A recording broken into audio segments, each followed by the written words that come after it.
The building, President Trump addressed a joint session of Congress last year. So technically last year was not a State of the Union proper. This year is a State of the Union proper. That's why you're hearing some people calling this the first State of the Union of this term, even though he did address a joint session of Congress last year. All right, what I want to do here, firstly, is I want to bring in presidential historian and author James Robenalt. He's my friend and somebody that I really lean on when we cover major events like this. As always, it's nice to have you on. Let's just talk firstly. You did a lot of research leading up to tonight's speech, James. I asked you to look back at some of the most important State of the Union addresses in history. What stood out to you when you took a look back? You know, I think the thing that most people see State of the Union as kind of a deadly dull speech that is just a list of what we're going to do and priorities and so forth. And what I've noticed from looking at history is that has dramatically changed in the last 5 or 6 years, where now it's a lot of theater, there's a lot of confrontation. It resembles in some ways, you know, a House of Commons fight. You saw Joe Biden fighting with Marjorie Taylor Greene in 2023 and 2024, and you saw Nancy Pelosi rip up Trump's State of the Union address in 2020. So it's become a lot more theater than it was. It started off as just simply an address by the president. What are we doing in this country and what should we do? And now it's become, you know, clickbait for the next day's memes and so forth. So it's a very different animal than it was when it first started out. What role have State of the Union addresses played in launching major domestic initiatives? A lot of people are watching this speech because they want to hear about the economy. You and I were discussing during election season. I mean, this is the thing that Americans care about, is hearing about the economy and the future economic policies that this administration is going to be prioritizing. So what role have State of the Union addresses played in launching major domestic initiatives, from the New Deal to the Great Society to more recent reforms? Yeah, so I think if you look at the State of the Union addresses that have been really impactful, really, one of the very first ones was Lincoln's during the Civil War in 1862, where he called for emancipation and paid for emancipation. It's a wonderful speech that at the end has some beautiful rhetoric in it. Interestingly enough, those State of the Union addresses were not delivered by the president, but they were written, and a clerk would read them to the Senate and to the House. So that was a very important one. That was the emancipation changed how the Civil War was going to be fought. Fast forward to Franklin Roosevelt in 1941. We were about to get into World War II, and he put forth what he called his 4 freedoms: freedom of speech, worship, freedom from want, and freedom from fear, which became kind of cornerstones of the UN and of the fight that we were going to get involved in World War II. These were kind of the moral codes he wanted to come out of that. Then take us forward to the tragedy of JFK's assassination, and Lyndon Johnson then addresses his State of the Union, and he calls for a war on poverty and for many other programs. And that ends up being, you know, the Great Society and Medicare, Medicaid. There's just a ton that comes out of that particular speech. Fast forward to George Bush after 9/11 and his State of the Union. He called 3 countries the axis of evil, and that launched our wars in the Middle East, Afghanistan, Iraq, and also gave rise to some legislation on homeland security and the Patriot Act. So sometimes these speeches can be extremely important in setting the agenda for major movements in our country. I just saw Commerce Secretary Howard Lutnick entering the building. That's going to be sort of the name of our game tonight. A piece of it is going to be identifying all the major figures that we're seeing converge on Capitol Hill tonight. I want to pull this up, James, and for anybody who wants to participate in this poll, you can scan the QR code on your screen, go to the Vote Now tab when you go to the landing page. What do you want to hear about tonight? Americans obviously have a lot on their minds. We are splitting this up into 4 categories. What are you most interested to hear from President Trump tonight as far as what his plans are? Is it the midterms, looking ahead to the balance of power in Congress? Is it the economy and tariffs? Is it foreign policy, like the Russia-Ukraine war, like Iran, like Venezuela, like Gaza and the Board of Peace? Or is it immigration, something that many people said was one of President Trump's strongest campaign platforms when he ran against Biden and Harris? While we let the people scan the QR code and go to the Vote Now tab and submit their 2 cents here, James, I want to ask you, if we look back decades from now, what elements of tonight's address are historians most likely to focus on? Policy specifics, tone, political context? What might people remember about this speech? Yeah, I think that what history shows is that the State of the Union doesn't have much of an impact right away, and people kind of snap back to where they were beforehand. But they do remember the conflict. They do remember some of the memorable lines. And so tonight, I think when people watch this, one of the things that I'm most interested in is the tariffs opinion that just came down from the Supreme Court. And these same justices are going to be sitting right in front of him. And decorum says they're not supposed to react to anything. But he really laid into him after that opinion. And I'm really curious as to whether or not he'll continue that tonight or if he'll rise above it. So I think that's going to be one of the big things that people will look back on this speech and focus on. Certainly affordability is the thing voters want to hear about. How are you going to fix those issues? And tariffs is a part of that because people associate that with taxes and, cost of goods going up and so forth. But, the thing that may come out of this, Austin, may be foreign policy. If he attacks Iran tonight, he may say some things that will set the agenda for that. And that could be, a major confrontation for us. And so I think that's another thing that definitely could come out of that. It's interesting that his signature issue, immigration, he's now kind of underwater in because of the attacks in Minnesota. So any one of those things could be something that we could see come out of this as what people look back and try to consider. I don't perceive there's going to be any heckling in the chamber as there has been in the past. I think a lot of those events are taking place outside the chamber tonight. So decorum may not be the issue, but who knows? I mean, it can get pretty interesting when people start to scream and yell at a president. And in the past, that would have been just unacceptable. You remember with Obama, Joe Wilson yelled, "You lie," to him, and he was censured, and it was seen as absolutely out of bounds. I don't think that's the case anymore, but I just don't think that decorum issue is going to be the one that'll come out of this. Could be wrong. Speaking about decorum, there, of course, were examples in State of the Union's past that ended up getting, in some cases, a representative kicked out during the speech. We are learning that members of Congress are going to be making statements through their guests, James. Several Democrats have invited survivors of Jeffrey Epstein to attend as their guests in the chamber. We also know that survivors will reportedly wear teal scarves. We do know that people like to wear and dress a certain way so that way they can stand out in the massive crowd that we will eventually see tonight.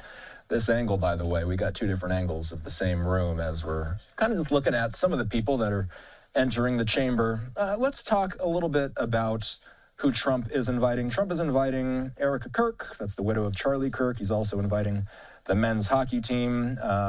We do know that Democrats have invited people, as I just alluded to, and then something that's also happening, and I think you were alluding to this as well, is many Democrats, as many as 70 plus, simply are not going to show up to the State of the Union. We were learning from Fox News that a number of Democrats are simply going to be attending rivalry events. So events sort of like the event that we were just playing live on our air, that swamp event that we were watching for the past few minutes there. That is one of those rival events. There's several of those types of events, and a number of lawmakers are not going to be at the lower chamber tonight because they are protesting President Trump.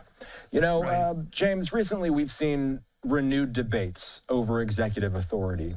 Historically, how have presidents expanded or been constrained in their powers during contentious periods? I think the most interesting thing in terms of State of the Union is presidents have expanded powers during wartime. I talked about Lincoln, FDR. FDR issued more executive orders than any president. And we saw, you know, LBJ after the crisis of the JFK assassination, and then George Bush after the 9/11 attacks. So presidents have expanded their authority in times of crisis, especially war, but they also can go too far. And that's what happened with Nixon. He was getting us out of Vietnam. He was unhappy with the negotiations. And in December 1972, after he won this great landslide, he ended up doing what was known as the Christmas bombing without approval of the Congress. That led to two things: the War Powers Act, which we're talking about today with respect to Iran, and secondly, it led to Watergate and the Watergate hearings. The senators at the time thought he had gone too far with this bombing. It did end the war. And then once the war was gone, that shield kind of went away and they started their investigation, which ultimately led to his resignation. So Watergate is a time when one of really the only times in our history where presidential power was brought back and reined in. And since that time, it's expanded slowly, and then it really took off after 9/11. So we see in times of crisis that presidents do expand their power, but they can go too far. And right now, polls are showing that people think that President Trump went too far with immigration in the way he was carrying it out. He happy that he closed the border, unhappy that people are being killed on the streets in Minnesota. So it really is, you know, an interesting time to see what will happen. It'll be interesting to see how Trump, you know, talks about immigration tonight. Presidential historian and author James Robinault with us tonight. Thank you, sir. Thank you. All right, so we're going to keep eyes on Capitol Hill. In just a short time, the House chamber will be filled with lawmakers, diplomats, dignitaries, and the country will be watching as President Trump stands before a joint session of the 119th Congress to deliver his first official State of the Union address of his second term. The address he gave last year was to a joint session of Congress. This will be the first official State of the Union. Two different vantage points here. Again, I'm just trying to keep an eye out for any recognizable faces. Clearly, lots and lots of media on Capitol Hill in the Rotunda. This poll that we had, you guys overwhelmingly voted for the economy as being the number one thing that you want to hear about tonight. Of course, the economy and tariffs have been in the news as of late. President Trump talking about record-setting Dow figures. Some of the major indexes have, in fact, during Trump's tenure, seen record highs. Tariffs, that's a major point of focus. A major portion of President Trump's tariff agenda was struck down by the Supreme Court. And that is something that's going to be interesting to watch because a number of Trump appointees struck that down on the Supreme Court. And those very same judges are going to be sitting feet away from the president during this speech tonight. If you want to participate in our poll, you can scan the QR code on your screen, go to the Vote Now tab. Let us know what you want to hear about tonight. You want to hear about the economy? You want to hear about the upcoming midterms? Do you want to hear about immigration? Or do you want to hear about foreign policy? Of course, Iran, Russia, Ukraine, Gaza. Important, and that might be, it's hard for me to tell. That might have been Kristi Noem walking through the rotunda there. It is time for us here at Live Now to take a quick commercial break. I'm Austin Westfall, a bipartisan panel joining us. So we'll be right back.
All right, you're watching Live Now on this State of the Union Sunday. This State of the Union Tuesday, what am I talking about? A live look at the White House, 8:20 in the nation's capital, but we're keeping our eye on Capitol Hill, watching some of these big names filter into the room as the evening progresses.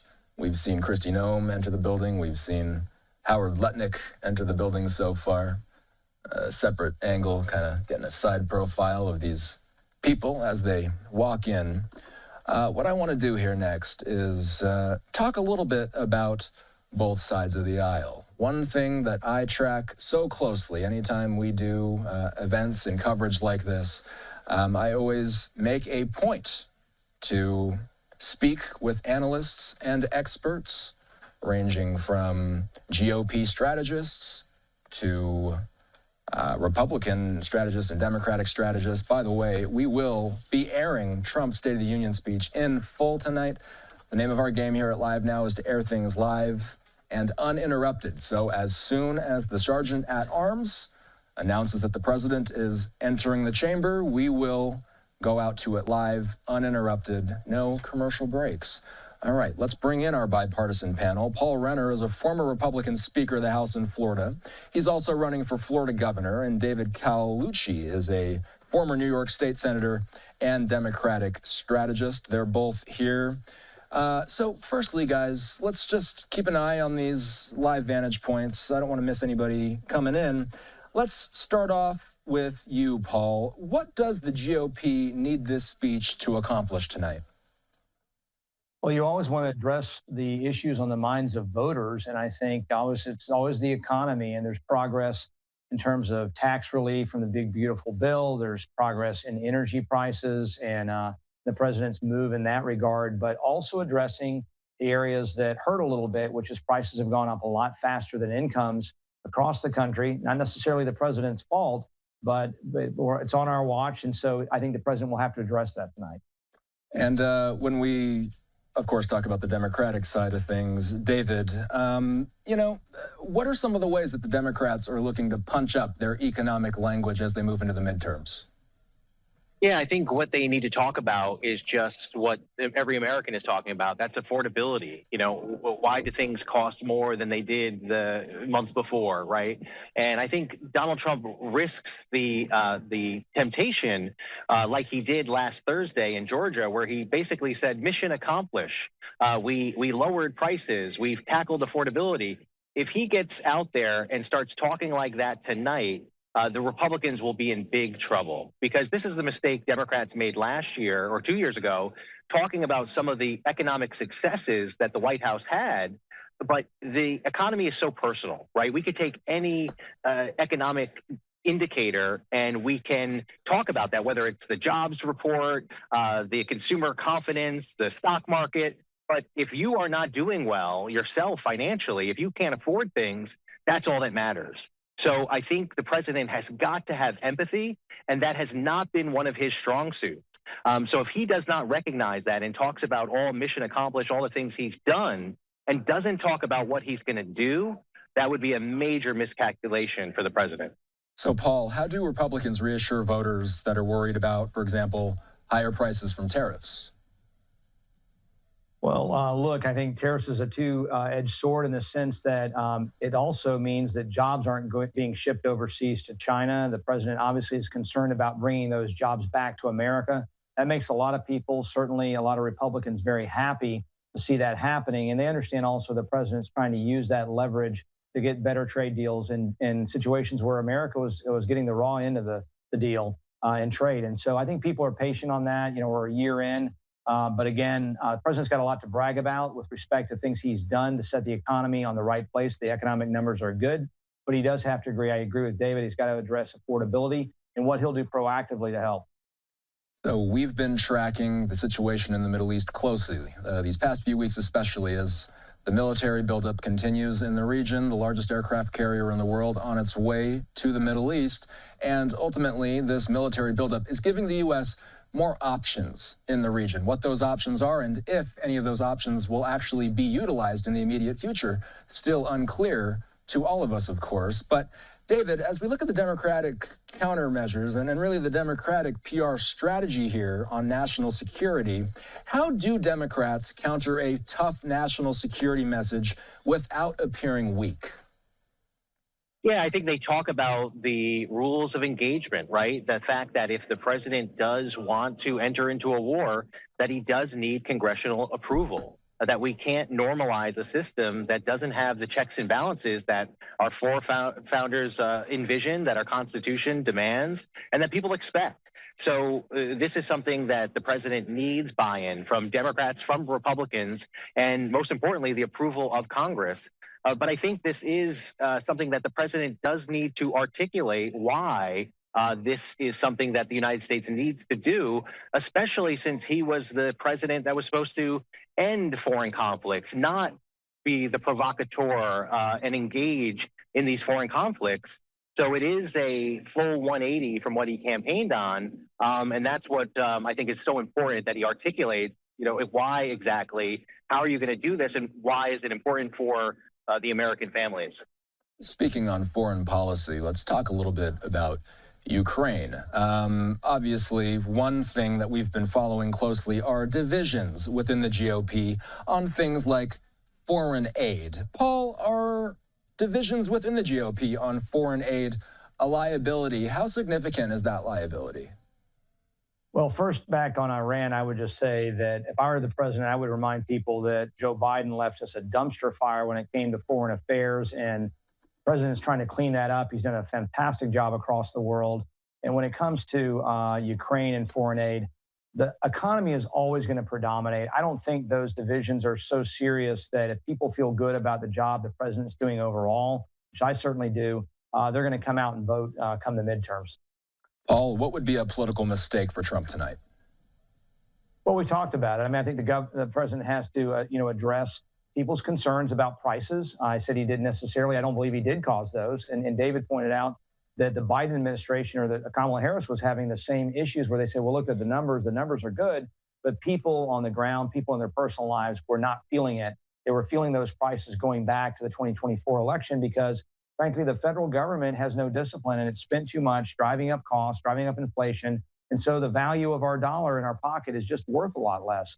President Trump, I don't believe, created that, but he's got to address it now that we're on his watch. And it takes time. And I think he's done a great job over this last year, but it takes time for that economy, that ship to turn. He's turning the ship, and I think he needs to reassure people that we're going to be moving in the right direction. Is the Democratic Party overconfident in any facets or any major issue, David? Does it feel like the Democrats are feeling a little bit better about the immigration policy specifically lately, given some of what's taken place in Minneapolis? Well, I don't think they're feeling better about it. We have things that we want addressed. We want ICE to act like any other law enforcement agency in the United States, right? To identify themselves, wear a badge, not be masked. Simple due process rights that we expect. We want that to be followed. But I think the major mistake that Donald Trump will make is if he does say that affordability is fake news. If he gets up there and says that, it will be devastating. Now, you ask a good question, and this is what I'm advising Democrats, is that we can't fall into that trap of Donald Trump's making it very easy for us right now. I think we are on a glide path to take the House in 2026, and that's because of things like the hypocrisy that we hear coming from the White House, that we're going to lower prices, but we're going to put tariffs on everything you buy. That just doesn't work, right? And so this is something that just doesn't make sense. Some reports come out that it's $1,700 in tariff taxes to the average family, and that would equate to one of the largest tax increases in U.S. history, the largest since 1993. And those are numbers that are going to be articulated by the Democrats. And that's a simple thing that Democrats will say, look, we're not going to do that. We are going to actually work on lowering prices and not cause inflationary policies to go forward. So it is something that Democrats can't just rely on the pendulum politics, right? Whoever is in the White House, it swings the other way. They have to articulate actual policies because it is tempting to just sit back and let Donald Trump really, hang himself with his own rope in terms of what he says tonight and what he's been saying out there. And it shows through the polling. Look, he's at a low, the lowest he's been since since January 6th. And that doesn't bode well for the Republican Party in general. We have a bipartisan panel here. Paul Renner is a former Republican Speaker of the House in Florida. He's also running for Florida governor. David Carlucci is a former New York State Senator and Democratic strategist. Since we're talking about the economy again, Paul, if tariffs are emphasized tonight, is that smart politics in this climate? Well, I think that the president's going to point out that he's protecting American workers and American jobs. And I think that's very popular across the country. We've shed those jobs over many, many years by not looking after those American workers. And I applaud the president for being a champion for American workers. Here in Florida, I'm talking about putting Florida first. And that means, and the immigration issue, too, is one that, gosh, I hope if the Democrats make a mistake, it would be talking about immigration as a bad thing, closing the border, doing the things to stop, drugs, fentanyl, gangs, sex trafficking that's come through. People have a sense that the president has protected us by once and for all closing the border. And I think there's a lot of success stories on that front.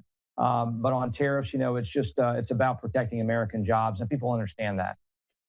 This live vantage point coming from the White House, we anticipate that we will see President Trump exit the White House shortly here.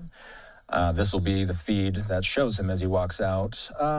Let's talk about immigration, Paul. Is immigration still the president's strongest political issue? Well, I don't know about strongest. I think he's got a lot of strong issues, but yes, I would say closing the border and, all we needed was a new president. And President Trump and Melania Trump exiting the White House. We anticipate that they will make this short drive over to Capitol Hill. We always like to take the president live. Anytime that we see the president live, it's our duty. And actually, we are seeing Vice President Vance entering the room right now. Okay, Chuck Schumer entering the chamber. Starting to see some more of these high-profile figures arriving. Ted Budd of North Carolina. Senator Mark Kelly of Arizona. Rick Scott of Florida. John Cornyn of Texas. Continuing to go back out to the White House, where the First Lady and the President are, with a wave, exiting the White House grounds and, again, making the short journey over to Capitol Hill. I just saw Senator Elizabeth Warren walk in, Ted Cruz of Texas entering the chamber. Sorry to cut you off there.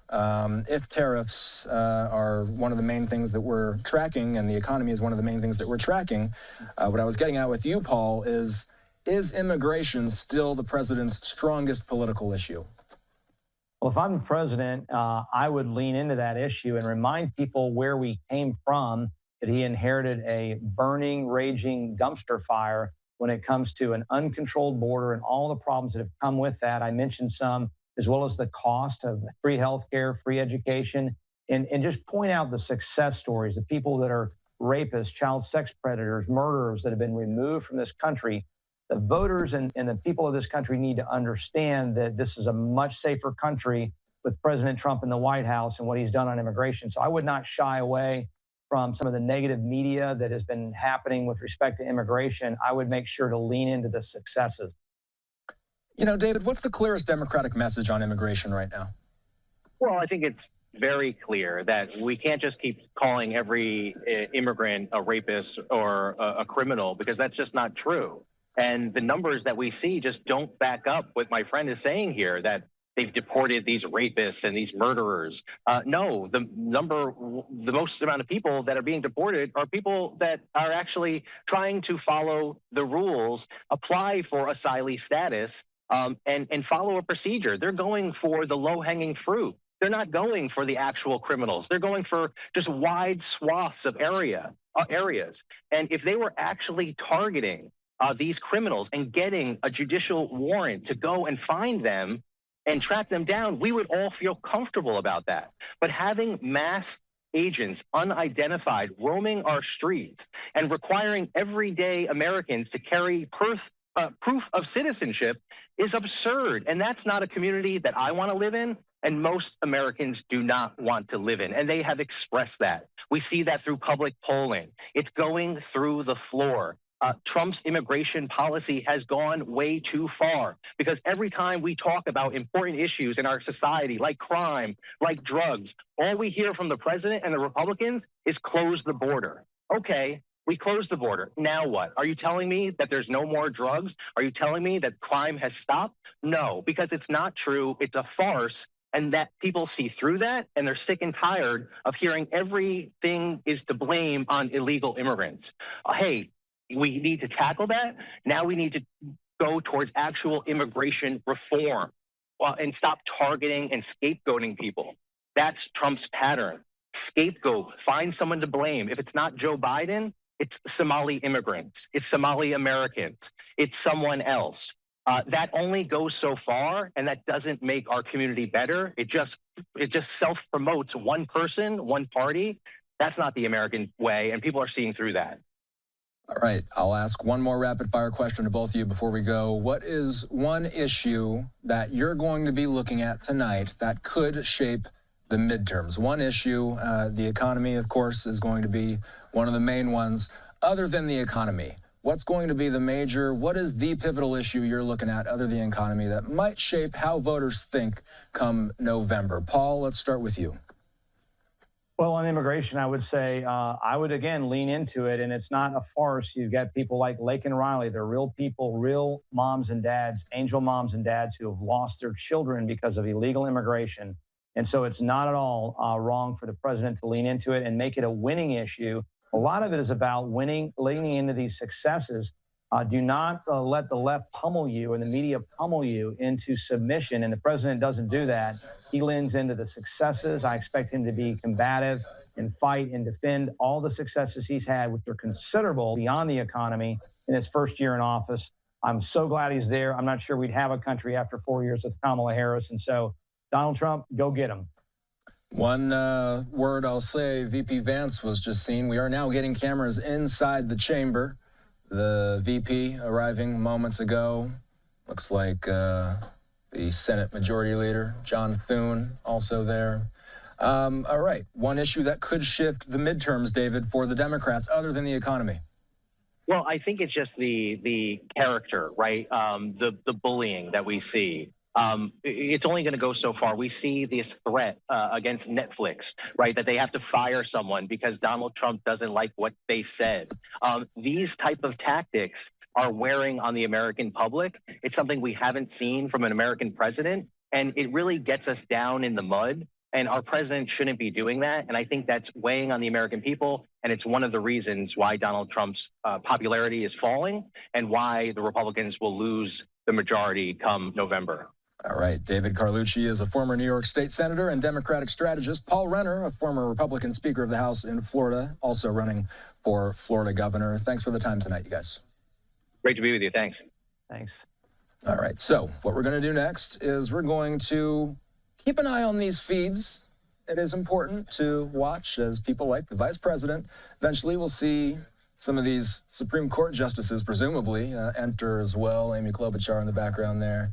I believe that was Dan Kane we just saw. Got a couple different angles that I'm working with here in my periphery. So what we're going to do is we're going to stay with this. I'm not going to take any breaks. I just want to keep eyes on the chamber. So what we're going to do here between now and speech time is we're just going to stick in the lower chamber of Congress, Speaker Johnson's chamber. The vice president and the Speaker of the House, they will be standing put right there, basically, throughout the course of the speech. I will also momentarily be bringing in more guests, like White House reporter Christian Daytalk of the Washington Examiner. We're also going to be checking in with Caroline Shively of Fox News at some point throughout the evening.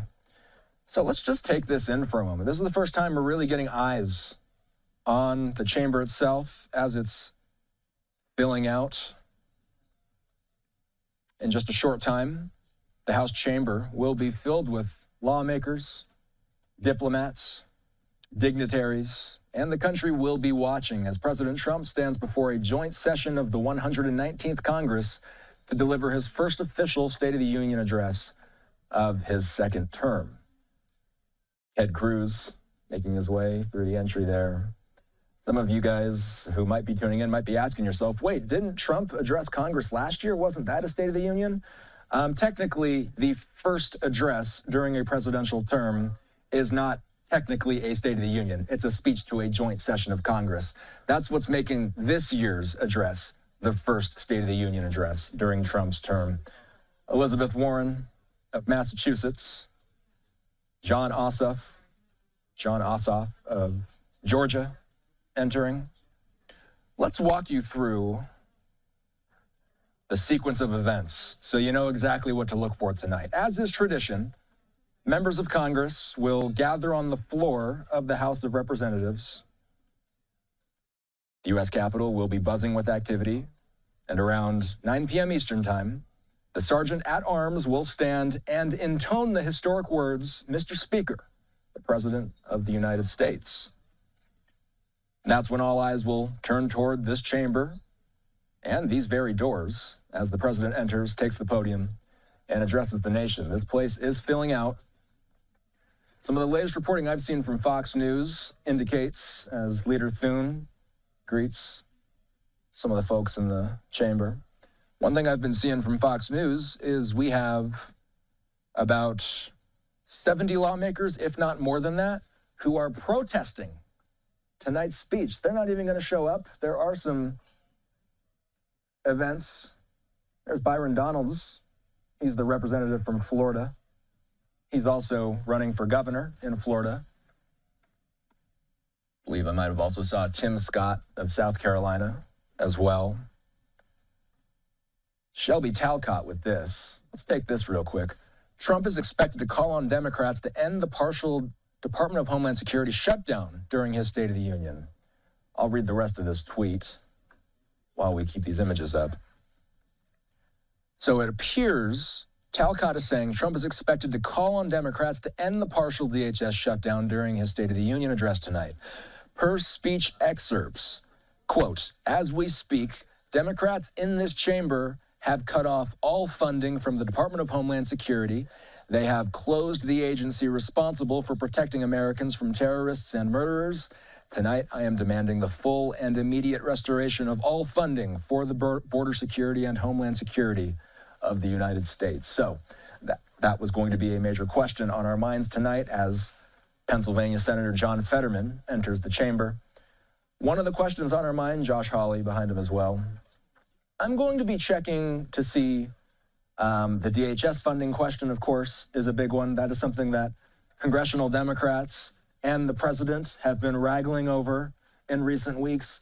Congress was not on Capitol Hill last week. They took a break last week. They reconvened yesterday, and that is one of the chief priorities that they're going to be discussing. By the way, there's a tight shot of the gavel. The gavel that Mike Johnson's going to be using. It's George Washington's gavel, I was reading, and this is in celebration of the 250th anniversary of the country. So a special gavel will be used by Speaker Johnson tonight. Still watching as some of these lawmakers continue filing into the Capitol. There it is right there. All right, let's read this and let's show this. George Washington's gavel. This is Craig Kaplan. George Washington's gavel is being carried into the House chamber for the State of the Union. It was used in 1793, in the 1793 ceremony to lay the U.S. Capitol cornerstone. Mike Johnson is the first House Speaker in history to display Washington's gavel during the President's State of the Union address as America marks its 250th anniversary. A live look back out to what is really filling out here. The U.S. men's hockey team was invited, so there were some questions over how many seats would be required to get everybody into this room that they wanted to get into this room. Certainly the absence of 70-plus Democrats who are protesting this speech, that will presumably make it easier to fit everybody in. This year, the State of the Union address carries its own set of heightened expectations. President Trump himself has signaled that this will be a long speech, longer even than last year's marathon address that set a modern record for length. He says he has, quote, so much to talk about, and with the nation facing multiple domestic and foreign challenges, that's not hard to believe. We were showing a poll on our screen earlier in the evening asking you all, the viewers, to tell us how long you think this speech is going to be. The majority of you all thought this was going to be an over 2-hour-long speech. That would, in fact, be a record for a State of the Union as far as it goes. Speaker Johnson, Vice President Vance at their positions for the night. Also noteworthy tonight will be the attendance roster. Let's talk a little bit more about who will and who will not be in attendance today. Traditionally, members of the Supreme Court, they sit in the chamber as guests of Congress. It's a solemn reminder of our constitutional separation of powers. This year, their presence will be especially symbolic amid recent tensions between the court and the White House over Trump's tariff ruling. That came through late last week. Trump did little to hide his rage last week when the court struck down his policy. He didn't just say that the justices who voted against one of his signature issues, including 2 who he appointed, were wrong on their reasoning. He also said that they were, quote, an embarrassment to their families. Now those justices going to be in the chamber tonight for the State of the Union speech. I'm still watching this vantage point as we watch people enter the room. We've been watching a number of lawmakers enter the chamber. Many members of Congress will be making statements through the guests that they bring. Several Democrats have invited survivors of Jeffrey Epstein's abuses to attend as their guests in the chamber. It's a reminder of ongoing demands for accountability and transparency around the case. President Trump has arrived at the Capitol.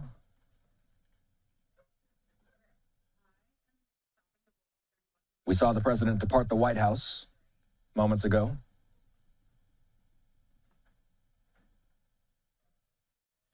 The president is inviting some guests of his own, including Erica Kirk, the widow of Charlie Kirk, as well as those members of the U.S. men's Olympic hockey team, champions fresh off a gold medal performance against Canada. So really, one of the next things we're going to be doing here is we're going to be looking for the Sergeant at Arms to announce that the president will be entering the chamber.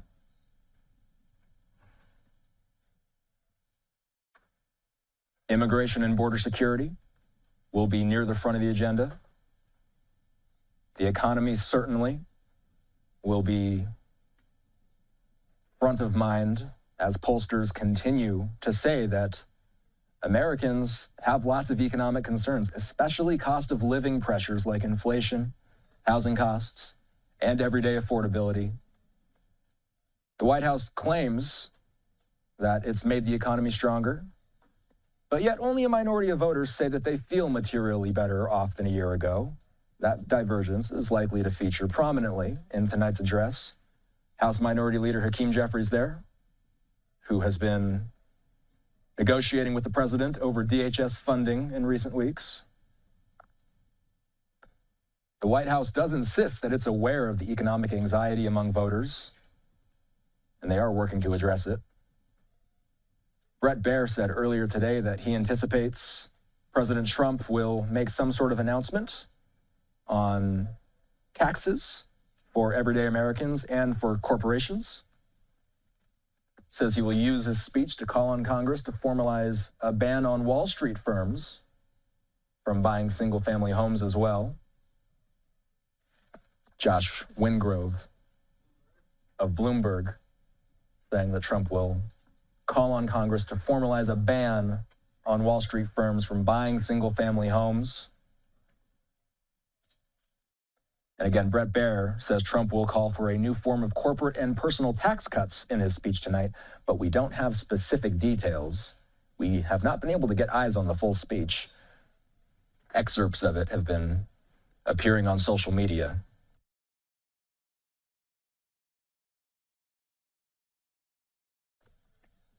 So we continue to watch the lower chamber of Congress. Let's pull this up. What are they saying? On the part of the House to escort the President of the United States into the chamber. The gentleman from Louisiana, Mr. Scalise. The gentleman from Minnesota, Mr. Emmer. The gentlewoman from Michigan, Mrs. McClain. The gentleman from North Carolina, Mr. Hudson. The gentleman from Pennsylvania, Mr. Reschenthaler. The gentleman from Utah, Mr. Moore. The gentlewoman from Indiana, Mrs. Houchin. The gentleman from Oklahoma, Mr. Hearn. The gentleman from New York, Mr. Jeffries. The gentleman from California, Mr. Aguilar. The gentleman from California, Mr. Liu. The gentlewoman from Washington, Mrs. Delbene. The gentlewoman from Michigan, Mrs. Dingell. The President of the Senate, at the direction of that body, appoints the following senators as members of the Committee on the part of the Senate to escort the President of the United States into the House chamber. The Senator from South Dakota, Mr. Thune. The Senator from Wyoming, Mr. Barrasso. The Senator from Arkansas, Mr. Cotton. The Senator from West Virginia, Mrs. Capito. The Senator from Oklahoma, Mr. Langford. The Senator from South Carolina, Mr. Scott. The Senator from New York, Mr. Schumer. The Senator from Illinois, Mr. Durbin. And the Senator from Minnesota, Ms. Klobuchar. The members of the escort committee will exit the chamber through the lobby doors.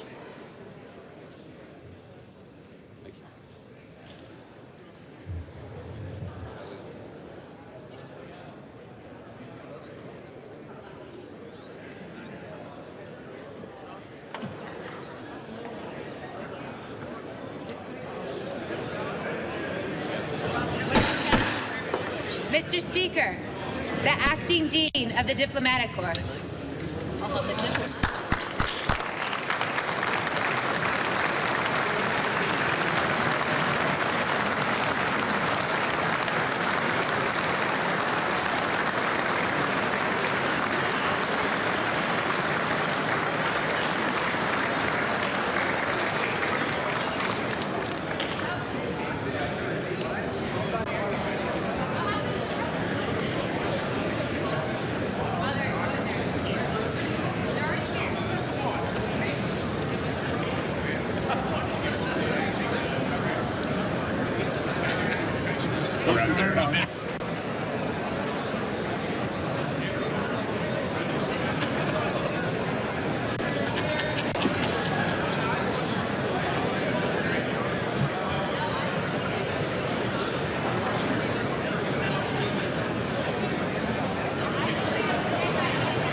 Of course, and I'll just speak for a moment here while there's a pause. Following the president's address, we will hear the official Democratic response delivered this year by Virginia Governor Abigail Spanberger. Spanberger, a former CIA officer and centrist Democrat who flipped a traditionally Republican district before winning the governor's mansion, is seen as a leading voice for the party's pragmatic wing. Expect her to focus heavily on kitchen table economic issues like affordability, healthcare costs, middle-class tax policy.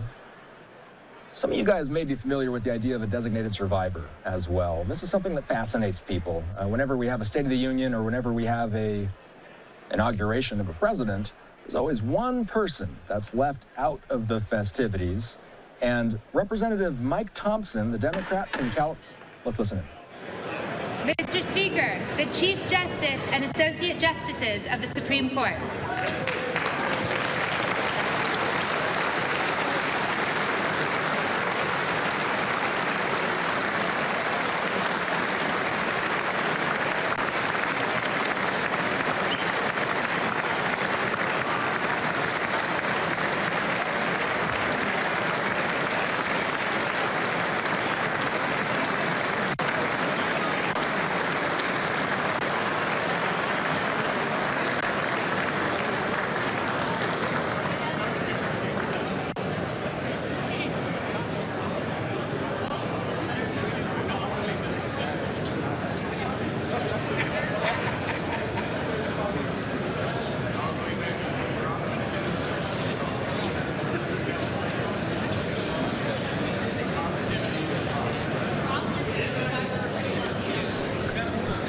As I was saying, let's talk a little bit about the designated survivor, Representative Mike Thompson. He's a Democrat from California. He's identified himself as one of the designated survivors ahead of President Donald Trump's address tonight. Designated survivors do not attend the president's address in person. Instead, they watch it from a secure, undisclosed location. He says that he was selected and will, in fact, be in an undisclosed location. If there are other, there's Justice Roberts.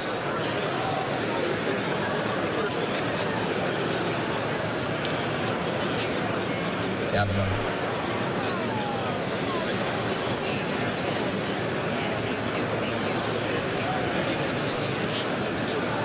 These were the same four that showed up last year.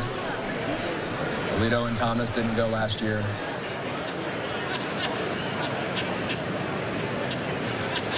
So for those of you who aren't knowing who the designated survivor is, we do know at least one of them is Representative Mike Thompson tonight. I'm listening in for any and all cues that will see more high-profile entries. We are waiting for the big one, which will be the Sergeant at Arms, who will introduce the president.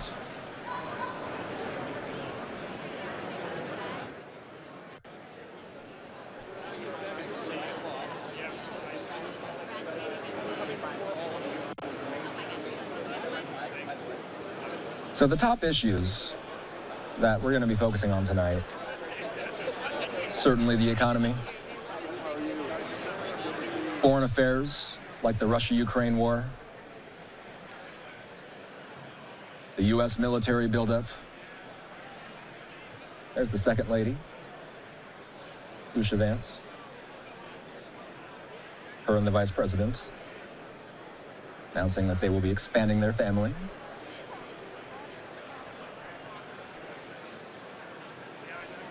You got to imagine trade and tariffs are going to come up during this speech after the Supreme Court. Again, you're looking at a number of justices there.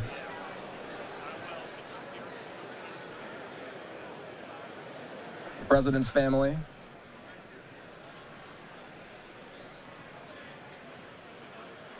Ivanka and Barron in attendance. We saw that President Trump and Melania.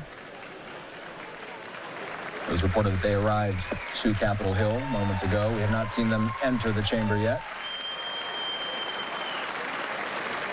As we speak, First Lady has arrived.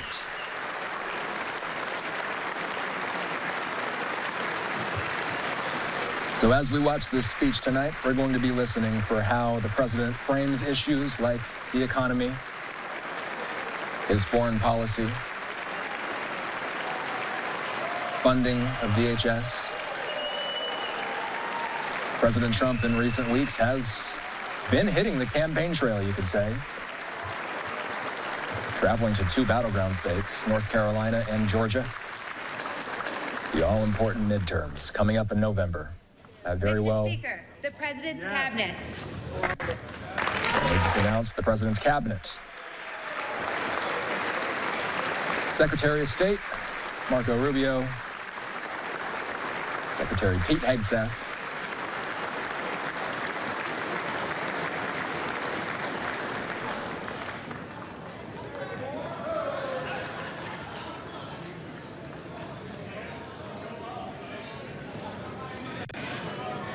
RFK Jr., AG Pam Bondi, Scott Bessent,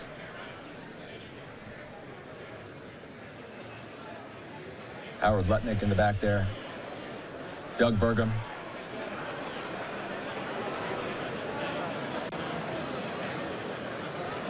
You know, I normally have time to check in with our guests before we bring them on air, but I believe Christian Daytalk is standing by. And Christian, I just want to make sure that you can hear me. Are we connected? Hey, Austin, how's it going? Sorry for the technical difficulties. Hey, it's all right, man. We wanted to bring you in one quick thing here. Daytalk is a White House reporter for the Washington Examiner. Christian, as we watch President Trump's cabinet file in, there's Chief of Staff Susie Wiles entering again, Bessent, Rubio, Hegseth. We are heading into a high-stakes midterm election. And the White House is calibrating tonight's speech to energize the president's base, but they're also trying to appeal to persuadable voters in battleground districts. How is the White House planning to toe that line tonight? It's difficult, Austin, because on the one hand, the president really wants to talk about the successes he's ushered in over the past year. But ultimately, voters go to the polls in just a little over 8 months, and there's still major concerns about not only his economic stewardship, but also his ongoing immigration policies, which, let's be honest, do still poll remarkably well with MAGA or Republican voters. But there have been major concerns raised in the last several weeks and months about whether or not ICE and CBP are simply going too far. You have to also think about all of the foreign policy questions the president has to answer for. Not only the ongoing war in Ukraine, the process for rebuilding Gaza, but how his tariffs, and specifically the Supreme Court's decision to rule against those IEEPA fees, will factor into diplomacy on the global stage. It's going to be difficult because, again, Donald Trump wants to take a victory lap. He's notched 1 year back into his 4-year second term. But again, Republican officials are pressing the White House. You need to do more to sell your agenda. And on that note, we expect 2 specific proposals from President Trump to be unveiled at tonight's speech. The first is a deal that they are signing with these AI giant manufacturers across the country, where they will see electricity rate spikes offset for American households. We know electricity and the cost of energy has been a major concern for voters. The second, he's going to push Congress to pass through the reconciliation process a new set of tax reforms that didn't make it into the one big beautiful bill last summer. That's going to be a steep hill to climb ahead of the November midterms. And John Thune told us, the Senate Majority Leader, that this one might be a hurdle that's too tough for them to pass, given how caustic this election will be. I've spent the last hour or so looking at members of Congress enter this building, Democrats, Republicans alike.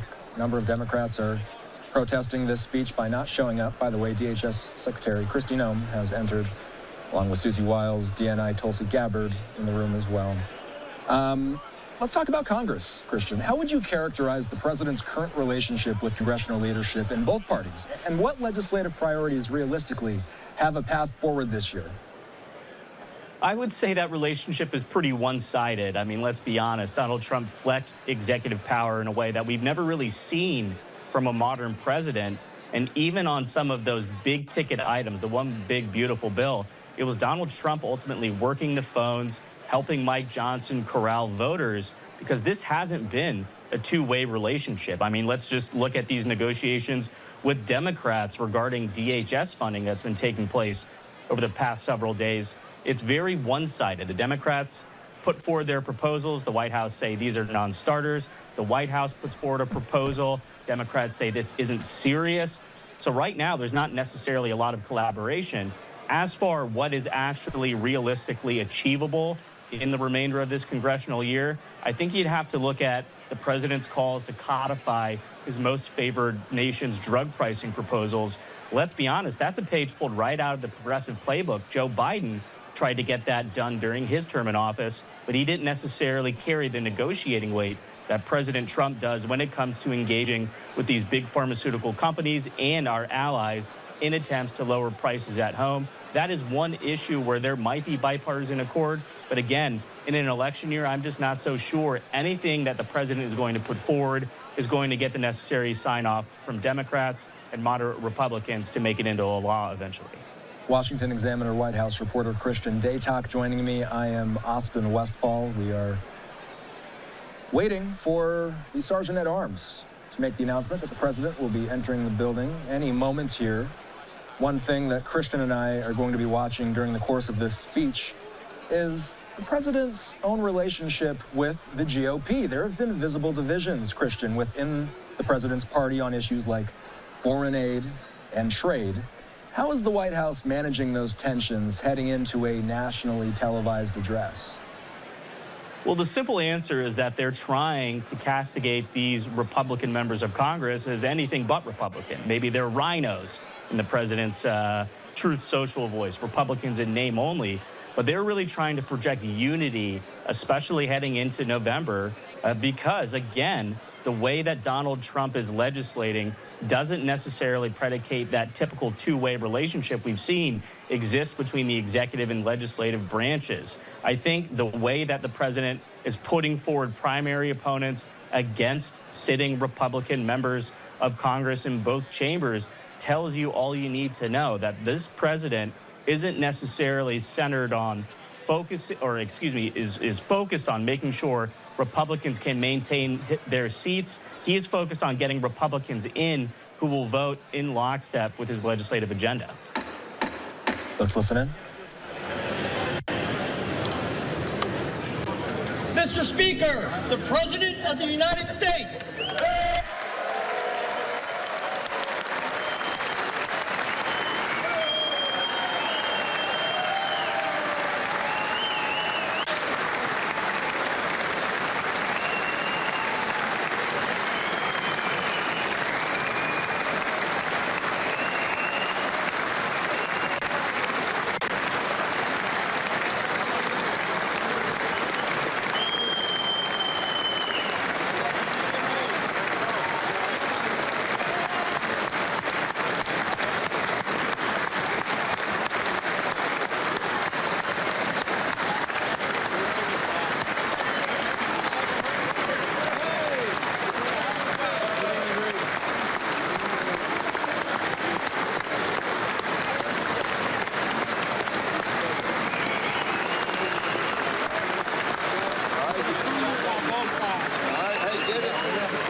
Members of Congress, I have the high privilege and distinct honor of presenting to you the President of the United States.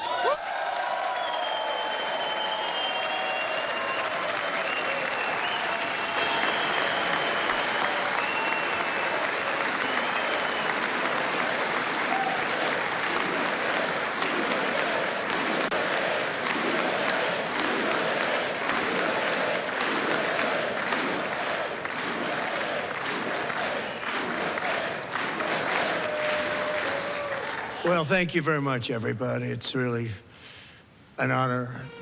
Speaker Johnson, Vice President Vance, First Lady of the United States.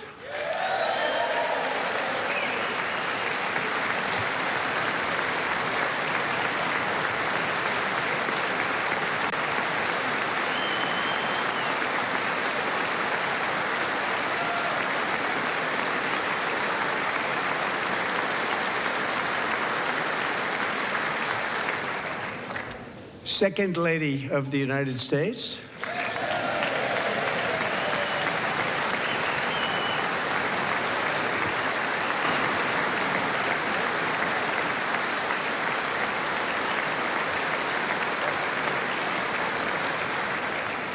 Members of Congress and my fellow Americans, our nation is back, bigger, better, richer, and stronger than ever before.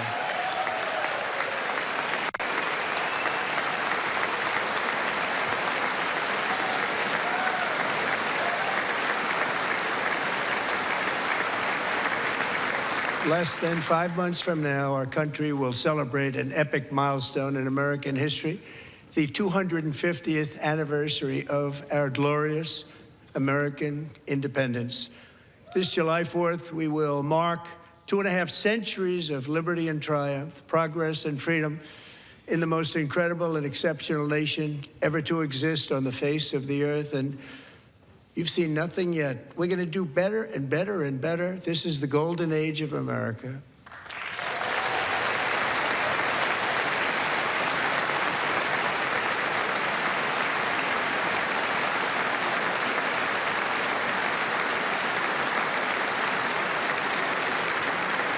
When I last spoke in this chamber 12 months ago, I had just inherited a nation in crisis with a stagnant economy, inflation at record levels, a wide open border, horrendous recruitment for military and police, rampant crime at home, and wars and chaos all over the world. But tonight, after just 1 year, I can say with dignity and pride that we have achieved a transformation like no one has ever seen before, and a turnaround for the ages. It is indeed a turnaround for the ages.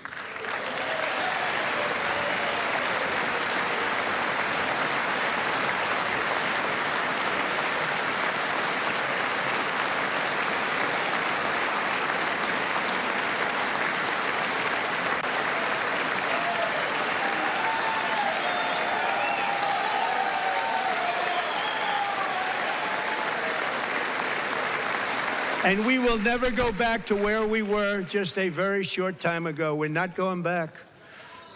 Today, our border is secure.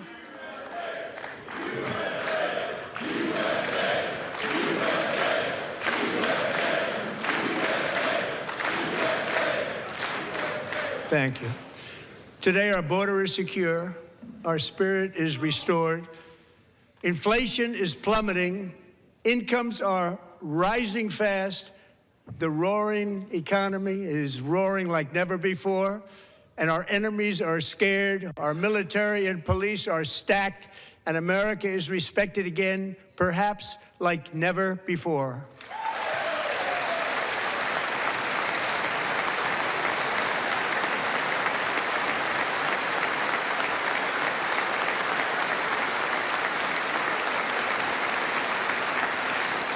After 4 years in which millions and millions of illegal aliens poured across our borders, totally unvetted and unchecked, we now have the strongest and most secure border in American history by far.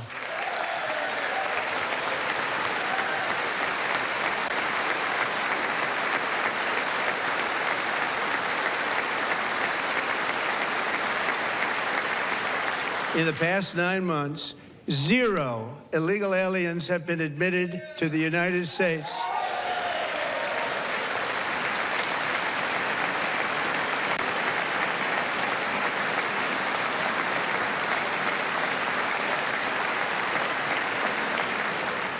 But we will always allow people to come in legally, people that will love our country and will work hard to maintain our country.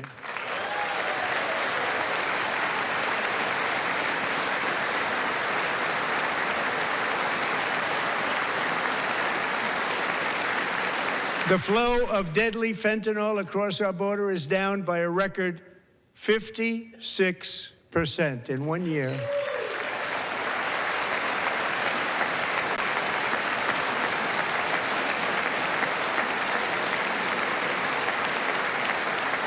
And last year, the murder rate saw its single largest decline in recorded history. This is the biggest decline, think of it, in recorded history, the lowest number in over 125 years, year 1900. In fact, substantially before my wonderful father, I had a wonderful father, Fred, before he was born, substantially before he was born. That's a long time ago. He wouldn't like me to say that, but that's a long time ago. The Biden administration and its allies in Congress gave us the worst inflation in the history of our country. But in 12 months, my administration has driven core inflation down to the lowest level in more than 5 years. And in the last 3 months of 2025, it was down to 1.7%.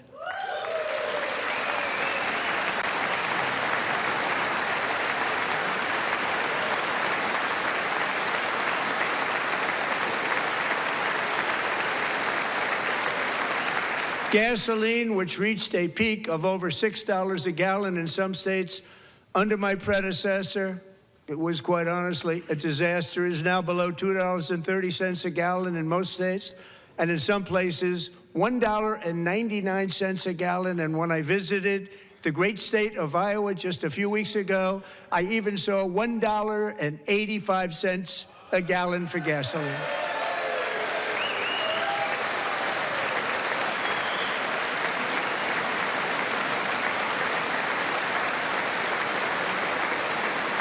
Mortgage rates are the lowest in 4 years and falling fast, and the annual cost of a typical new mortgage is down almost $5,000 just since I took office. 1 year. And low interest rates will solve the Biden-created housing problem while at the same time protecting the values of those people who already own a house that really feel rich for the first time in their lives. We want to protect those values. We want to keep those values up. We're going to do both. And we are going to keep it that way. The stock market has set 53 all-time record highs since the election. Think of that, 1 year. Boosting pensions, 401ks, and retirement accounts for the millions and millions of Americans. They're all gaining. Everybody's up, way up. In 4 long years, the last administration got less than $1 trillion in new investment in the United States. And when I say less, substantially less. In 12 months, I secured commitments for more than $18 trillion pouring in from all over the globe.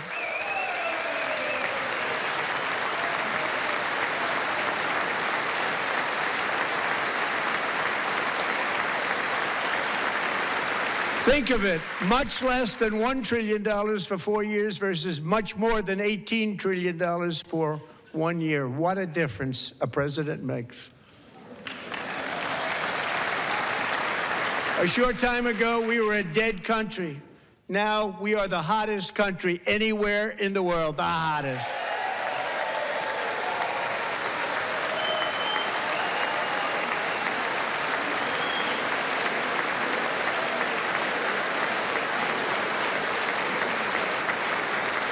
As thousands of new businesses are forming and factories, plants, and laboratories are being built, we have added 70,000 new construction jobs in just a very short period of time. It's getting bigger and bigger and stronger. Nobody can believe what they're watching. American oil production is up by more than 600,000 barrels a day, and we just received from our new friend and partner, Venezuela, more than 80 million barrels of oil.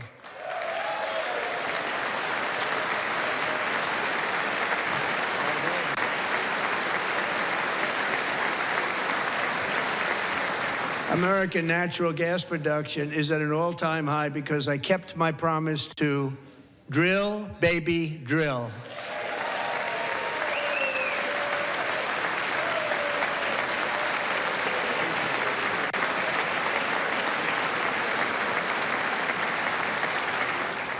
More Americans are working today than at any time in the history of our country. Think about that. Any time in the history of our country, more working today. And 100% of all jobs created under my administration have been in the private sector.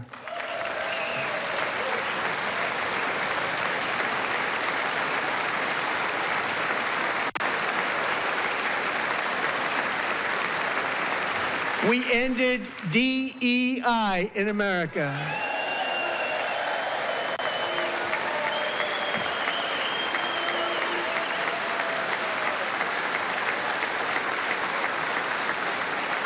We cut a record number of job-killing regulations, and in 1 year, we have lifted 2.4 million Americans, a record, off of food stamps.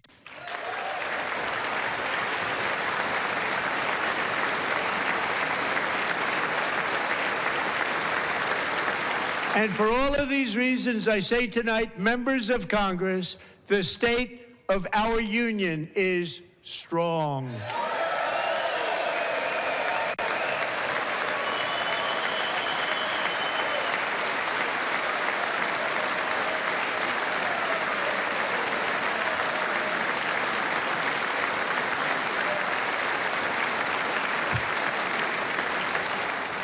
Our country is winning again. In fact, we're winning so much that we really don't know what to do about it. People are asking me, please, please, please, Mr. President, we're winning too much. We can't take it anymore. We're not used to winning in our country. Until you came along, we're just always losing, but now we're winning too much. And I say, no, no, no, you're going to win again. You're going to win big. You're going to win bigger than ever. And to prove that point, here with us tonight is a group of winners who just made the entire nation proud. The men's gold medal Olympic hockey team. Come on in.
Go ahead.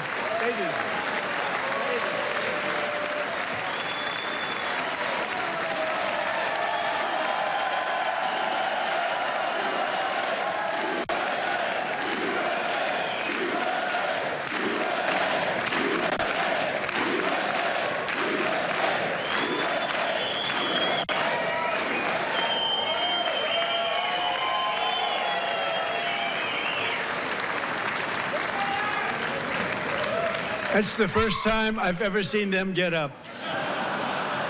And actually, not all of them did get up. But they beat a fantastic Canadian team in overtime, as everybody saw, as did the American women who will soon be coming to the White House.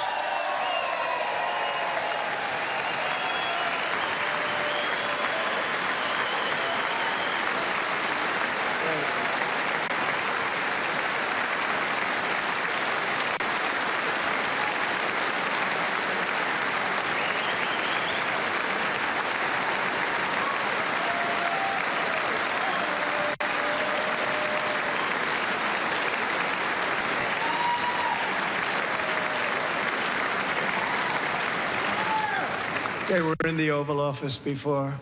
And I just want to say a second very big congratulations to Team USA. But I have to say that, and I told them this, and we took a vote of the team. I said, anybody votes no, I'm not doing it. So they stood there, and they weren't about to say no, because I've never seen a goaltender play as well as goalie Connor Hellebuck.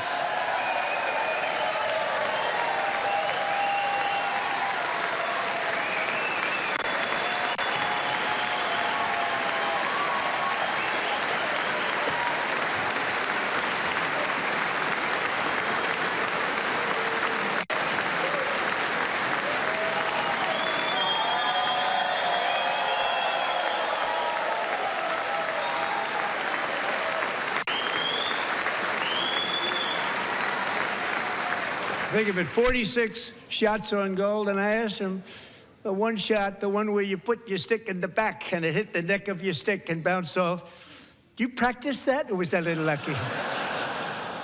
He refused to answer that question. But I just want to tell you that the members of this great hockey squad will be very happy to hear, based on their vote and my vote, and in this case, my vote was more important, that I will soon be presenting Connor with our highest civilian honor, which we will be given, and which has been given to many athletes over the years. But when I say many, not too many, like 12, it's called the highest civilian honor in our country, the Presidential Medal of Freedom.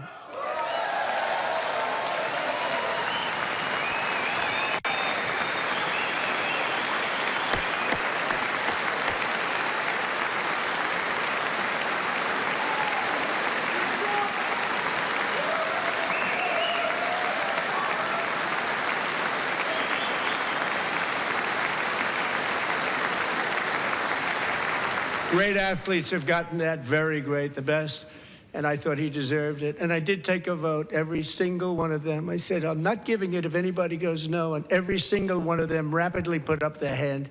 So I want to thank you all. What a special job you did. What special champions you are. Thank you very much.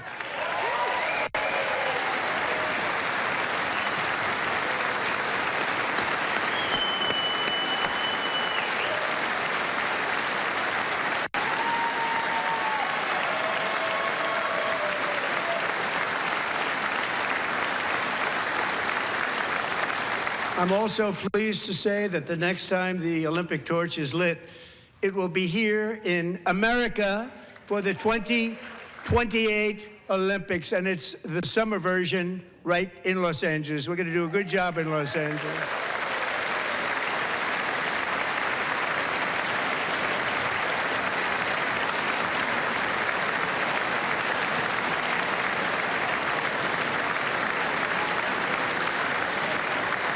And Los Angeles is going to be safe, just like Washington, D.C. is now one of the safest cities in the country.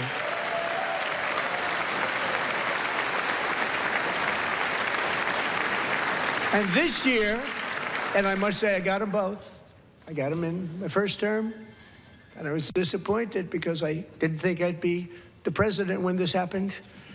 But strange things took place. And now I've got them because I got the Olympics and I got the 2026 FIFA World Cup. And I wanted to claim the 250th, but I didn't get away with that one. I couldn't claim that one for myself.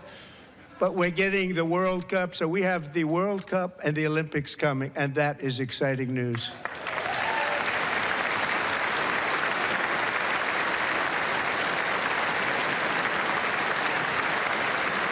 So this will be a year to celebrate our country and the heroes who have kept it free. Men like Buddy Taggart. At age 17, Buddy volunteered to defend America in World War II, serving in the Pacific under the great General Douglas MacArthur. He fought bravely in the famous Battle of Manila, worked so hard. He was badly wounded and almost killed by enemy machine guns in Luzon. And 81 years ago this month, he liberated the largest internment camp in the Philippines, one of the largest anywhere in the world. Buddy earned many honors, including a Purple Heart and a Bronze Star, came home, started a family, and tonight he is in the gallery looking forward to July 4th, 2026, his 100th birthday.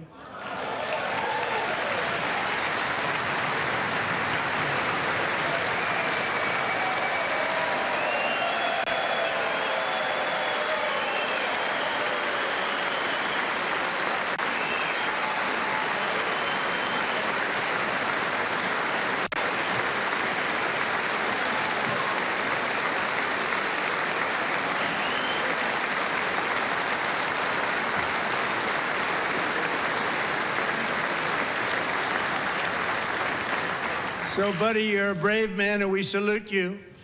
Even in times of challenge, setback, and immense heartache, the spirit of 1776 has always shone through very brightly. It was July 4th of last year when floodwaters tore through a girls' summer camp in Central Texas. One of the worst things I've ever seen. I was there, rising 26 feet in the matter of minutes, tragically claiming many, many lives. You all remember that one. As the waters threatened to sweep her away, 11-year-old Millie Kate McClelland closed her eyes and prayed to God. She thought she was going to die. Those prayers were answered when Coast Guard rescue swimmer Scott Ruskin descended from a helicopter above. Nobody knew where he came from. It was Scott's first ever rescue mission, a young guy, but very brave, very, very top, always top in his class. And he lifted not just Millie Kate, but 164 others to safety.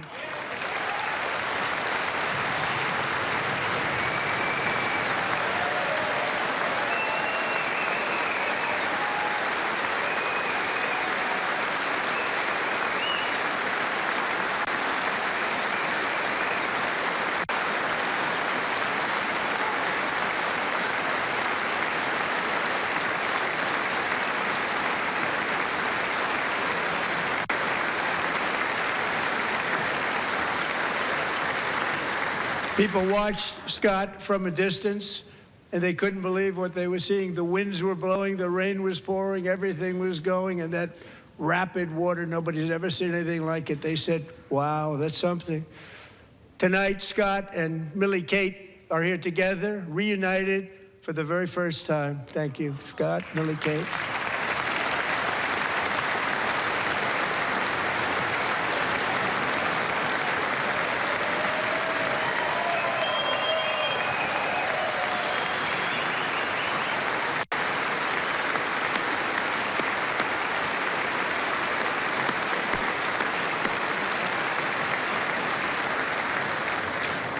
And Petty Officer Ruskin, I'm pleased to inform you that I am now awarding you the Legion of Merit for extraordinary heroism, which is what it was, extraordinary heroism. Thank you.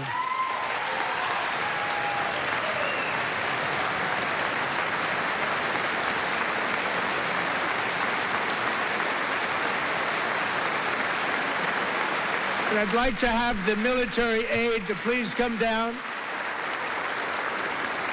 and take care of the service. Military aide, thank you very much. Take care of that very important service. Thank you very much.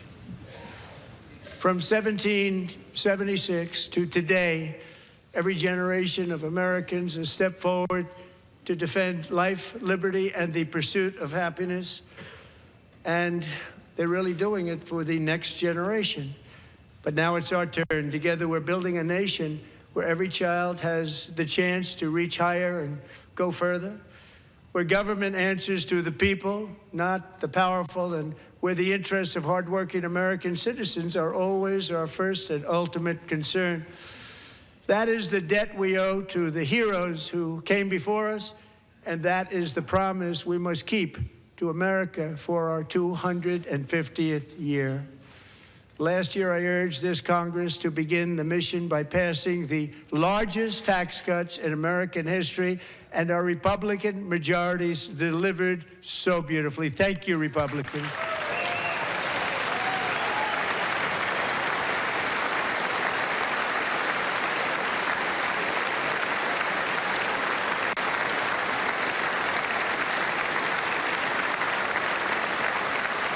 All Democrats, every single one of them, voted against these really important and very necessary massive tax cuts.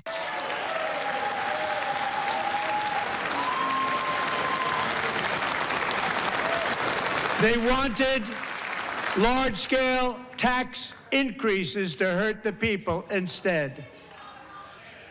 But we held strong, and with the great, big, beautiful bill, we gave you no tax on tips, no tax on overtime, and no tax on Social Security for our great seniors.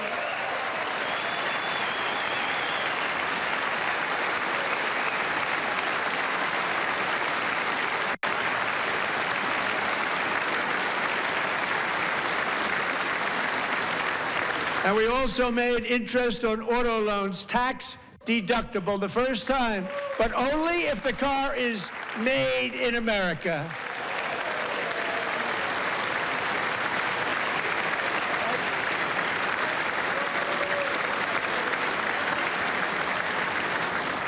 Recently in Pennsylvania, I met Megan Hemhauser, a devoted mom who's homeschools her children, beautiful, 2 children, during the day while waiting tables at night as her husband works overtime operating very heavy equipment. Megan is here this evening, and she's happy to tell you that she is so much richer because with no tax on tips, no tax on overtime, and her expanded child tax credit done again by Republicans, Megan and her husband will take home more than $5,000 extra just for the year, cutting her tax bill in more than half.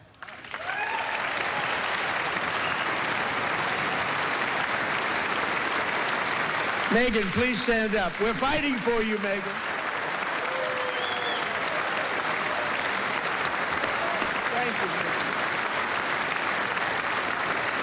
Thank you, Megan. Thank you, Megan. We're fighting for you, Megan.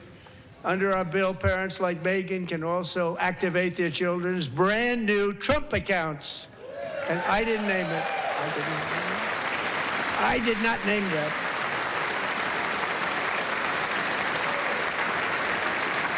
Nobody believes me, but I did not name it. It was named by a very tall man sitting right there in the third row. Nice man, a good man.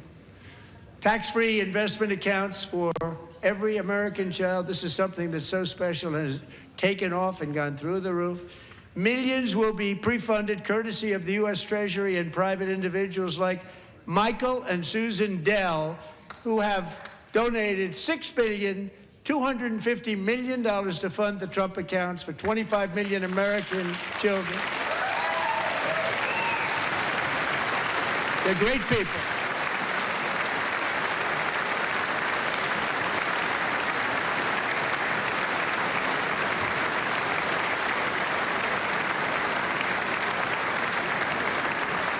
When I asked Michael Dell, how do you make all that money? He said, well, I just sat on my dorm in school, and I made computers, and I'd sell them to people.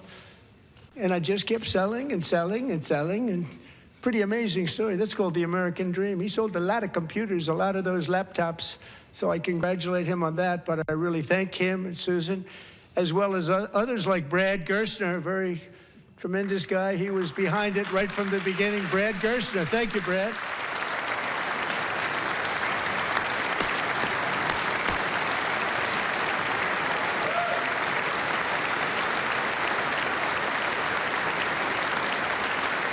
So with modest additional contributions, these young people's accounts could grow to over $100,000 or more by the time they turn 18. Think of it, how much money is that for somebody that started with nothing?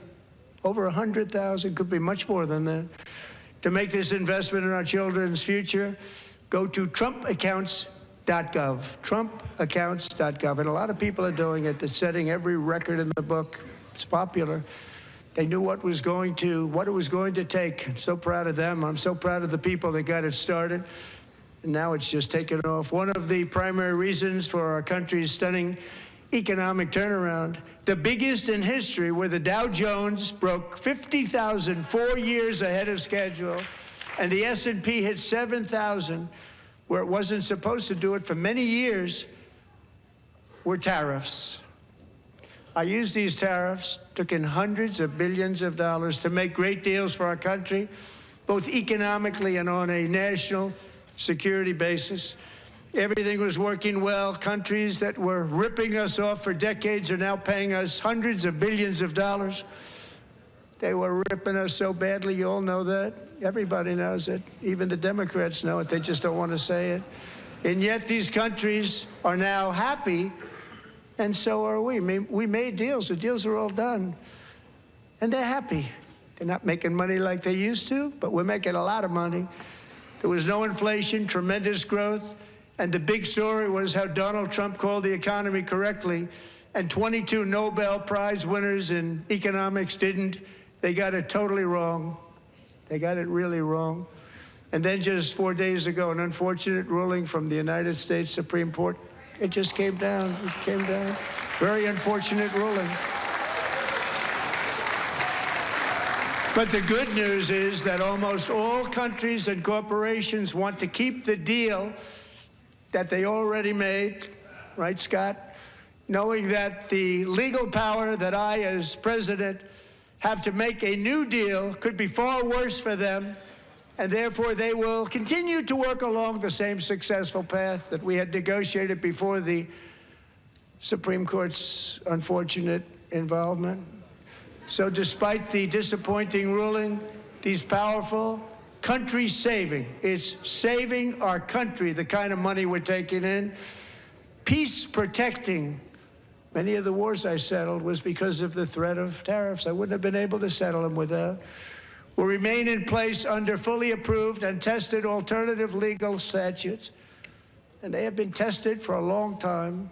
They're a little more complex, but they're actually probably better, leading to a solution that will be even stronger than before. Congressional action will not be necessary. It's already time-tested and approved. And as time goes by, I believe the tariffs paid for by foreign countries will, like in the past, substantially replace the modern-day system of income tax, taking a great financial burden off the people that I love.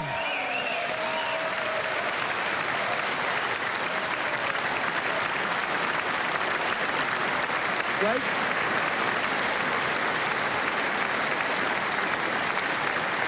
Moving forward, factories, jobs, investment, and trillions of dollars will continue pouring into the United States of America because we finally have a president who puts America first. I put America first. I love America.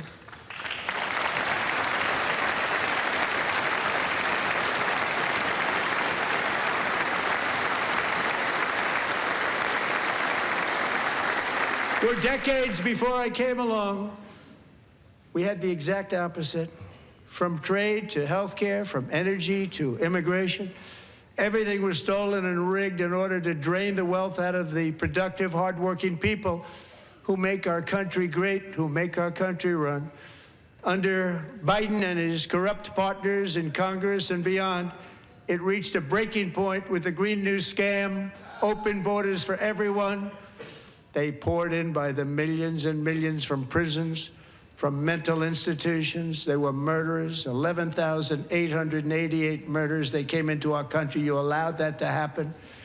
And record-setting inflation that cost the typical family $34,000 in just a speck of time.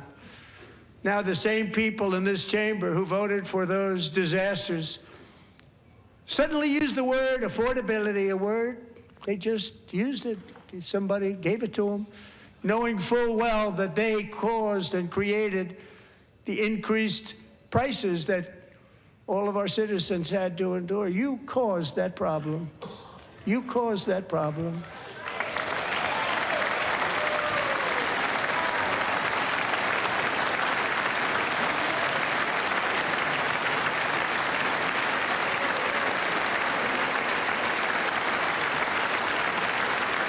They knew their statements were a lie. They knew it.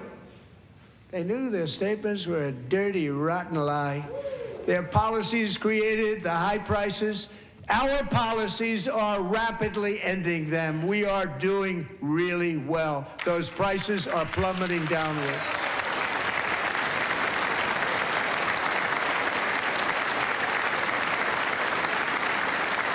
The price of eggs is down 60%. Madam Secretary, thank you. The cost of chicken, butter, fruit, hotels, automobiles, rent is lower today than when I took office by a lot. And even beef, which was very high, is starting to come down significantly. Just hold on a little while. We're getting it down. And soon you will see numbers that few people would think were possible to achieve just a short time ago. Nobody can believe when they see the kind of numbers, and especially energy, when they see energy going down to numbers like that, they cannot believe it. It's like another big tax cut. I'm also confronting one of the biggest ripoffs of our times, the crushing cost of health care caused by you. Since the passage of the Unaffordable Care Act, sometimes referred to as Obamacare, big insurance companies have gotten rich. It was meant for the insurance companies, not for the people. With our government giving them hundreds and hundreds of billions of dollars a year as their stock prices soared 1,000, 1,200, 1,400, and even 1,700%, like nothing else. That's why I introduced the great health care plan. I want to stop all payments to big insurance companies and instead give that money directly to the people so they can buy their own health care, which will be better health care at a much lower cost.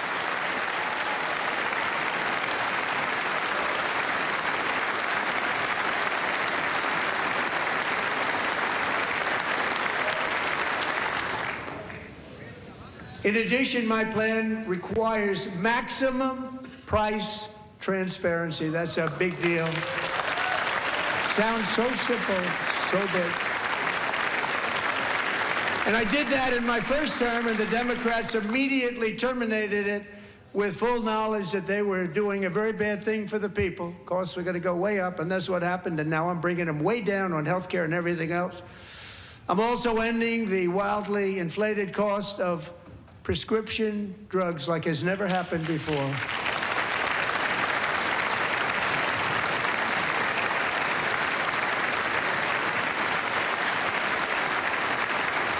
Other presidents tried to do it, but they never could. They tried. Most didn't try, actually. But they tried. They said they tried. They couldn't do it. They didn't even come close. They were all talk and no action, but I got it done. Under my just enacted most favored nation agreements, Americans who have for decades paid by far the highest prices of any nation anywhere in the world for prescription drugs will now pay the lowest price anywhere in the world for drugs. Anywhere, the lowest price.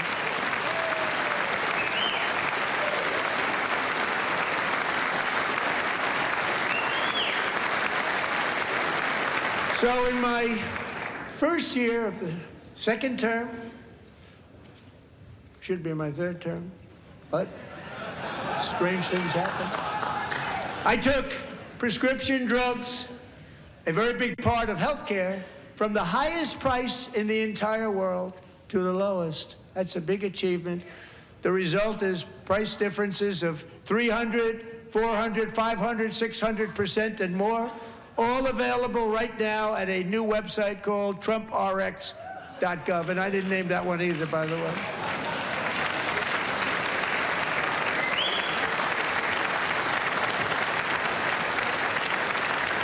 And here tonight is the very first customer ever to get that big discount, and it is big, Catherine Rayner.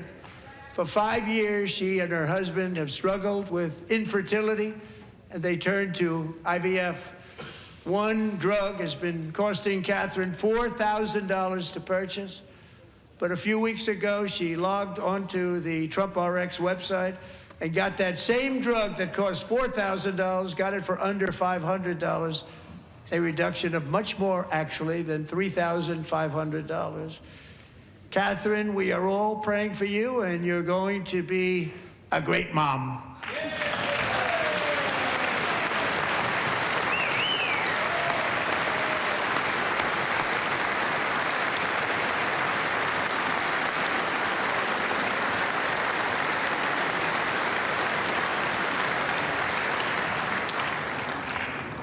So now I'm calling on Congress to codify my most favored nation program into law. Now, the one thing, I'm not sure it matters because it's going to be very hard for somebody that comes along after me to say, let's raise drug prices by 700 or 800%. But John and Mike, if you don't mind, codify it anyway. They may do it. Codify it anyway. Thank you. Many Americans are also concerned that energy demand from AI data centers could unfairly drive up their electric utility bills. Tonight, I'm pleased to announce that I have negotiated the new Ratepayer Protection Pledge. You know what that is? We're telling the major tech companies that they have the obligation to provide for their own power needs. They can build their own power plants as part of their factory so that no one's prices will go up. And in many cases, prices of electricity will go down for the community and very substantially down. This is a unique strategy never used in this country before. We have an old grid. It could never handle the kind of numbers, the amount of electricity that's needed. So I'm telling them they can build their own plant. They're going to produce their own electricity. It will ensure the company's ability to get electricity while at the same time lowering prices of electricity for you, and could be very substantial for all of you cities and towns. You're going to see some good things happen over the next number of years. Another pillar of the American dream that has been under attack is home ownership. With us tonight is Rachel Wiggins, a mom of two from Houston. She placed bids on 20 homes and lost all of those bids to gigantic investment firms that bypassed inspection, paid all cash, and turned those houses into rentals, stealing away her American dream. She was devastated.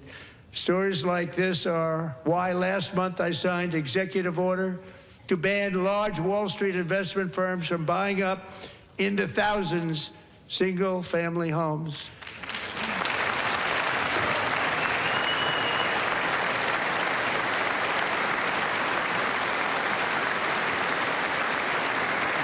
And now I'm asking Congress to make that ban permanent, because homes for people, really, that's what we want. We want homes for people, not for corporations. Corporations are doing just fine. Rachel, thank you very much. Good luck with your home. You'll get one soon.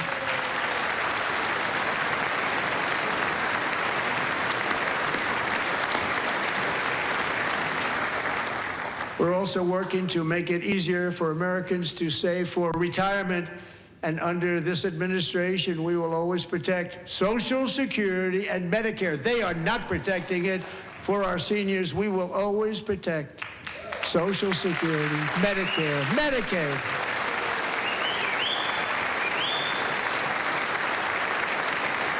Since I took office, the typical 401k balance is up by at least $30,000. That's a lot of money. We have millions and millions of people, because the stock market has done so well, setting all those records. Your 401ks are way up. Yet half of all of working Americans still do not have access to a retirement plan with matching contributions from an employer. To remedy this gross disparity, I'm announcing that next year my administration will give these often forgotten American workers, great people, the people that built our country, access to the same type of retirement plan offered to every federal worker. We will match your contribution with up to $1,000 each year. As we ensure that all Americans can profit from a rising stock market, let's also ensure that members of Congress cannot corruptly profit from using insider information.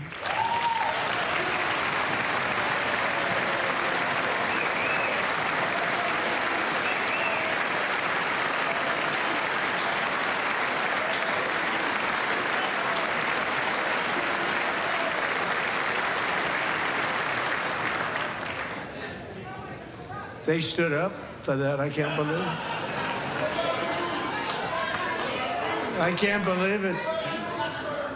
Did Nancy Pelosi stand up if she's here?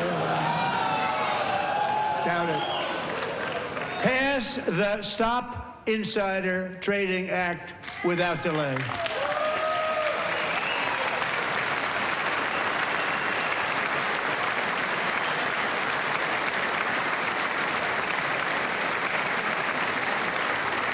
I wasn't sure if anybody even on this side was going to applaud for that. I'm very impressed. Thank you. I'm very impressed. But when it comes to the corruption that is plundering, it's plundering America. There's been no more stunning example than Minnesota, where members of the Somali community have pillaged an estimated $19 billion from the American taxpayer. Oh, we have all the information. And in actuality, the number is much higher than that. And California, Massachusetts, Maine, and many other states are even worse. This is the kind of corruption that shreds the fabric of a nation, and we are working on it like you wouldn't believe. So tonight, although started 4 months ago, I am officially announcing the war on fraud to be led by our great Vice President, J.D. Vance.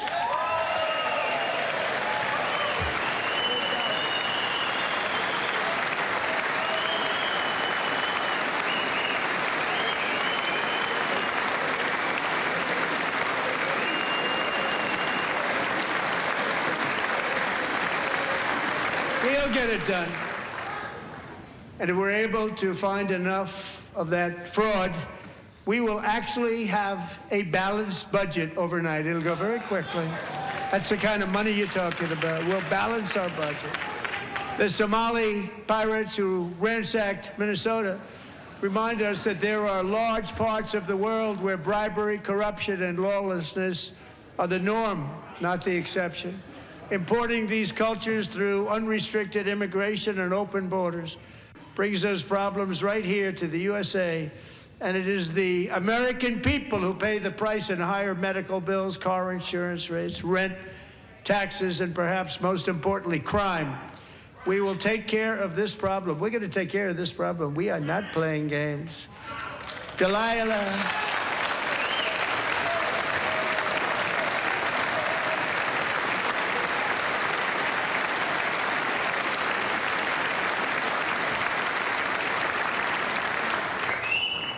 Delilah Coleman was only 5 years old in June 2024 when a 18-wheel tractor trailer plowed into her stopped car traveling at 60 miles an hour or more. The driver was an illegal alien let in by Joe Biden and given a commercial driver's license by open borders politicians in California. Doctors said Delilah would never be able to walk or talk, have a good life. She wouldn't even be able to eat again. But against all odds, she is now in the first grade learning to walk. And she's here this evening with her dad, Marcus, a fantastic man. Delilah, please, you are a great inspiration. Please stand up.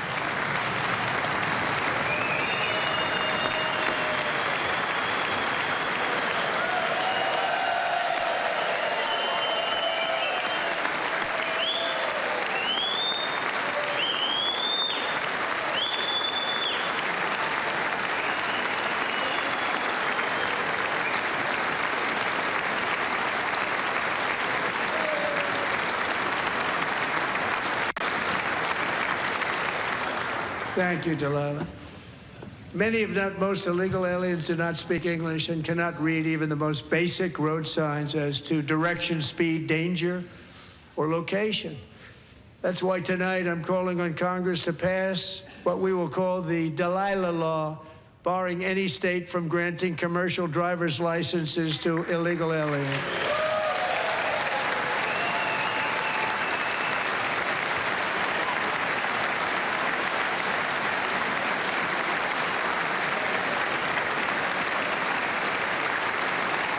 And yesterday, as you probably saw at the White House, I hosted a ceremony with Americans who lost their treasured loved ones to the scourge of illegal immigration. People came into our country, how we allowed this to happen with our open borders.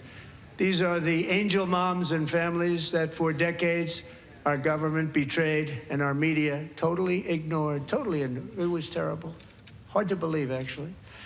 In 2023, a 16-year-old high school cheerleader named Elizabeth Medina was supposed to perform in her town's Christmas parade, but she never arrived. Her mother, Jacqueline, went home to look for her, and she found her lying dead in a bathtub bleeding profusely after being stabbed 25 times.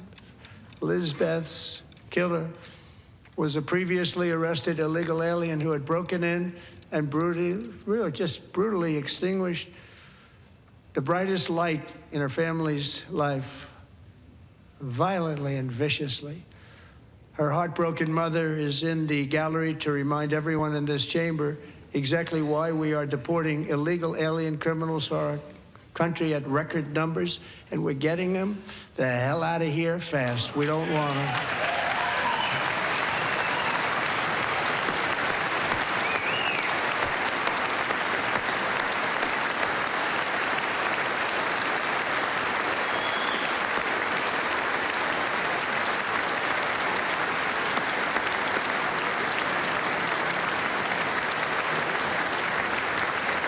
Thank you very much, Jacqueline. Thank you. We can never forget that many in this room not only allowed the border invasion to happen before I got involved, but indeed they would do it all over again if they ever had the chance. If they ever got elected, they would open up those borders to some of the worst criminals anywhere in the world. The only thing standing between Americans and a wide open border right now is President Donald J. Trump and our great Republican patriots in Congress. Thank you. Thank you.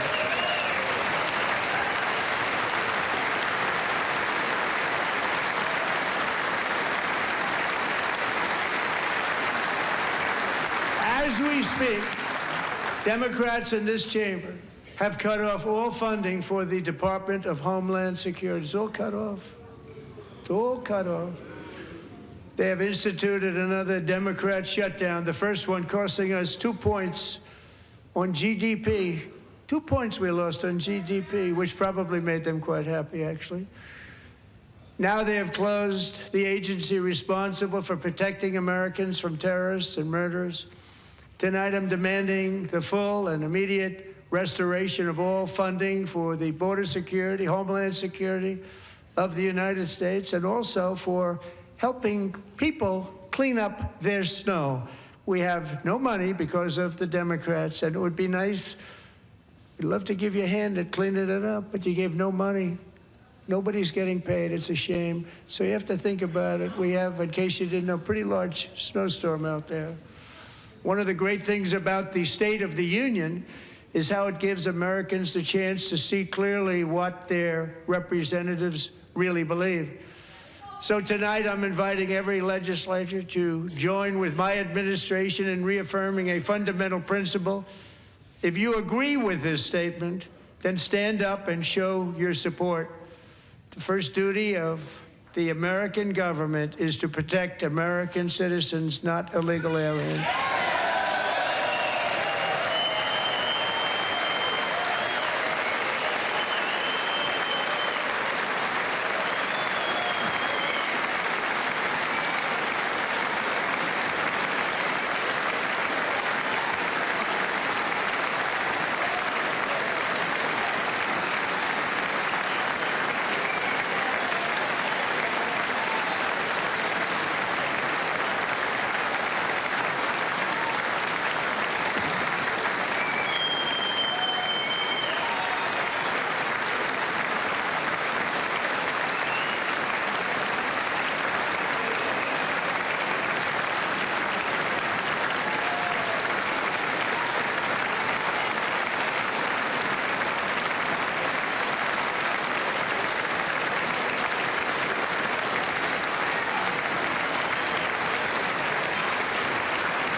Isn't that a shame? You should be ashamed of yourself, not standing up.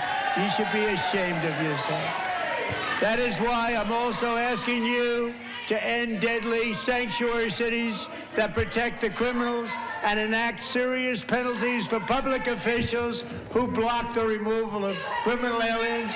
In many cases, drug lords, murderers all over our country, they're blocking the removal of these people out of our country, and you should be ashamed of yourself.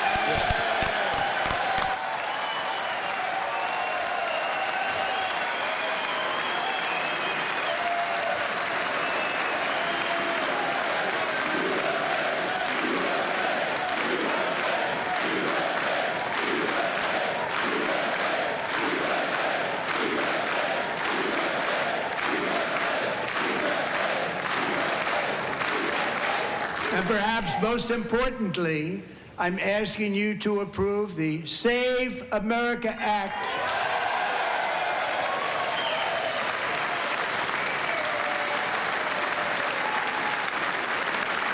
To stop illegal aliens and others who are unpermitted persons from voting in our sacred American elections. The cheating is rampant in our elections. It's rampant. It's very simple. All voters must show voter ID.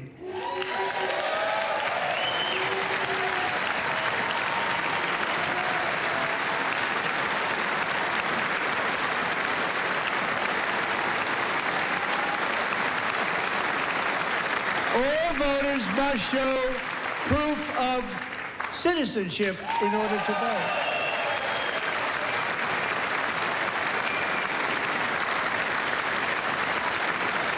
And no more crooked mail-in ballots except for illness, disability, military, or travel. None. And this should be an easy one. And by the way, it's polling at 89%, including Democrats. 89%.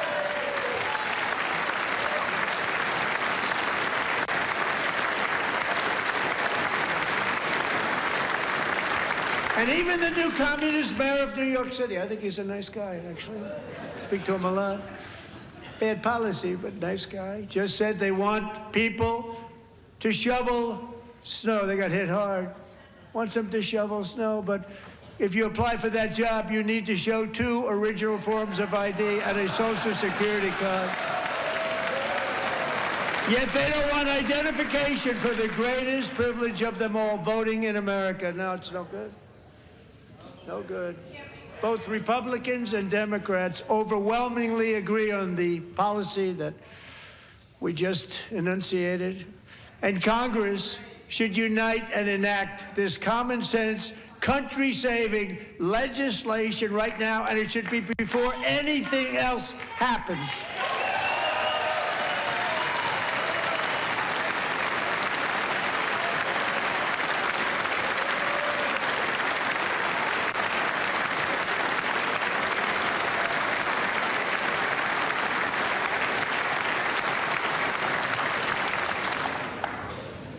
And the reason they don't want to do it, why would anybody not want voter ID? One reason, because they want to cheat. There's only one reason.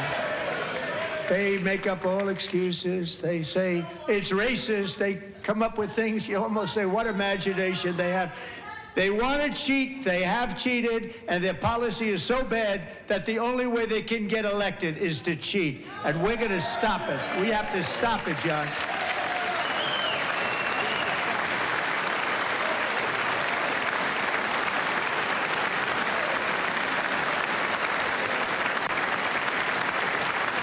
And here is one more opportunity to show common sense in government. In the gallery tonight are Sage Blair and her mother, Michelle. In 2021, Sage was 14 when school officials in Virginia sought to socially transition her to a new gender, treating her as a boy and hiding it from her parents. Hard to believe, isn't it? Before long, a confused Sage ran away from home after she was found in a horrific situation in Maryland A left-wing judge refused to return Sage to her parents because they did not immediately state that their daughter was their son. Sage was thrown into an all-boys state home and suffered terribly for a long time. But today, all of that is behind them because Sage is a proud and wonderful young woman with a full-ride scholarship to Liberty University. Sage and Michelle, please stand up.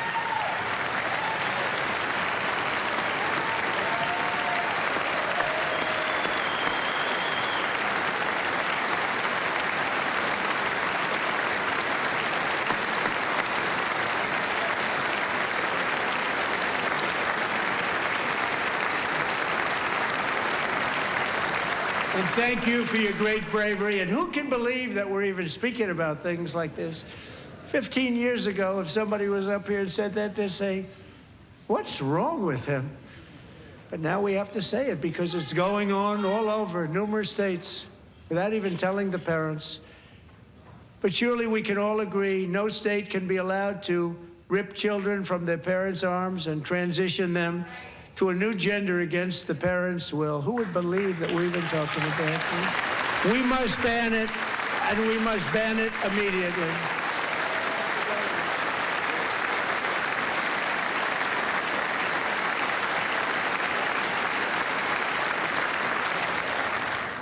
Look, nobody stands up. These people are crazy, I'm telling you. They're crazy.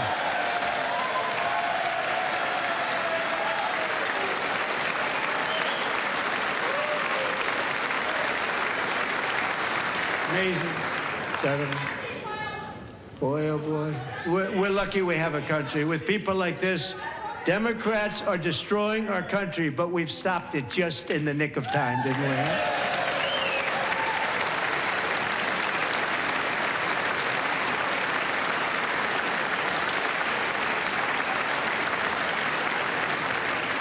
No one cares more about protecting America's youth than our wonderful First Lady, now a movie star. She's a movie star. Can you believe it? Who would have believed that? Over the past year, she has had an incredible impact championing AI legislation, advancing a landmark executive order on foster care, and helping secure $30 million to launch the Melania Trump Foster Youth to Independence Initiative. It's a tremendous, really a tremendous thing that happened and had a lot of bipartisan support. She gets much better bipartisan support than I do. I get none. She gets a lot. Someday you're going to have to tell me how you did that. And students and educators in every state have joined the First Lady's efforts in the presidential AI challenge, keeping America's next generation positioned to succeed and strongly succeed in the future. Tonight, we welcome two young people whose lives reflect the First Lady's impact, Sierra Burns and Everest Nevermont. Thank you both, and Melania, thank you. I know how hard you worked on it. Thank you very much.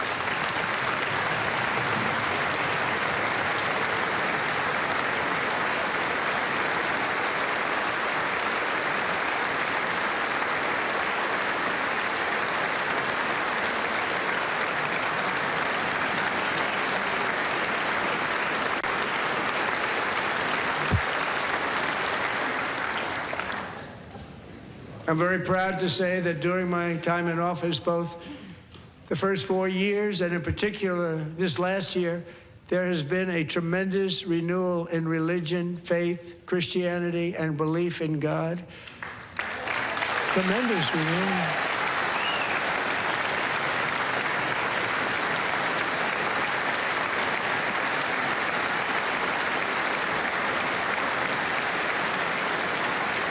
This is especially true among young people, and a big part of that had to do with my great friend, Charlie Kirk, a great guy, great man.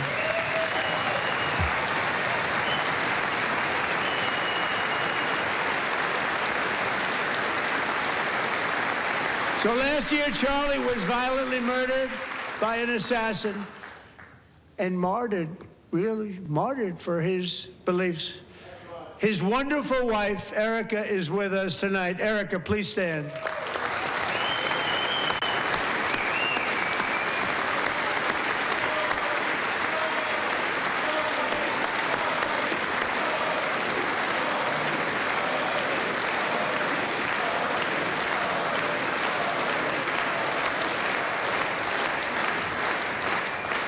Thank you, Erica. Been through a lot. In Charlie's memory, we must all come together to reaffirm that America is one nation under God, and we must totally reject political violence of any kind.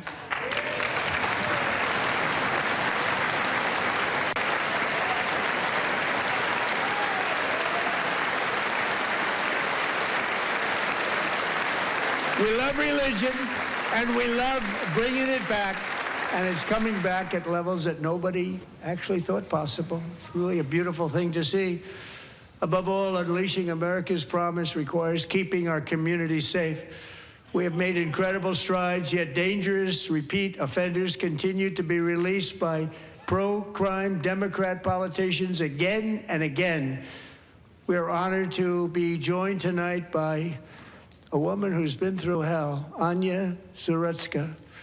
In 2022, she and her beautiful daughter, so beautiful, what a beautiful young woman, Irina, fled war-torn Ukraine to live with relatives near Charlotte, North Carolina. And by the way, what's going on with Charlotte? Last summer, 23-year-old Irina was riding home on the train when a deranged monster who had been arrested over a dozen times and was released through no cash bail, stood up and viciously slashed a knife through her neck and body. No one will ever forget. There were people on that train. No one will ever forget the expression of terror on Irina's face as she looked up at her attacker in the last seconds of her life. She died instantly. She had escaped a brutal war only to be slain by a hardened criminal set free to kill in America, came in through open borders. Mrs. Zuretska, tonight I promise you we will ensure justice for your magnificent daughter, Irina.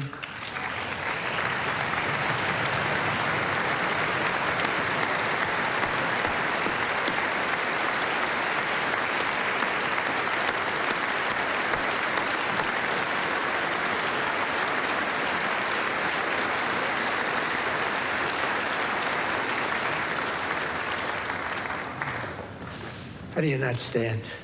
How do you not stand? I'm asking this Congress to pass tough legislation to ensure that violent and dangerous repeat offenders are put behind bars, and importantly, that they stay there.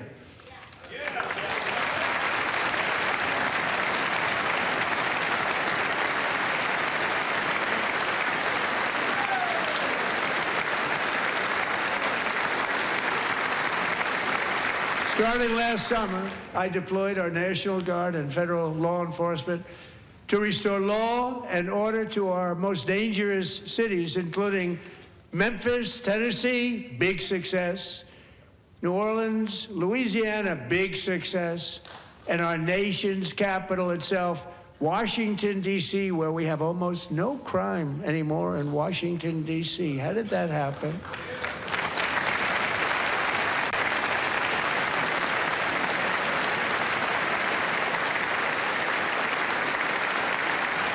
In fact, crime in Washington is now at the lowest level ever recorded, and murders in D.C. this January were down close to 100% from a year ago.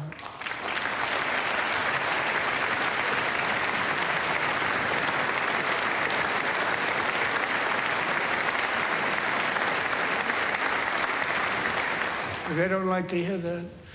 One of the sick people, one of the brave service members who helped achieve this stunning turnaround was 20-year-old West Virginia Army National Guard Specialist Sarah Beckstrom. After a 4-month deployment, she voluntarily extended her service, and her rank was going to be lifted. She was doing so well. They were so proud of her. But the very next day, she was on patrol near the White House when she was ambushed and shot in the head by a terrorist monster from Afghanistan. Shouldn't have been in our country. And all because she wore the uniform of our nation, she was shot. He traveled here because he didn't like people wearing our uniform. He was sick and deranged, shouldn't have been in our country. Sarah Beckstrom died in order to defend our capital, and we are honored to be joined by her wonderful parents, Gary and Evalie. Your daughter was a true American patriot, and she will be greatly missed. She was a great person. I saw reports on her. They've never seen anything like it.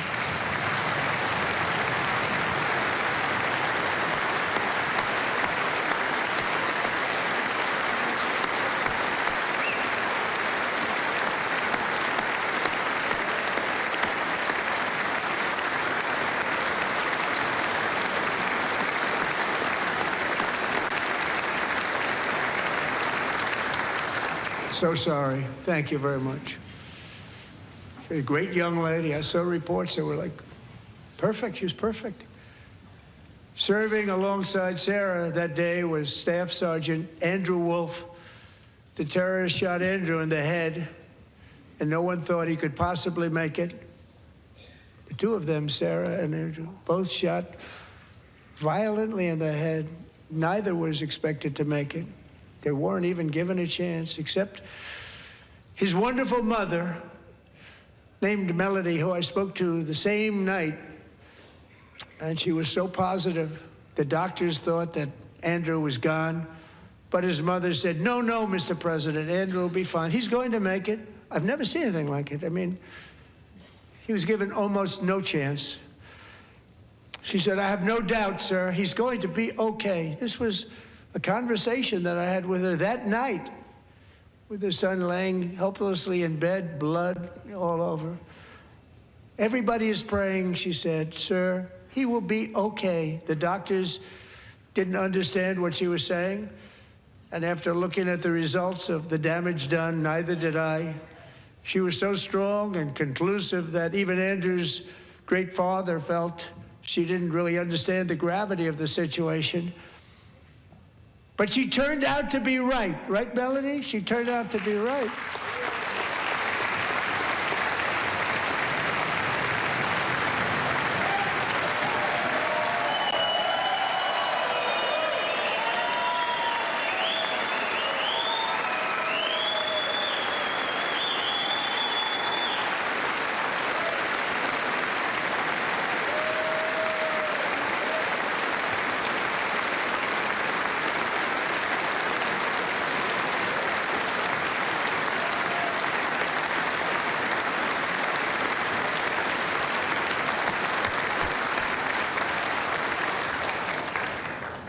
Amazing, actually.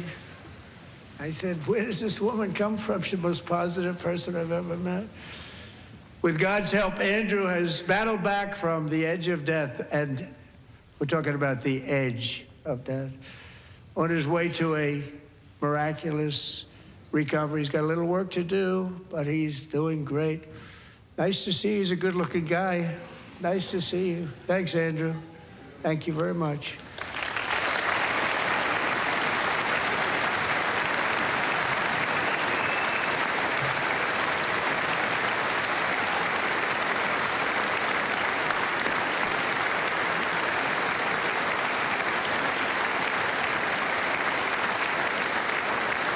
So, Andrew, while you're up, now I'm going to ask a highly respected General James Seward to present Staff Sergeant Andrew Wolf and the great family of Sarah Beckstrom with the award created by our late, great President George Washington himself. It's called the Purple Heart.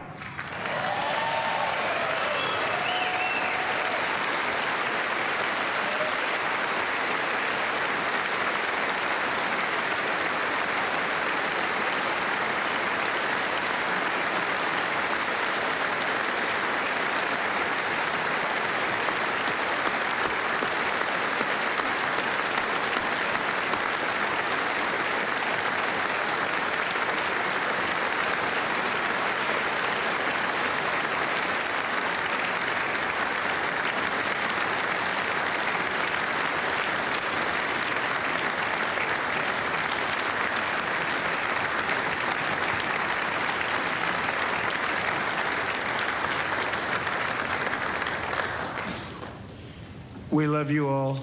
Love you. We're proudly restoring safety for Americans at home, and we are also restoring security for Americans abroad. Our country has never been stronger. My first 10 months, I ended 8 wars, including Cambodia. Isn't it funny? You're sick people. Cambodia and Thailand, Pakistan and India. Would have been a nuclear war. 35 million people said the Prime Minister of Pakistan would have died if it were not for my involvement. Kosovo and Serbia, Israel and Iran, Egypt and Ethiopia, Armenia and Azerbaijan, the Congo and Rwanda, and of course the war in Gaza, which proceeds at a very low level. It's just about there. And I want to thank Steve Witkoff and Jared Kushner for your help. Thank you, Steve. Thank you, Jared.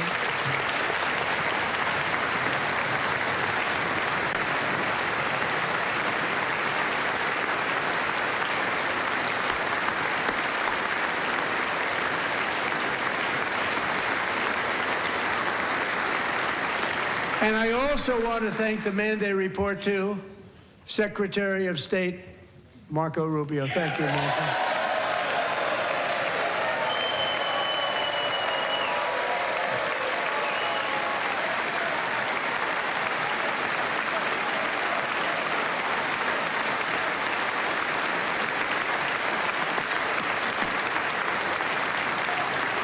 People don't like you. You know, Marco got 100% of the votes when he was in confirmation. I think our next one was about 54%. And some of the Democrats are now saying, I can't believe we approved that guy. And he said it's an honor that they feel that way, right, Marco? You have done a great job, great Secretary of State. I think he'll go down as the best ever.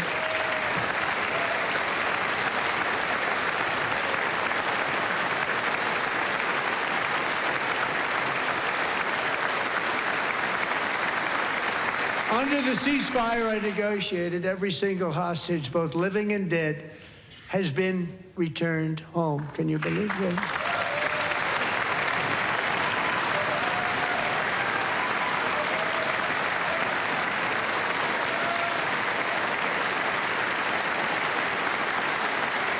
Nobody thought it was possible. Nobody thought that was possible. Both living and dead, and those parents who had a dead son, their boy, they'd always tell me their boy, they wanted him as much as though he were living. That was an amazing period of time. And they came back, and when we got all of the living hostages back, and many, many before them, but I always said those last 20 are going to be very tough, but we got many, many more, hundreds. But I said those last 20 are going to be tough. We got them back. But we only got back 14 or 15 of the dead, of the 28.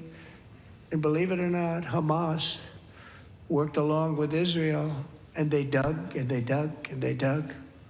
It's a tough thing to do, going through bodies all over, passing up 100 bodies sometimes for each one that they found. Tough job. And they finally got it back to 27. And then Steve and Jared, they got it back to 28. They found all 28. Nobody thought that was possible, but we did it. And I remember the family of the 28th. They were so grieved, but they were so happy as it's possible to be. They had their boy back. The mother said, "Sir, we have our boy back." What a period of time that was, but we got them all back. So thank you both very much. Great job.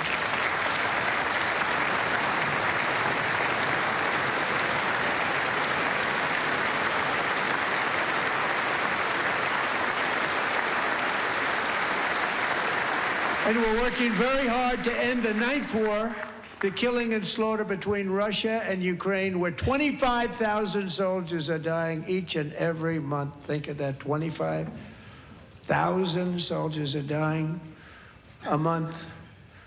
A war which would have never happened if I were president, would have never happened. As president, I will make peace wherever I can, but I will never hesitate to confront threats to America wherever we must. That's why in a breakthrough operation last June, the United States military obliterated Iran's nuclear weapons program with an attack on Iranian soil known as Operation Midnight Hammer.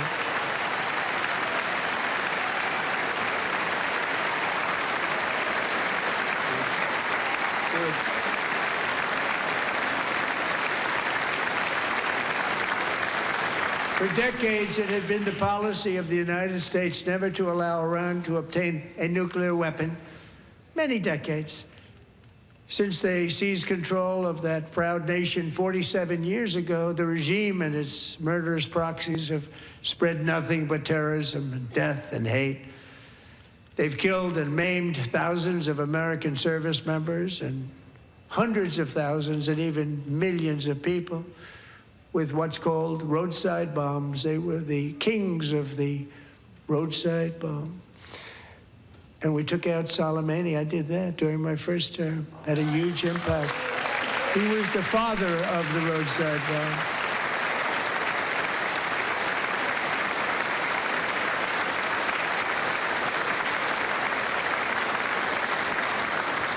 And just over the last couple of months with the protests, they've killed at least, it looks like, 32,000 protesters. 32,000 protesters in their own country. They shot them and hung them. We stopped them from hanging a lot of them with the threat of serious violence. But this is some terrible people.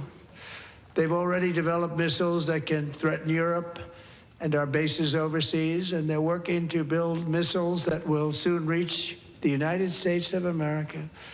After Midnight Hammer, they were warned to make no future attempts to rebuild their weapons program, and in particular, nuclear weapons. Yet they continue, starting it all over. We wiped it out, and they want to start all over again, and are at this moment again pursuing their sinister ambitions. We are in negotiations with them. They want to make a deal, but we haven't heard those secret words. We will never have a nuclear weapon.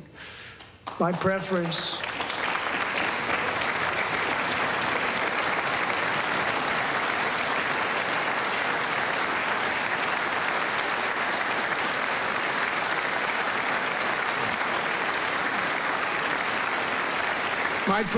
is to solve this problem through diplomacy. But one thing is certain, I will never allow the world's #1 sponsor of terror, which they are by far, to have a nuclear weapon. Can't let that happen.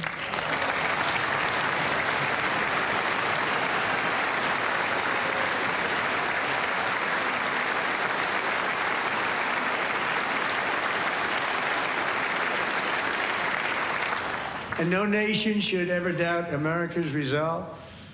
We have the most powerful military on earth. I rebuilt the military in my first term. We're going to continue to do so. Also, we just approved a $1 trillion budget. We have no choice. We have to be strong, because hopefully we will seldom have to use this great power that we built together. It's really called peace through strength, and it's been very, very effective.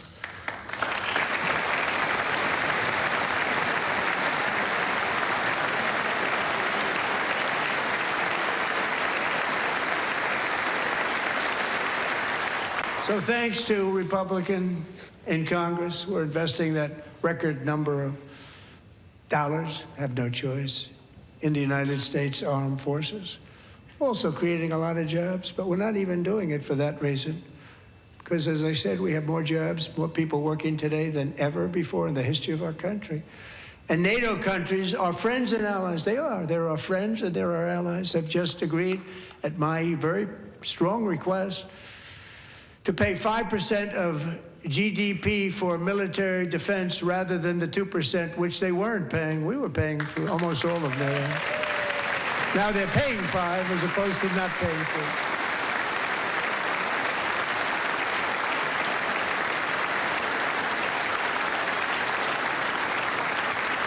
2. And getting that 5% was something which everyone said would never be done, could not happen. We got it really easily with one meeting. And big difference between 2% that's not paid. We were paying the freight of many of them. Very few were paid up. Now 5%, then they're paid. And everything we send over to Ukraine is sent through NATO, and they pay us in full. They pay us totally in full. Every branch of our armed forces is setting records for recruitment. This is so exciting. And every service member recently.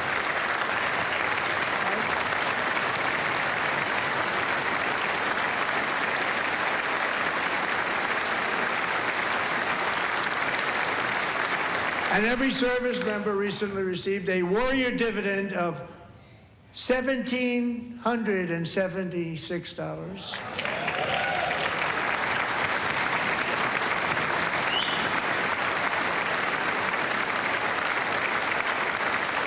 You know, they put it on my desk. We got the money from tariffs and other things, a lot of money we have. We have much more money than people understand. Have to rebuild that program a little bit, but it won't take long. But we got the money, and it was $1,775, and they wanted my approval. And I said, what's the number? $1,775. I said, wait a minute. For $1 more, we can have $1,776. It's going to... I said, we're going to figure that. I never asked anybody if we could afford it. $1 more. I said, $1,776. And I said, that's good. And I'll tell you what, our military, that was 4 months ago, our military, I never see a person in the military that doesn't thank me for it. So we're honored to do it. They deserve it. And we call it 1776. It was great. And we love our military. We love our law enforcement. We love our firemen. You know, the firemen don't get mentioned enough. We love our firemen. We're also...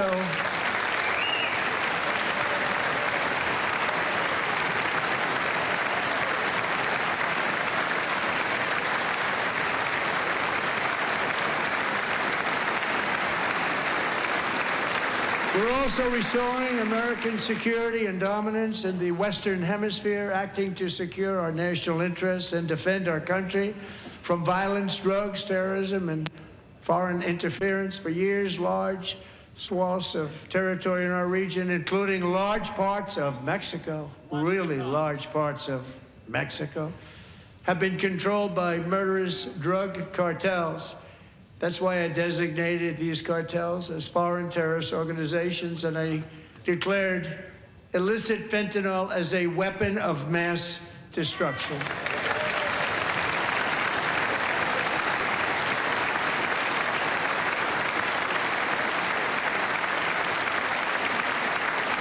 And with our new military campaign, we have stopped record amounts of drugs coming into our country and virtually stopped it completely coming in by water or sea. You probably noticed that.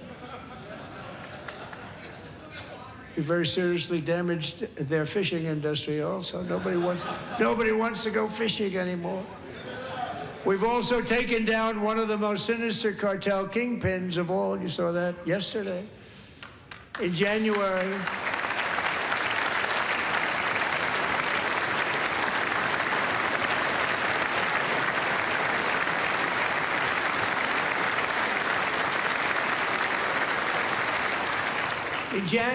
elite American warriors carried out one of the most complex, spectacular feats of military competence and power in world history. No one's seen anything like it. Foreign leaders, I won't tell you who, called me and they said, very impressive, very impressive.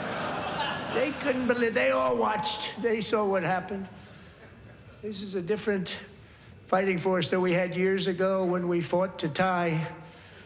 You know, it's a great fighting force. I'm so proud of it. Look at Space Force. Space Force is my baby, because we did that. My baby is becoming so important.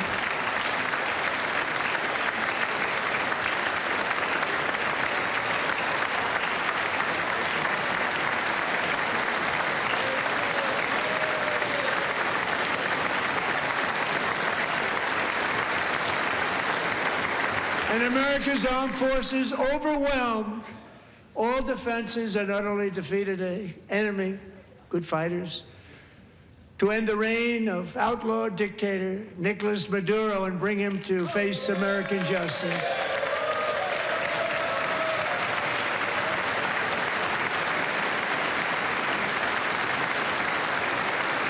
And this was an absolutely colossal victory for the security of the United States, and it also opens up a bright new beginning for the people of Venezuela. We're working closely with the new president of Venezuela, Delcy Rodriguez, to unleash extraordinary economic gains for both of our countries and to bring new hope to those who have suffered so terribly. They really did suffer. With us tonight is Alejandro Gonzalez. She grew up in a tight-knit Venezuelan family and was especially close to her beloved Uncle Enrique, But after Enrique ran for office and opposed Maduro, he was kidnapped by Maduro's security forces and thrown into the regime's really infamous prison in Caracas.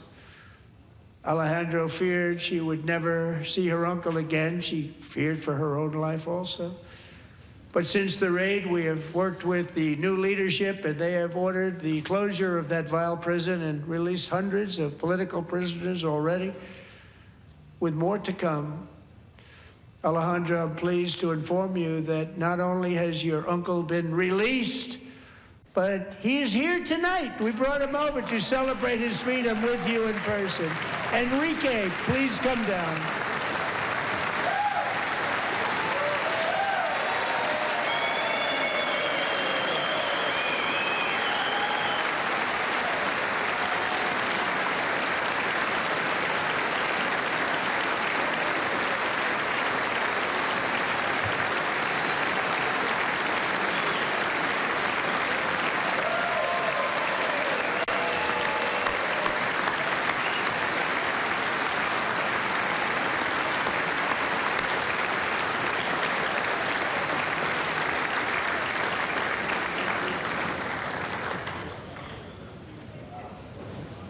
Thank you, Enrique. Have a good time.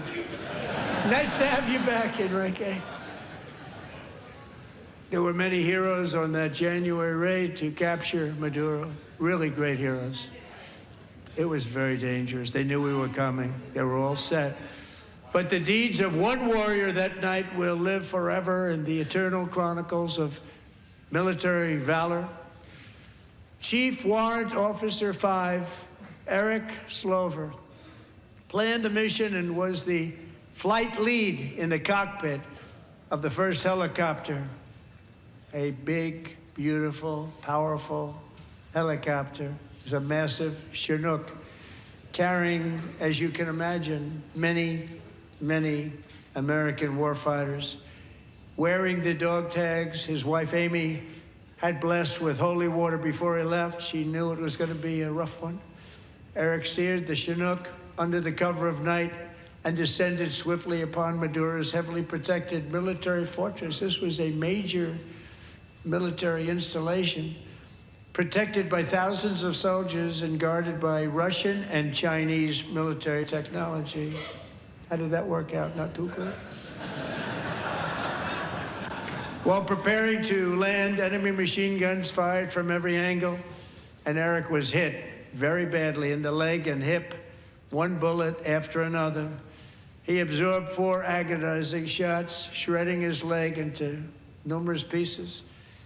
And yet, despite the fact that the use of his legs was vital to successful helicopter flight, legs are the most important part of flying a helicopter, to deliver the many commandos who would capture and detain Maduro was the only thing Eric was thinking about.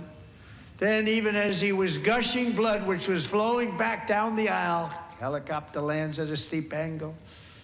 The machine guns stood right in front of him. They were right in front of him, 2 machine gunners who escaped the wrath of the previous planes.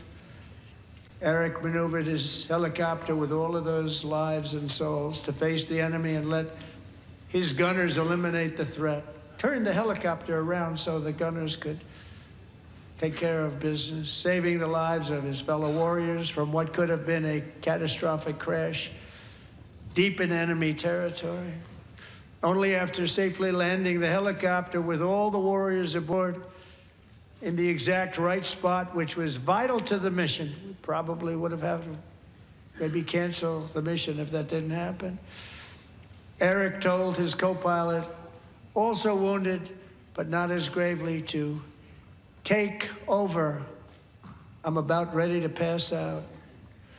The success of the entire mission and the lives of his fellow warriors hinge on Eric's ability to take the searing pain. It was unbelievable what's happened to his legs of the bullets and keep on flying and landing, and people knew what was happening. Everybody in the back of the helicopter knew because they saw the blood pouring down the aisle. Chief Warrant Officer Slover is still recovering from his serious wounds, but I'm thrilled to say that he is here tonight with his wife, Amy, Eric, and Amy. Come on in.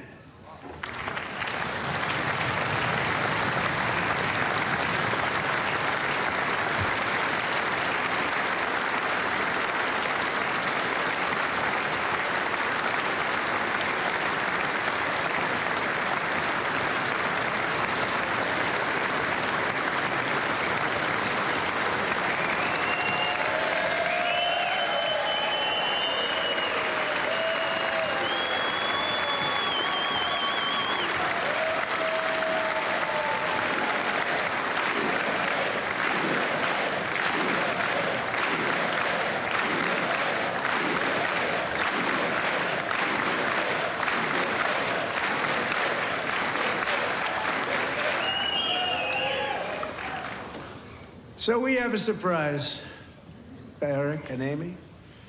In recognition of Eric's actions above and beyond the call of duty, I would now like to ask General Jonathan Braga to present Chief Warrant Officer Slover with our nation's highest military award, the Congressional Medal of Honor.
Well, thank you very much, Eric and Amy.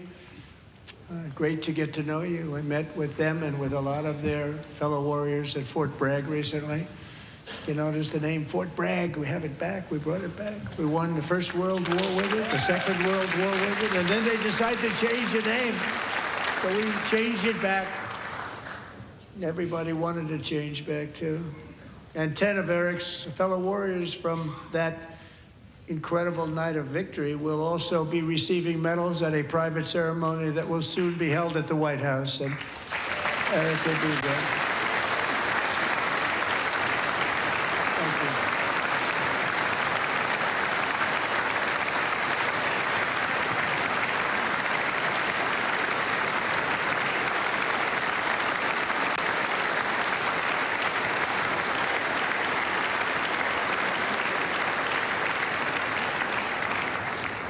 Thank you, Eric. That's a big one. Tonight we've celebrated many truly extraordinary American patriots, but there is one last living legend to honor before we go. He is one more heroic American aviator, Navy fighter pilot. Royce Williams served in World War II, Korea, Vietnam, flying more than 220 missions. In the skies over Korea in 1952, Royce was in the dogfight of a lifetime, legendary dogfight. Flying through blizzard conditions, his squadron was ambushed by 7 Soviet fighter planes. It was his first aerial combat of the war, and despite being massively outnumbered and outgunned, Royce led the takedown of 4 enemy jets and almost destroyed the others, vanquishing his adversaries while taking 263 bullets to his own plane and being seriously hurt. His story was secret for over 50 years. He didn't even want to tell his wife, but the legend grew and grew. But tonight, at 100 years old, this brave Navy captain is finally getting the recognition he deserves. He was a legend long before this evening. Royce, please stand up, and I will ask the First Lady of the United States to present Captain Royce Williams with his Congressional Medal of Honor.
Thank you, Royce, and thank you, Eric.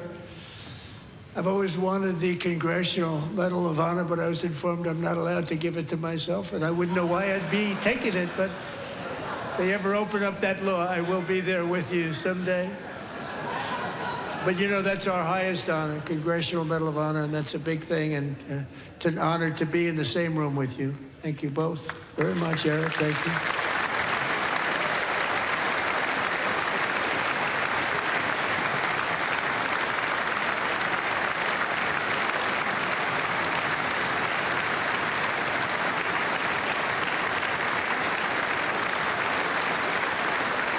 Thank you.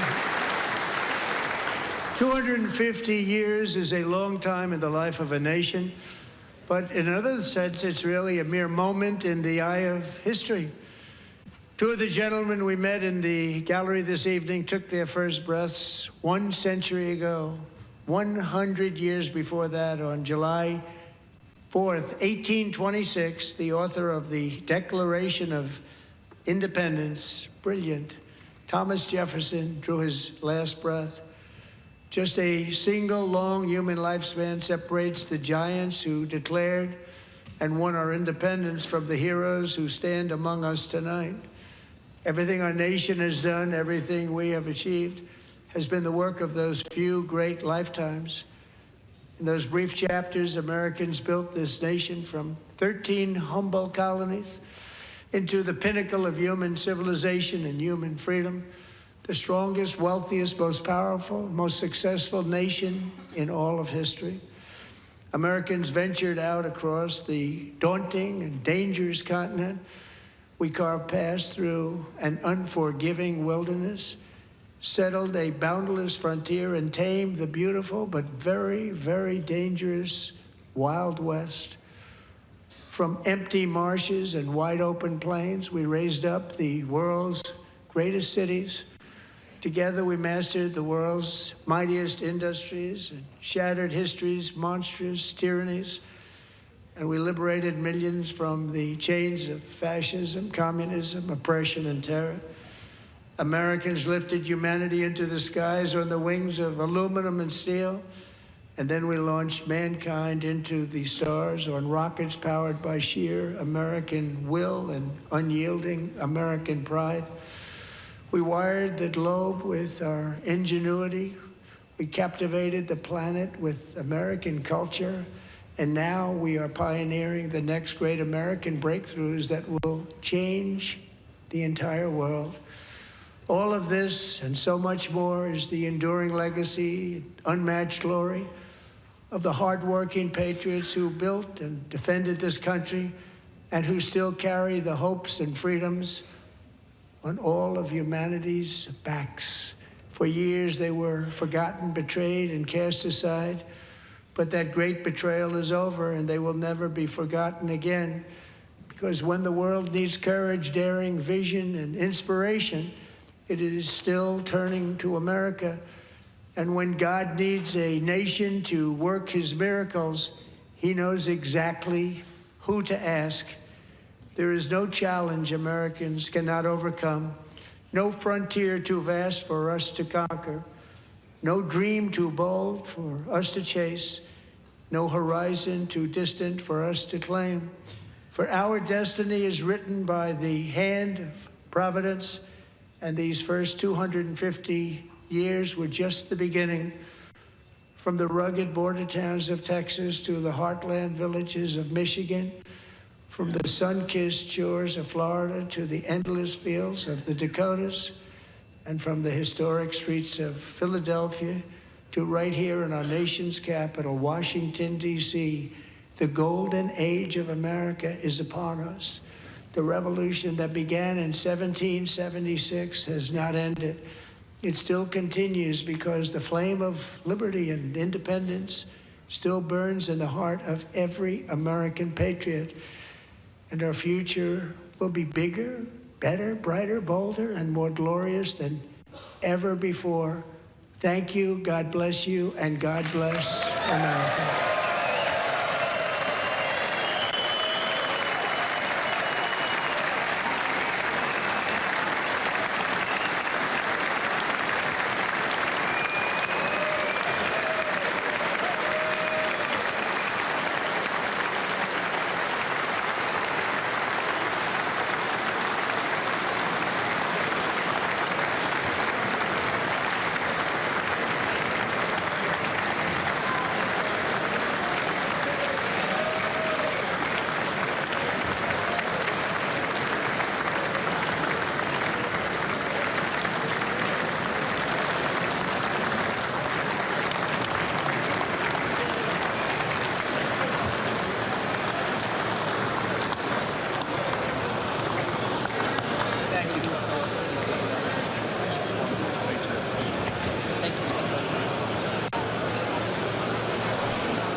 The 2026 State of the Union Address. An hour and 47 minutes long, just about. That would be a record. That is the longest State of the Union in history as the president continues to make his way out of the chamber, taking selfies with the audience. Good job. Thank you. Listening to some of this natural sound. Very well done, sir. We'll see you Friday, Mr. President. Great job. Oh, good. See you. Thank you. Great job, Mr. President. Good Thank you. Excellent speech, Mr. President. Absolutely. I'm so proud. Thank you. Mr. President. Mr. President. Thank you. Best ever. Mr. President. Thank you. Where you going, man?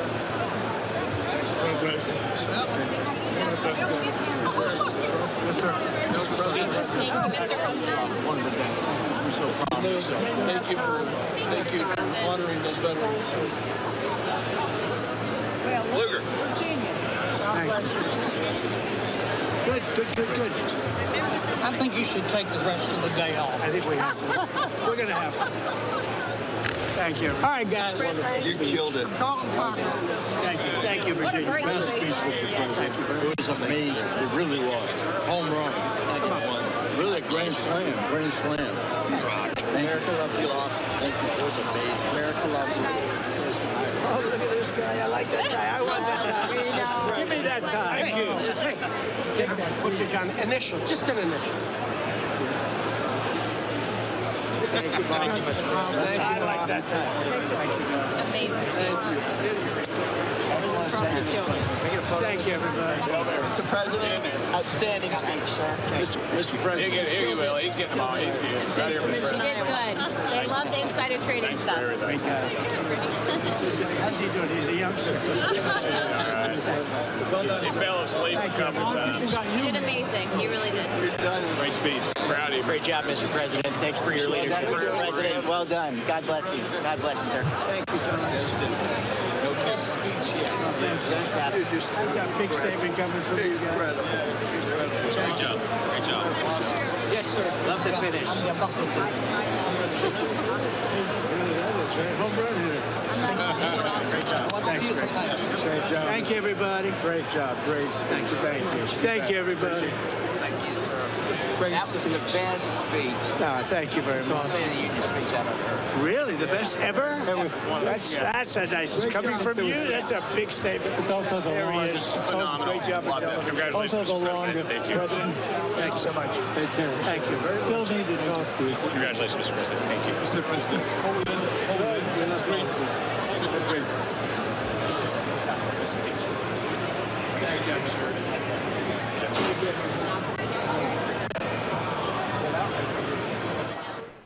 And President Trump exiting the chamber as he wraps his record-breaking length State of the Union speech. The president's The chair touting. declares the joint session of the two houses now dissolved. All right, that's them bringing things to a close for the evening. Tonight's address was wide-ranging, but it centered on immigration, the economy, and an assertive foreign policy agenda with several notable new proposals. The president opened on border security, touting reductions in illegal crossings and drug trafficking, sharply criticizing Democrats over immigration policy. The partisan divide in the chamber was evident throughout much of the night, though there were rare bipartisan moments of applause throughout the evening. I'm Austin Westfall. We do appreciate everybody who has been watching along with us this evening. One thing that we are going to continue to track as the evening goes on is how people are reacting to the State of the Union speech. Let's start off with Fox News' Caroline Shively, who is live. Caroline has been listening along to the speech with us for the past hour and 47 minutes as we clocked it, Caroline. What were the main standouts? I think the sentence probably that Trump would want to be remembered by was this one. He said our nation is back, bigger, better, richer, and stronger than ever. He had praise for his administration, for his cabinet. He talked about the economic accomplishments, talking about the lowering prices of eggs and autos and rent and mortgage rates. But whenever he veered off the teleprompter, off the script, he and the Dems really got at it. There were some hecklers. He was going back and forth. One congresswoman saying, "You have killed Americans." So a balance of praise for Republicans and his administration and really some insults for the Democrats. Al Green was escorted out of the event during the opening portions of the speech. It looked like he was holding up a sign. From your perspective, I did hear that there were some other members of Congress that were kind of going back and forth and were speaking over Trump during portions of the speech. He was removed. Was anybody else removed? Not that I saw. And Al Green, you might remember, for last year was actually removed by order of House Speaker Johnson.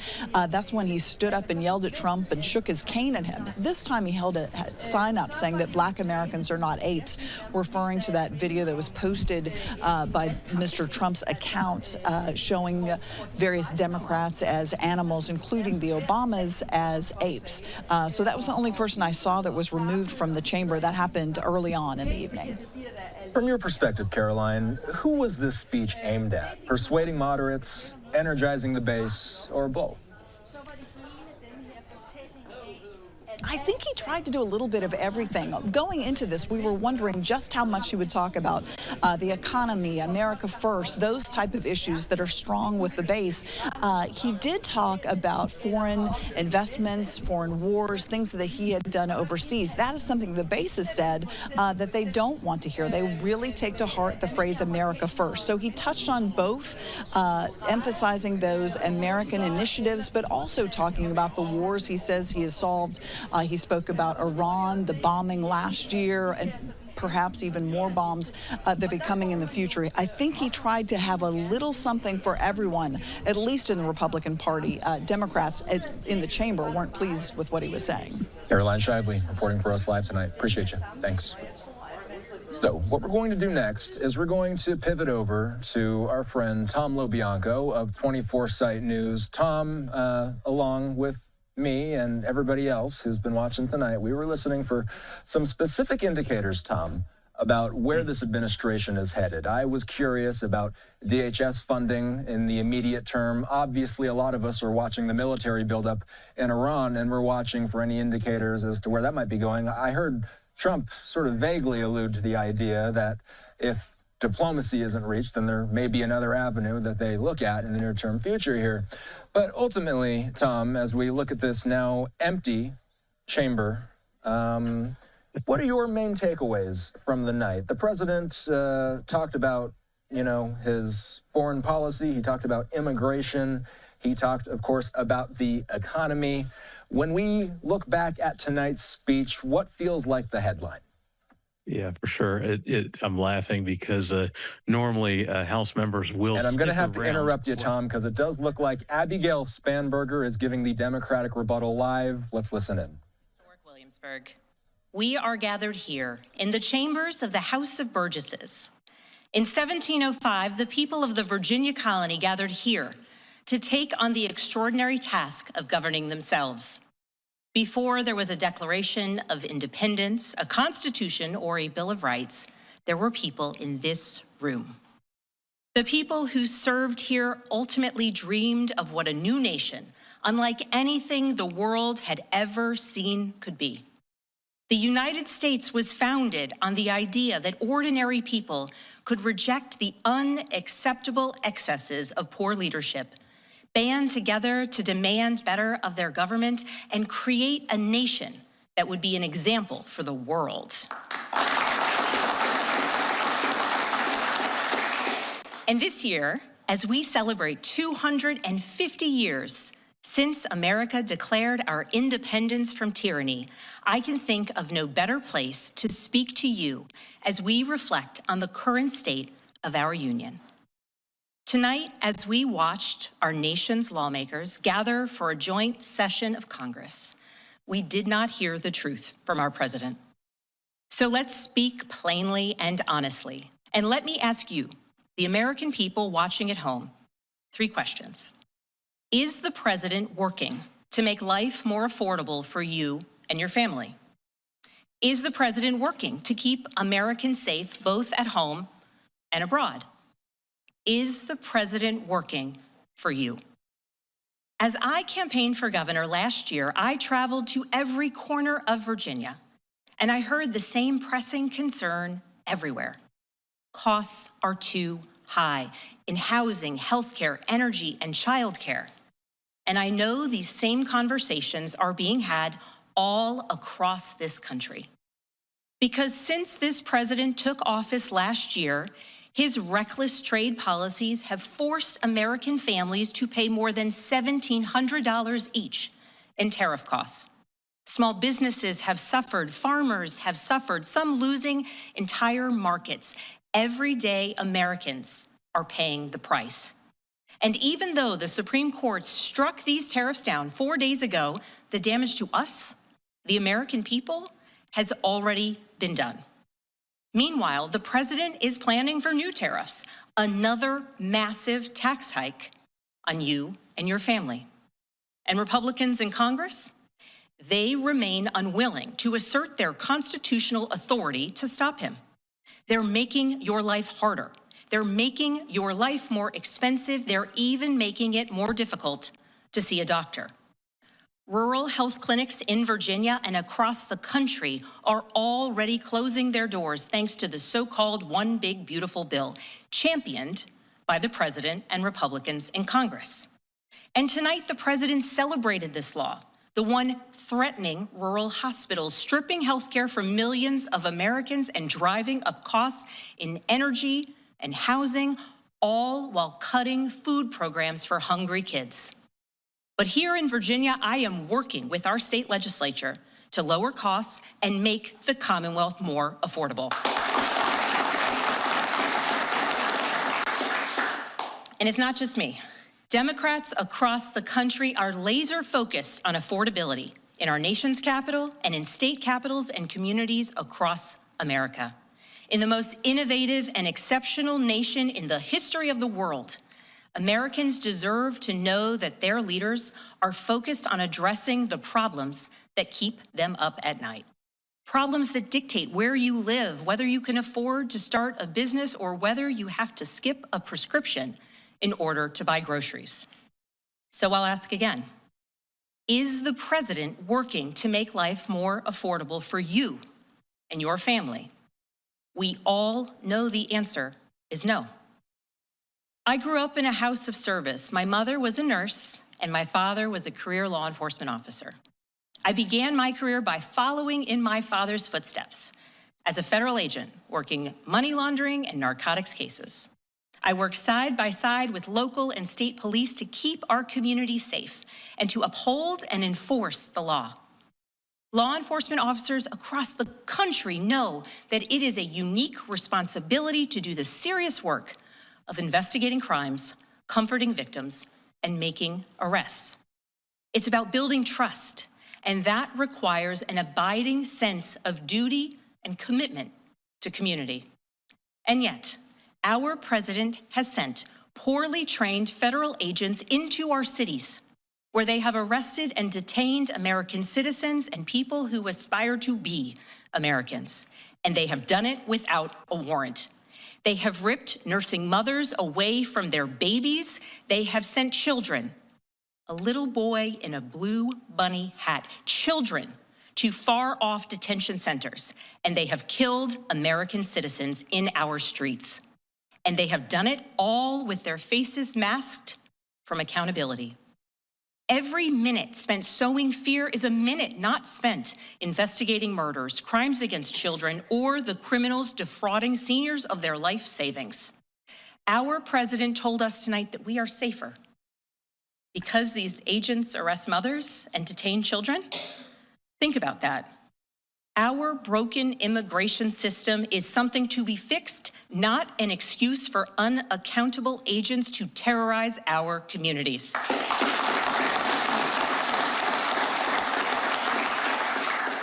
After working in law enforcement, I continued my career of service as a CIA officer, working undercover to protect the United States and our allies from global threats, terrorism, nuclear weapons, and the aggression of adversarial nations around the globe. But as the president spoke of his perceived successes tonight, he continues to cede economic power and technological strength to Russia, bow down to China, bow down to a Russian dictator, and make plans for war with Iran. Here's the truth. Over the last year, through DOJ, mass firings, and the appointment of deeply unserious people to our nation's most serious positions, our president has endangered the long and storied history of the United States of America being a force for good. So I'll ask again, is the president working to keep Americans safe, both at home and abroad? We all know the answer is no. In his speech tonight, the president did what he always does. He lied, he scapegoated, and he distracted. And he offered no real solutions to our nation's pressing challenges, so many of which he is actively making worse. He tries to divide us. He tries to enrage us, to pit us against one another, neighbor against neighbor. And sometimes he succeeds. And so you have to ask, who benefits from his rhetoric, his policies, his actions, the short list of laws he's pushed through this Republican Congress? Somebody must be benefiting. He's enriching himself, his family, his friends. The scale of the corruption is unprecedented. There's the cover-up of the Epstein files, the crypto scams, cozying up to foreign princes for airplanes and billionaires for ballrooms, putting his name and face on buildings all over our nation's capital. This is not what our founders envisioned, not by a long shot.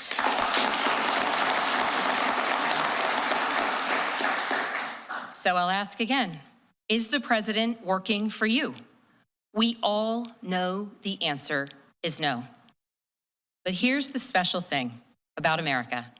On our 250th anniversary, we know better than any nation what is possible when ordinary citizens, like those who once dreamed right here in this room, reject the unacceptable and demand more of their government.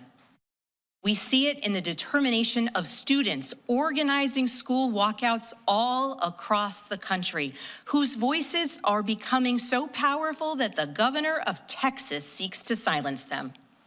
We see it in the bravery of Americans in Minnesota standing up for their communities, from peacefully protesting in sub-zero temperatures to carpooling children to school so that their immigrant parents are not ripped away from them in the parking lot.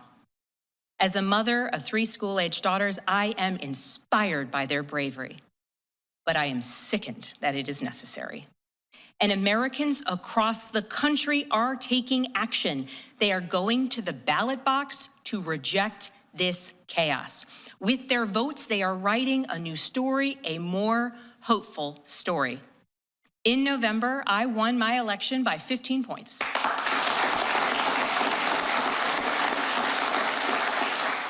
And we won 13 new seats in our state legislature. Because voters decided they wanted something different. Our campaign earned votes from Democrats, Republicans, independents, and everyone in between. Because they knew as citizens they could demand more, that they could vote for what they believe matters, and that they didn't need to be constrained by a party or political affiliation. This is happening across the country. New Jersey elected Mikey Sherrill as governor in a double-digit victory. Democrats flipped state legislative seats in places like Georgia, Iowa, Mississippi, and Texas. The list goes on and on. Ordinary Americans are stepping up to run in the spirit of our forefathers. They are running to demand more and to do more for their neighbors and communities.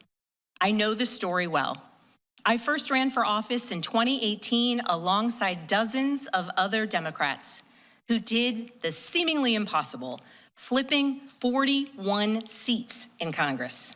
In my case, I was the first Democrat elected in 50 years, swinging our district 17 points. Those who are stepping up now to run will win in November because Americans, you at home, know you can demand more and that we are working to lower costs. We are working to keep our communities and our country safe, and we are working for you.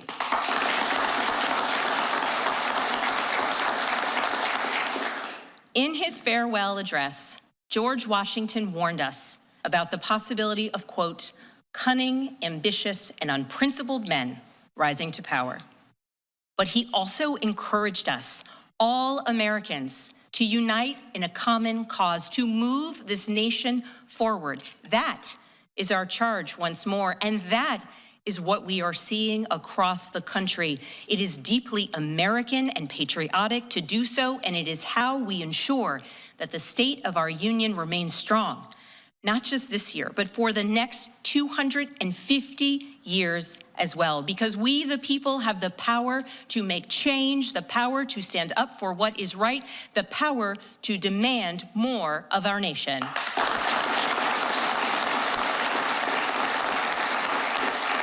May God bless the Commonwealth of Virginia, and may God bless the United States of America.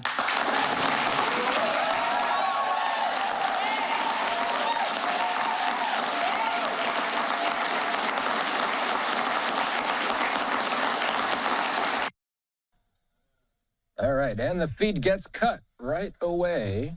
So it looks like they aren't going to have any shots of Spanberger walking away from the podium. So we here at LiveNOW, it was our goal here tonight to bring you the State of the Union speech in full, uninterrupted, and then the Democratic response in full. Spanberger's remarks lasting nearly 15 minutes. Trump's remarks lasting over an hour and 45 minutes. Again, just to give you a recap of the evening, it's been a busy one. Tonight's State of the Union address was wide-ranging and at times sharply partisan, centering on immigration, the economy, and an assertive foreign policy posture. On the economy, Trump argued that gas prices, mortgage rates, and consumer costs are improving and claimed retirement accounts have risen significantly since he took office. He renewed calls to eliminate federal taxes on tips and overtime pay. He actually touted that he passed that, I should say. He did speak of his foreign policy agenda. It took up a significant portion of the address. He talked about his efforts to release the hostages in Gaza, negotiating with Iran, insisting that Tehran must commit to never obtaining a nuclear weapon. He did state his preference for diplomacy on the Iran issue. The speech also included ceremonial moments, recognition of guests, and announcements of upcoming medal presentations at the White House. It was at times a confrontational speech, particularly toward Democrats, with visible divisions in the chamber throughout the night. And of course, Spanberger just speaking there. She repeatedly asked viewers whether the president is making life more affordable for their families, framing that as a central test of their leadership. In her official response, the Virginia governor delivered a pointed rebuttal accusing the president of misleading viewers, arguing that Democrats are focused on the issues that, quote, keep Americans up at night, particularly affordability. She also pointed to Democratic gains in state legislative and gubernatorial races, portraying her party as building political momentum. That momentum is something that we are going to be tracking very closely as we enter the 2026 midterm season. My name is Austin Westfall. We thank you for staying up with us as we slide into our post-State of the Union coverage. Standing by is the founder and editor of 24 Site News, Tom LoBianco, is here with us. Tom's been watching along with everything that we've been watching. Virginia Governor Abigail Spanberger was chosen as the person to give the Democratic response. And she asked 3 questions of the American people in her response. Is the president working to make life more affordable? Is he working to keep Americans safe at home and abroad? And is Trump working for you? I'm going to ask you the same question about both Trump and Spanberger. Did Trump accomplish what he needed to with the State of the Union? And did Spanberger accomplish what she needed to with her response? Yeah, I'll knock out Spanberger answer real quick because, these responses are always really tough. I think it was Rubio years ago had that water incident, which Trump used to mock him for mercilessly, and that's all people remembered of that one. I think Spanberger did pretty well for that. Not bad as the Democrats go. You don't want someone high profile like Newsom or Pritzker or AOC. You need somebody unifying. Pretty solid. Kept it tight, very awkward pauses, seemingly some problems with the teleprompter in there, but those things were always awkward. Did okay, Trump, surprisingly on a number of the text chains I was on, performed better than expected. And for Trump in particular, you get the sense that this is a legacy State of the Union. I mean, you look at, take away the awards to the heroes up in the balconies, bringing in the hockey team and whatnot. You take away all the stagecraft, and the meat of it really is a half and half of a look back on touted accomplishments and a look forward on promises like an Iran teeing up if there's any military action, saying that could be on the table. These are all types of things where, especially when you're looking at a second term, they only get so many times. Even a 2-term president only gets so many times to walk back out through those double doors, out of the House chamber, through Statuary Hall. So this is one of the last big speeches he'll be giving. And you got the sense that he actually did pretty good. There was more teleprompter Trump than it was like UN speech Trump. Yeah, and you can really say that you can kind of tell when we see the weave happening. He goes on script, and then sometimes he'll go in a way where you can tell he's kind of just talking from the hip there. Elizabeth Warren reacting. And this was one of those rare bipartisan moments, by the way, where we saw lawmakers on both sides giving applause. You know, let's talk a little bit about the speech and really the main priorities of a State of the Union. This State of the Union happens to be taking place in a midterm year. So when a president is crafting a speech, and again, this ended up being over an hour and 45 minutes long. This was the longest State of the Union speech in history. Does it feel like this speech invigorated the base, and does it feel like one of the priorities of this speech was the 2026 midterms and maintaining control of Congress? Yeah, it's hairy going into the midterms, and frankly, in this environment, I'm not sure any State of the Union is going to move the needle one way or another. And again, I go back to, I think that's why this is so important in terms of framing up the legacy as he thinks about wrapping up his time in office. If you look at things like opening up with affordability, playing up the markets, playing up the macro economy, especially investments and things of that nature, that was clearly focused on a midterm message, trying to address affordability, things that are really concerning voters, putting the heat on the Democrats with regards to the Department of Homeland Security funding, steamrolling them on the two shootings of Alex Preddy and Renee Good in Minneapolis, throwing meat back to his base on that. The big question going into the midterms, and we're going to see some really key. We're just right at the cusp of this right now. We're almost into March. We're going to start seeing some key metrics coming out of these primaries in terms of enthusiasm and whatnot. And one of the big concerns, of course, is that the Democrats are super enthusiastic, super inflamed, ready to go, probably, similar margins potentially to what we saw back in November. That's a spam burger referred to. The question for the Republicans is, can they get them to show up with the same fervor that they had in 2024? And, we used to talk about soccer moms and Panera moms. You have a lot of swing votes, depressed voting, a one-time presidential turnout votes among younger voters, some concerns with what will happen with Latino voters. So those are all big X factors. And I really don't know that any State of the Union can address that. Certainly not with the way things are right now. Certainly not with the polling as we see it. You and I both know how short the memory is of voters. By the time election season comes around, the 2026 State of the Union in February was going to feel like it was a million years ago. Tom, good to connect with you tonight. We'll see you soon. Appreciate you. You too. Thanks, Austin.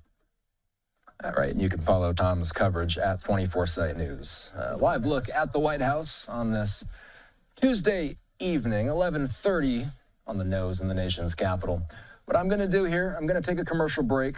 On the other side, lots more discussion about the State of the Union. We have a bipartisan in a minute.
All right, I'm Austin Westfall. Welcome back into Live Now, a live look at the White House as we continue on our conversation about the State of the Union. We still got this camera, by the way, in the rotunda watching as mostly media continue, and no doubt there's a little bit of mingling going on in there, perhaps a little bit of spin room type of stuff going on in there, like we would see after a presidential debate. A live look at the rotunda, by the way.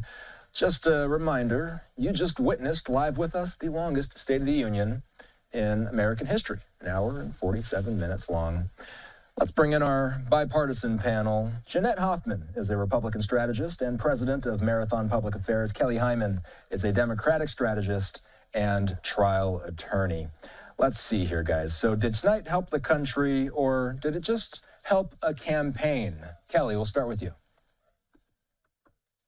Hopefully it helps both to give people an idea of what's coming in the midterm elections. So when we look at it from that way, I think it's really important to think about what issues are really going to affect the American people, because we elect these people to represent us. And we have to think about, is the president helping us? Is the president making our life better? How much is it costing us in the grocery store? Are things affordable? And these are key issues for the voters, and they got to see different perspectives. According to Trump, the economy is booming and everything's going along great. However, from the Democratic perspective, from the governor of Virginia, that there are issues that are going on that are affecting the American people, especially at the market. That it costs more to buy fruit. It costs more money to buy seafood. It costs more money to buy coffee. And those are real issues that are affecting the American people. Jeanette, did President Trump address those issues head on tonight? Did he speak about what matters most to his constituents, Americans? I think so. I think, listen, voters have a very short memory. And what President Trump had to do tonight, and I think he did so well, he has a great job of stagecraft and bringing in real people to show the policies that are working, is he reminded people why they voted for him on the economy, on security, on foreign policy. And then he laid out what he did. So, for example, he brought in a woman who was trying for infertility treatments, and those costs were slashed in half.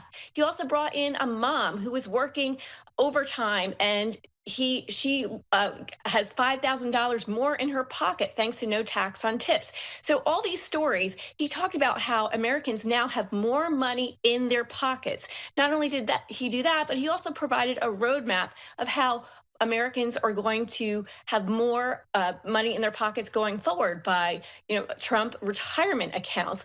Most Americans don't have retirement accounts right now. And in the future, thanks to President Trump's proposals, they will going forward. So all of these things, I think he needs to remind Americans of what he's done so far and provide a roadmap to the future.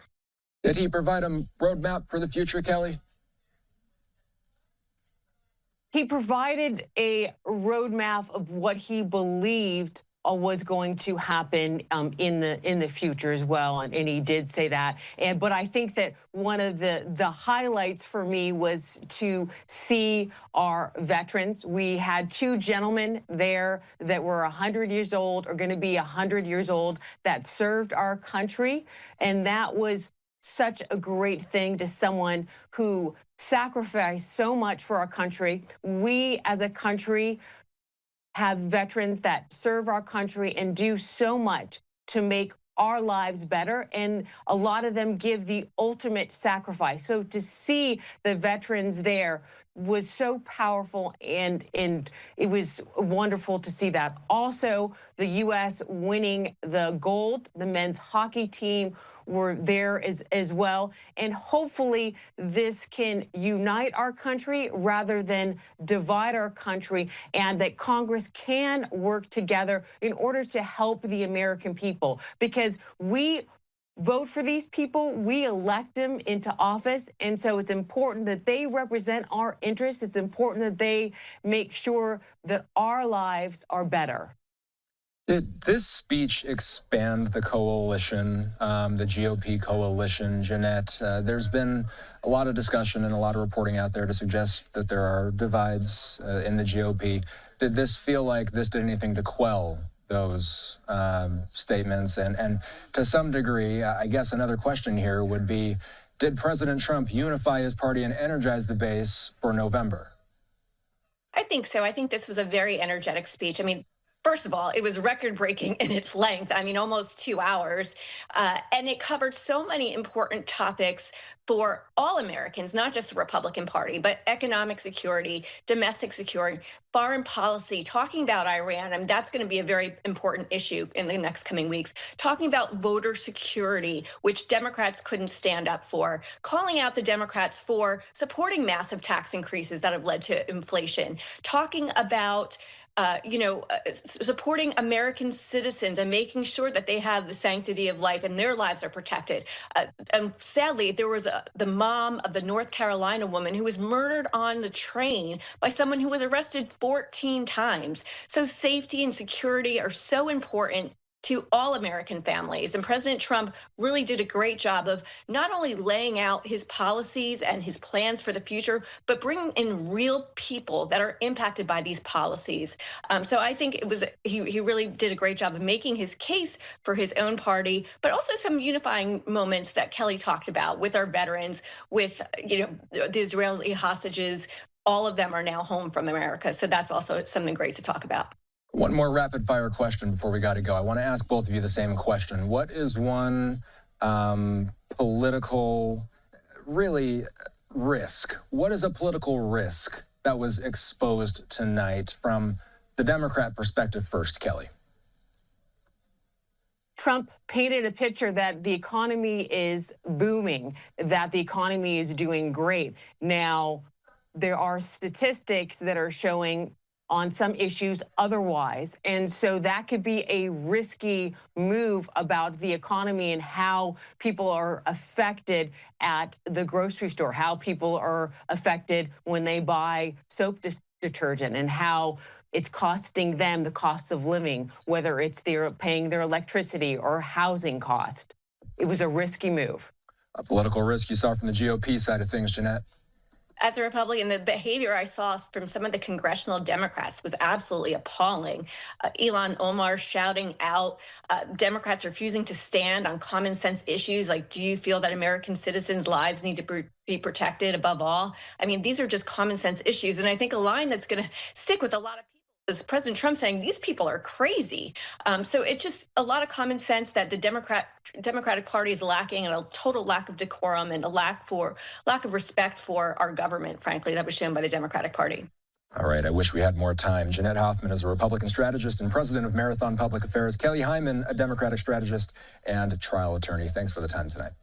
Thanks, Austin. All right, so we have to take a quick commercial break. Of course, one thing that I'm tracking closely during any major event like this, did we get any indicators about global affairs? Iran specifically, Venezuela specifically, Gaza, the Board of Peace. Was there anything said about a path toward peace in Russia and Ukraine? Discussing in a moment.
All right, you're watching Live Now. I'm Austin Westfall, a live look at the White House, approaching 11:45 in the nation's capital.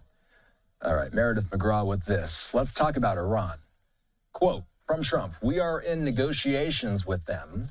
They want to make a deal, but we haven't heard those secret words. We will never have a nuclear weapon." He adds, "My preference is to solve this problem through diplomacy, but one thing is certain. I will never allow the world's #1 sponsor of terrorism to have a nuclear weapon." We have talked so much about Iran and its proxies. President Trump speaking directly about the story that we have been tracking so closely in recent months. The U.S. military has been building up more and more military hardware in the Middle East, basically expanding the optionality of what they can do if they do choose to go forward with some sort of military action in Iran. Standing by is retired Marine Intelligence Officer, national security analyst, and the host of the Strat podcast, Hal Kempfer.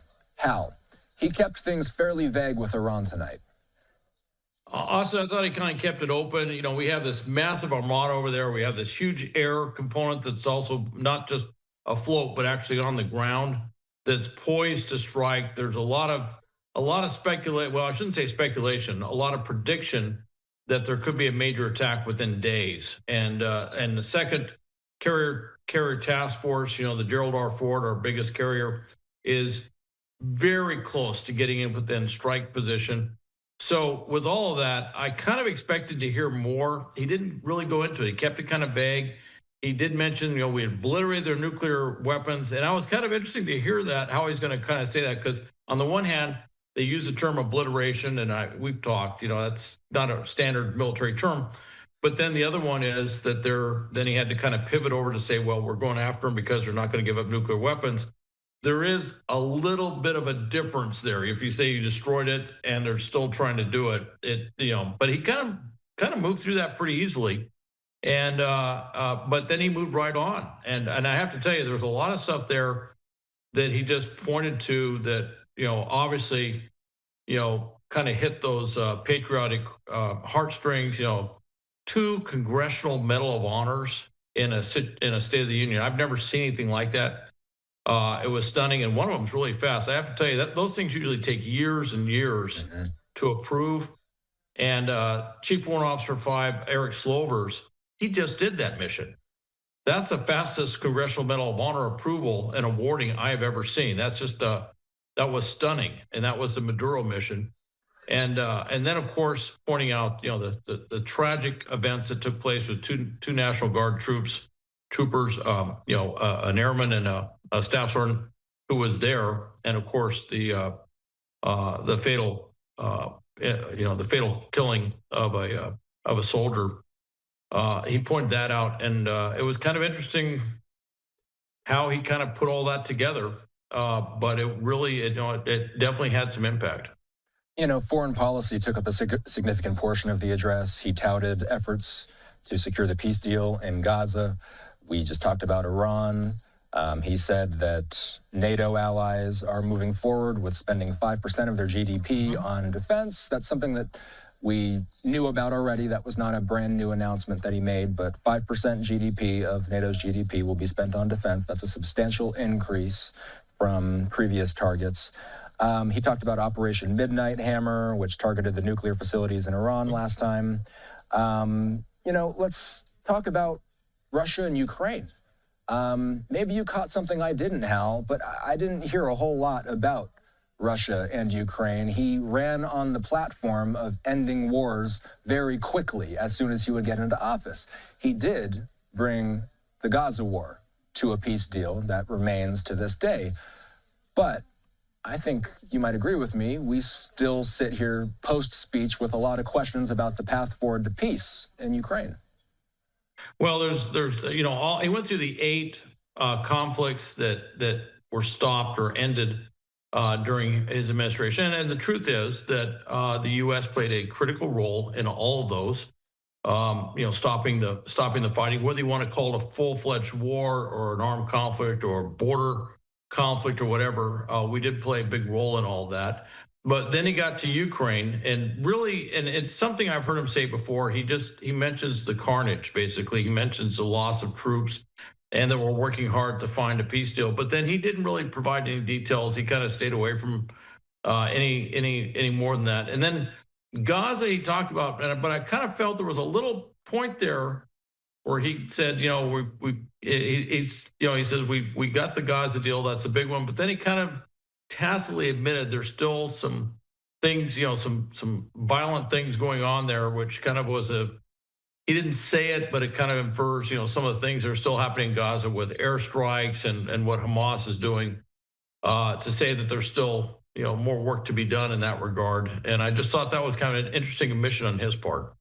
We really don't have any more clarity now on the Iran issue than we did before this speech. Would you agree?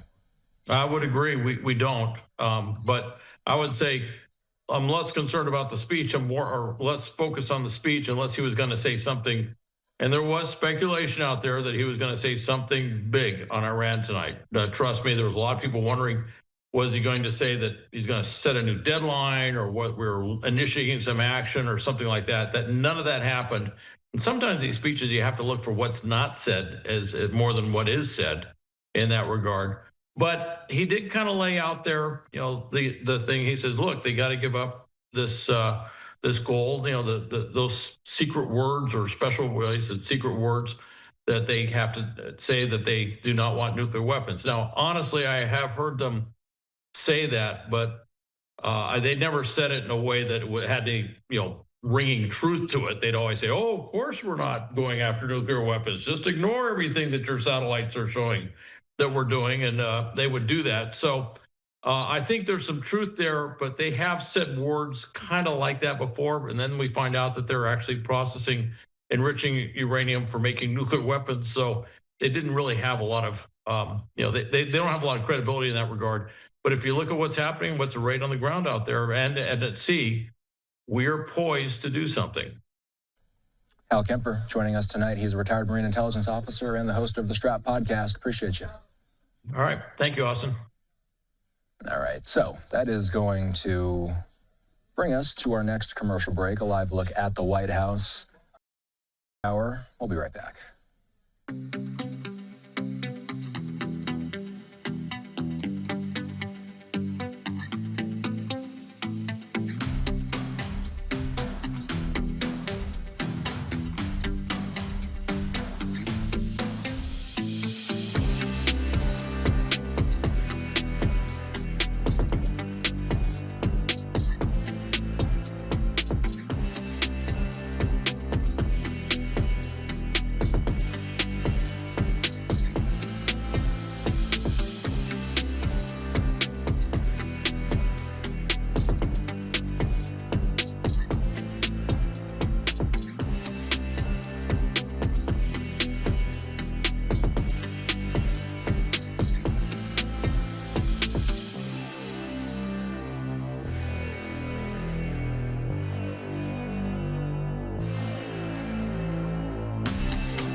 That's going to do it for my time on the desk. I am Austin Westfall. Shauna Claffey has you covered for the rest of the night.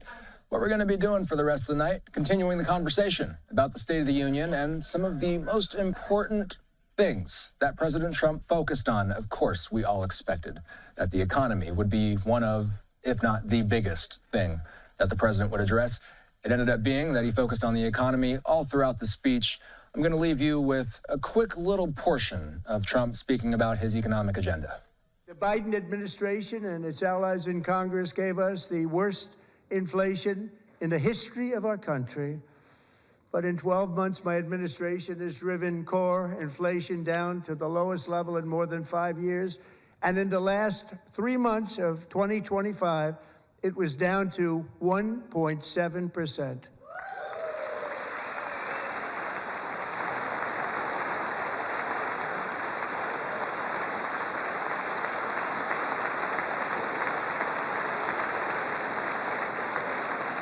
Gasoline, which reached a peak of over $6 a gallon in some states under my predecessor, it was quite honestly a disaster, is now below $2.30 a gallon in most states, and in some places, $1.99 a gallon. And when I visited the great state of Iowa just a few weeks ago, I even saw $1.85 a gallon for gasoline.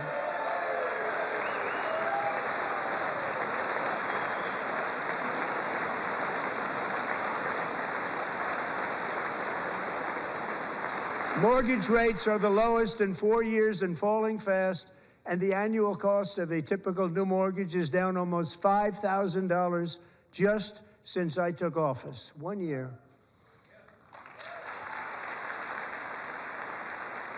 And low interest rates will solve the Biden-created housing problem well, at the same time protecting the values of those people who already own a house that really feel rich for the first time in their lives. We want to protect those values. We want to keep those values up. We're going to do both. And we are going to keep it that way. The stock market has set 53 all-time record highs since the election. Think of that, 1 year. Boosting pensions, 401ks, and retirement accounts for the millions and millions of Americans. They're all gaining. Everybody's up, way up. In 4 long years, the last administration got less than $1 trillion in new investment in the United States. And when I say less, substantially less. In 12 months, I secured commitments for more than $18 trillion pouring in from all over the globe.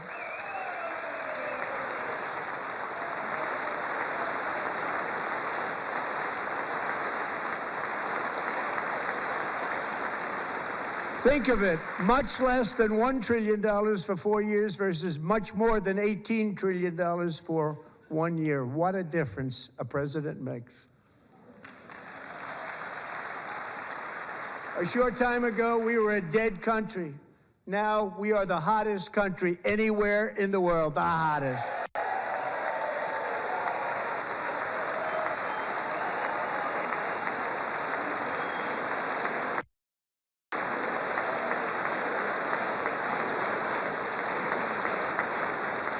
As thousands of new businesses are forming and factories, plants, and laboratories are being built, we have added 70,000 new construction jobs in just a very short period of time. It's getting bigger and bigger and stronger. The Biden administration and its allies in Congress gave us the worst inflation in the history of our country. All right, we were just listening to part of President Trump's State of the Union and talking about the economy. Thank you so much for watching Live Now from Fox. I'm Shauna Kalafi taking over here for the next hour. We have some live interviews with analysis of the longest State of the Union address in American history. We want to play out a little bit more, another clip of President Trump speaking about tariffs, and then we'll bring in our live reporter. One of the primary reasons for our country's stunning economic turnaround, the biggest in history, where the Dow Jones broke 50,000 4 years ahead of schedule, and the S&P hit 7,000, where it wasn't supposed to do it for many years, were tariffs. I used these tariffs, took in hundreds of billions of dollars to make great deals for our country, both economically and on a national security basis. Everything was working well. Countries that were ripping us off for decades are now paying us hundreds of billions of dollars. They were ripping us so badly, you all know that. Everybody knows it. Even the Democrats know it. They just don't want to say it. And yet these countries are now happy, and so are we. We made deals. The deals are all done. And they're happy. They're not making money like they used to, but we're making a lot of money. There was no inflation, tremendous growth, and the big story was how Donald Trump called the economy correctly, and 22 Nobel Prize winners in economics didn't. They got it totally wrong. They got it really wrong. And then just 4 days ago, an unfortunate ruling from the United States Supreme Court, it just came down. It came down. Very unfortunate ruling. But the good news is that almost all countries and corporations want to keep the deal that they already made, right, Scott? Knowing that the legal power that I, as president, have to make a new deal could be far worse for them, and therefore they will continue to work along the same successful path that we had negotiated before the Supreme Court's unfortunate involvement. So despite the disappointing ruling, these powerful country-saving, it's saving our country, the kind of money we're taking in, peace-protecting. Many of the wars I settled was because of the threat of tariffs. I wouldn't have been able to settle them without. Will remain in place under fully approved and tested alternative legal statutes. And they have been tested for a long time. They're a little more complex, but they're actually probably better, leading to a solution that will be even stronger than before. Congressional action will not be necessary. It's already time-tested and approved. And as time goes by, I believe the tariffs paid for by foreign countries will, like in the past, substantially replace the modern-day system of income tax, taking a great financial burden off the people that I love.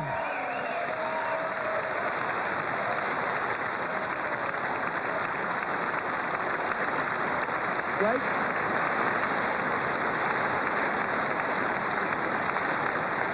Moving forward, factories, jobs, investment, and trillions of dollars will continue pouring into the United States of America because we finally have a president who puts America first.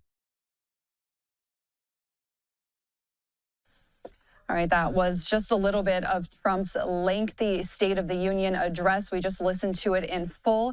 Now we want to bring in some analysis on this. So let's bring in Associated Press reporter Chris Rugaber, who's been contributing to the AP's live coverage of this speech all night. Thank you so much for joining us. No problem. Thanks for having me. So you were covering this as it happened, and of course, economy took the lead in this speech as expected. President Trump talking about his successes in lowering inflation, gas. He also talked about grocery prices. We want to play out a clip of those comments right now. Their policies created the high prices. Our policies are rapidly ending them. We are doing really well. Those prices are plummeting downward.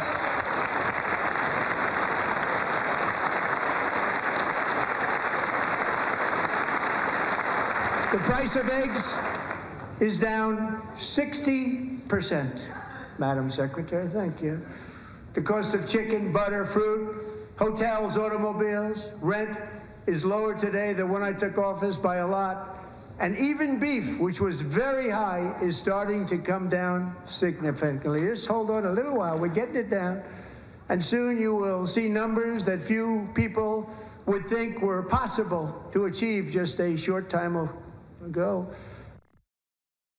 That was President Trump during the State of the Union talking about grocery prices. And while those remarks were happening, we got this from Senator Elizabeth Warren, posted on X.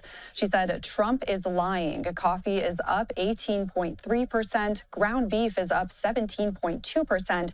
Cereal is up 6.2%. Bananas up 5.4%. Fish is up 5.1%, and cookies are up 5%. So, Chris, what is your takeaway from this affordability conversation and really these contradicting takes on where prices stand for Americans right now?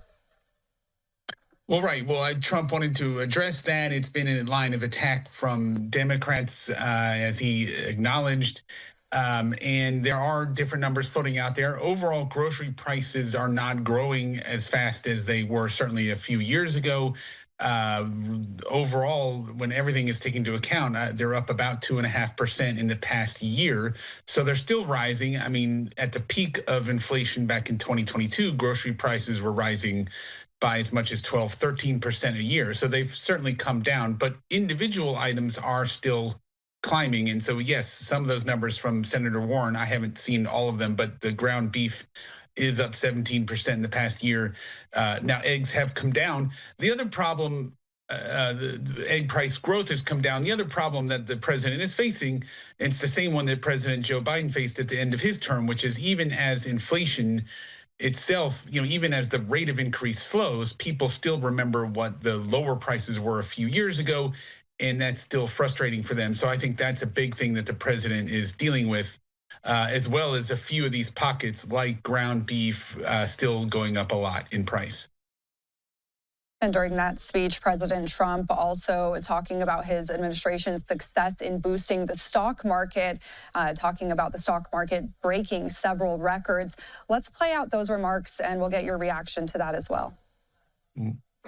The stock market has set 53 all-time record highs since the election. Think of that, 1 year. Boosting pensions, 401ks, and retirement accounts for the millions and millions of Americans. They're all gaining. Everybody's up, way up. In 4 long years, the last administration got less than $1 trillion in new investment in the United States. And when I say less, substantially less. In 12 months, I secured commitments for more than $18 trillion pouring in from all over the globe.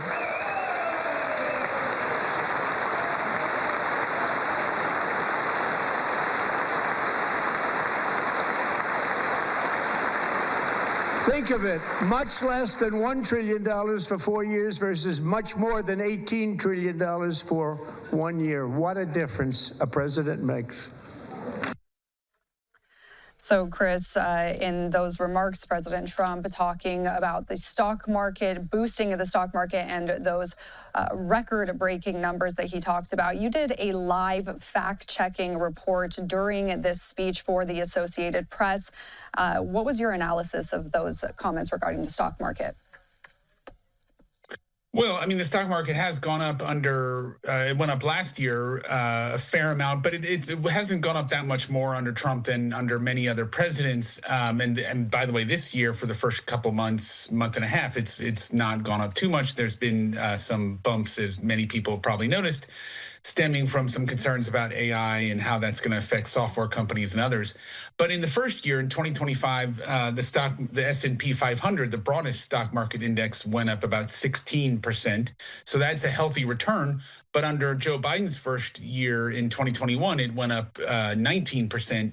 And in other cases, in Joe Biden's first term, it went up 29%. And it was in Trump's first year in his first term, it also even went up a little more than last year. So, and there have been new highs, but the stock markets are always setting new highs. When Biden was president, there were several dozen new highs reached as well. So that is not as big an accomplishment, I think, as the president is saying, and it's not clear. A lot of that earlier was driven by some of the AI hype around.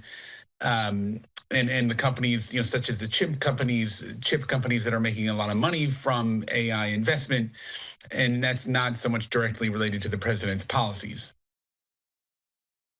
And we just played this out a little bit before you came on, but the conversation around tariffs, Trump's tariff policy has been a big topic of conversation, especially after that Supreme Court ruling last week. During his speech tonight, President Trump called that an unfortunate ruling from the Supreme Court.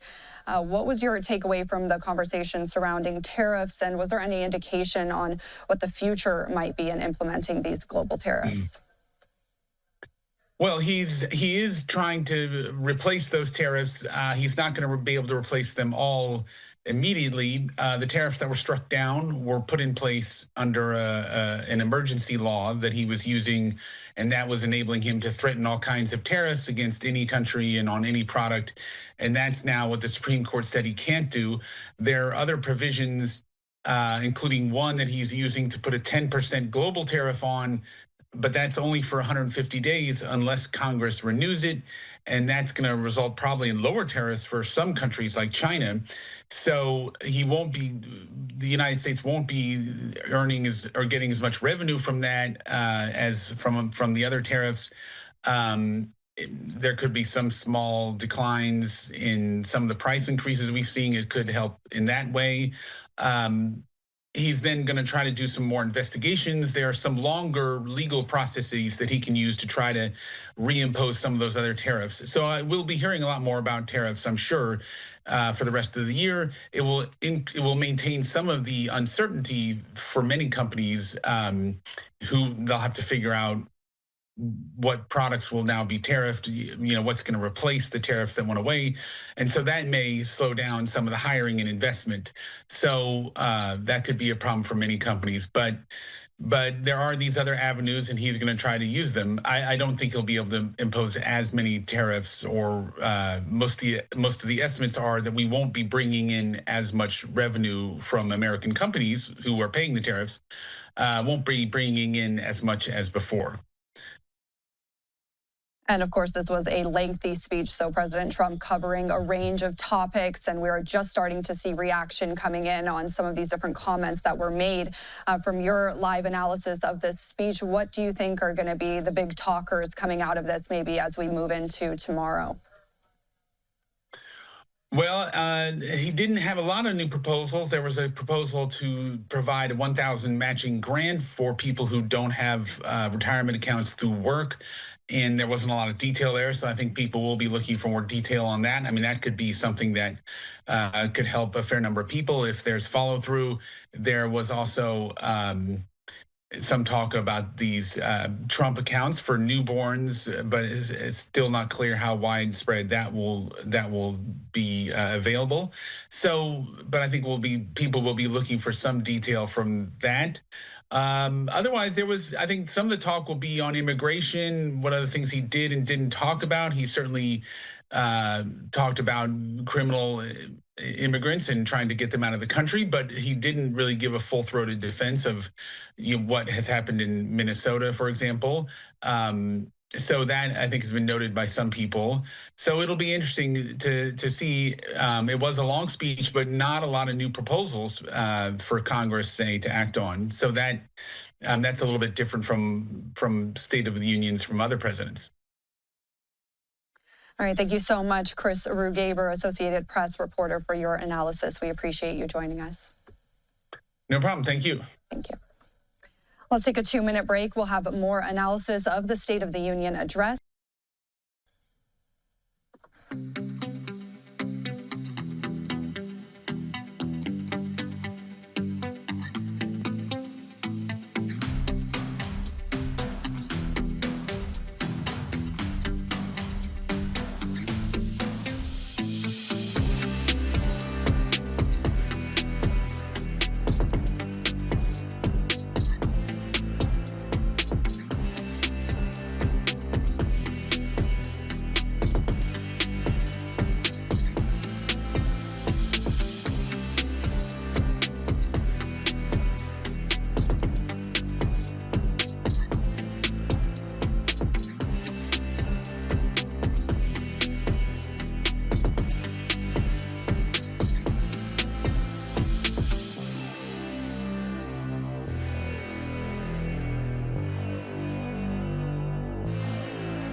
Welcome back to Live Now from Fox. We are continuing our post coverage of the State of the Union address that wrapped up in the last hour or so. President Trump covering a range of topics, also talking about foreign policy issues. We want to play out right now the clip of President Trump talking about U.S. relations with Iran and possible military intervention. Let's listen. As president, I will make peace wherever I can, but I will never hesitate to confront threats to America wherever we must. That's why in a breakthrough operation last June, the United States military obliterated Iran's nuclear weapons program with an attack on Iranian soil known as Operation Midnight Hammer.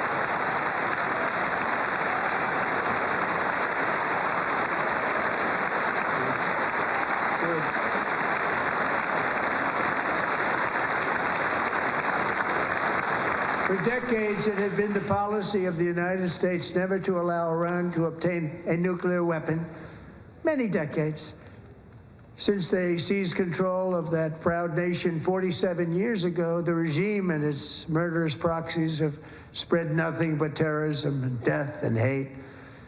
They've killed and maimed thousands of American service members and hundreds of thousands and even millions of people with what's called roadside bombs. They were the kings of the roadside bomb. And we took out Soleimani. I did that during my first term. Had a huge impact. He was the father of the roadside bomb.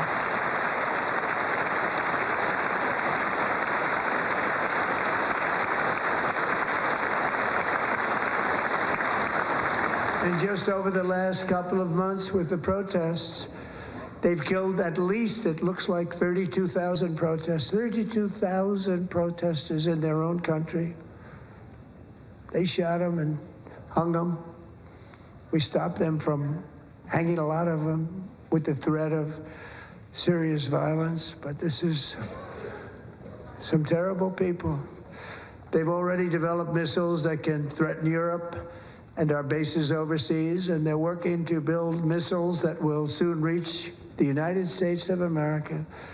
After Midnight Hammer, they were warned to make no future attempts to rebuild their weapons program, and in particular, nuclear weapons. Yet they continue, starting it all over. We wiped it out, and they want to start all over again, and are at this moment again pursuing their sinister ambitions. We are in negotiations with them. They want to make a deal, but we haven't heard those secret words. We will never have a nuclear weapon.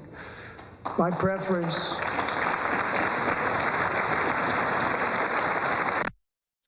For more on this, let's bring in Associated Press reporter Farnoosh Amiri. Thank you so much for being here.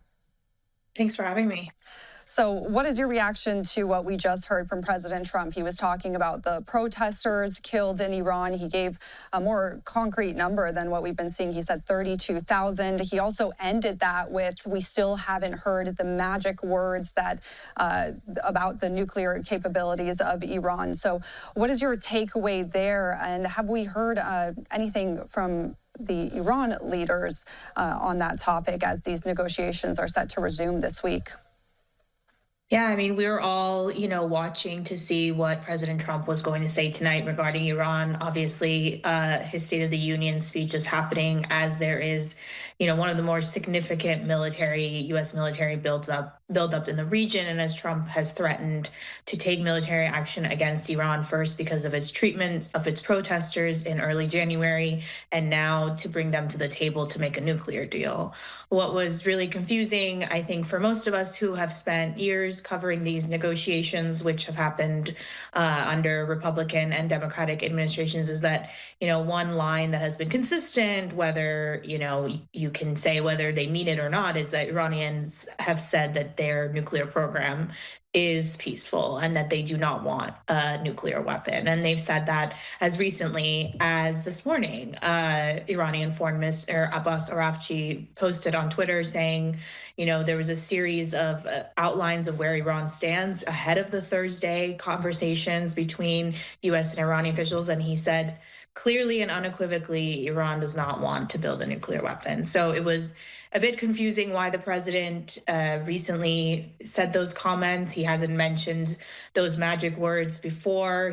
Obviously, it's been U.S. policy that Iran should not have a nuclear weapon. But given that publicly, and I'm assuming privately, Iranians have made that case, it was a bit of a head scratcher why that seems to be the new messaging for the U.S. And this is that tweet that you mentioned from the Iranian foreign minister. This was actually put out today before the State of the Union address. He said, "Our fundamental convictions are crystal clear. Iran will under no circumstances ever develop a nuclear weapon. Neither will we Iranians ever forego our right to harness the dividends of peaceful nuclear technology for our people." Now, we want to move on to some other foreign policy issues that President Trump addressed during the State of the Union, as it is the anniversary of the Russia-Ukraine war. He spoke briefly about that. What did you take away from his remarks on the situation with Russia and Ukraine as it stands, and any indication on where it could go from here? I think generally, as someone who was listening and covering this speech, to focus on foreign policy, I was really surprised by how little foreign policy mentions the president made, even though his administration has, really gotten involved in a number of different conflicts. He says that he's ended eight wars, 8 conflicts. He has been, the U.S. has been overtly propositioned in the Caribbean, obviously what happened with Venezuela last month. So it was interesting that he did not spend a whole lot of his, historically long State of the Union address talking about foreign policy. But what he did mention was Ukraine, an issue that during the campaign he promised would end on day one. Obviously, we are past the first year, well into his second year of his second term, and those negotiations are continuously ongoing. His envoys are expected to also go and have another round of talks with Russian and Ukrainian officials this week, but little movement has been made on that issue. He mentioned a number of other topics, but I think what he spent the most time on foreign policy-wise was Venezuela. Obviously, the president and his allies see that as his most successful foreign policy intervention and action, and he really touted what they were able to do with the removal of Venezuelan President Nicolas Maduro, and obviously the deal that they made with the country of Venezuela for their oil. And yeah, talking about Venezuela, he did refer to Venezuela actually as our new friends, and talked about getting some gas from them. So what does that indicate about maybe the future of U.S. relations with Venezuela after the capture of Maduro? Yeah, I mean, the president is trying to make it, show the fruits of the labor of why the U.S. decided to, take military action against Venezuela, and why it has been going on months and months of this campaign of blowing up boats that it claims is trafficking narcotics into the U.S. and saying that this is, why we're doing it. And now we have this great relationship with this country that was for decades, under many administrations, a adversary of the U.S. and its leaders. So it's been really interesting that he has propositioned this as, he is a businessman. He's propositioned it as a business deal, that the U.S. is now benefiting from the Venezuelan oil. They are able, he said, to buy 80 million, I believe it was gallons of oil from the Venezuelans. So it's really interesting, and will be, I think, interesting point to keep an eye on, obviously, as these negotiations with Iran continue, another oil-rich country that the U.S. obviously would like to partner with. I think a lot of people were surprised about how little foreign policy he addressed during that speech. You just said yourself you were surprised as well. What do you think was the reasoning for that? Do you think that was strategic? He really seemed to focus specifically on America and our economy versus this range of foreign policy issues that we're currently dealing with. I mean, it is a midterm year. I think the president sees that his polling is, at a very, very low, and he knows that domestic issues are what the American voters go to the ballot box for. I mean, Americans, you don't normally go and vote in midterm or general election year on things like foreign intervention, Iran, Venezuela. They go to things, and as we've seen more recently, and these trends keep continuing to come up, on affordability, on gas prices, on grocery prices, on safety, crime and safety. So it's interesting that despite his administration's uber focus on foreign policy in the first year and some change, his State of the Union speech was really directed towards a domestic audience and towards domestic issues, as he wants to make clear coming up to the November elections that those are what his administration really is focusing on, or at least sending that message to voters. Yeah, President Trump really using this State of the Union address to appeal to voters ahead of the midterms. Thank you so much, Farnoosh, for your analysis here. We appreciate you joining us. Yeah, thanks for having me. And let's step away for a quick back with more.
Welcome back to Live Now from Fox. I'm Shauna Kalafi, and we are continuing to follow our coverage of the State of the Union address. President Trump delivering that speech tonight, about an hour and 47 minutes. He covered a big range of topics.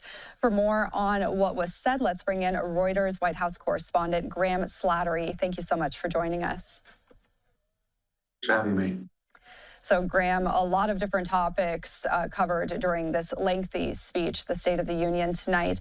Tell us about some of the top comments or moments that stuck out to you. Well, interestingly, I think that one of the things that stuck out most to me was what was not said. We saw a lot of message discipline from Trump this evening, so relatively few ad hominem attacks. It was on message. It was by his standards, there were relatively few diversions or tangents. I think obviously a lot of people are paying attention to Iran.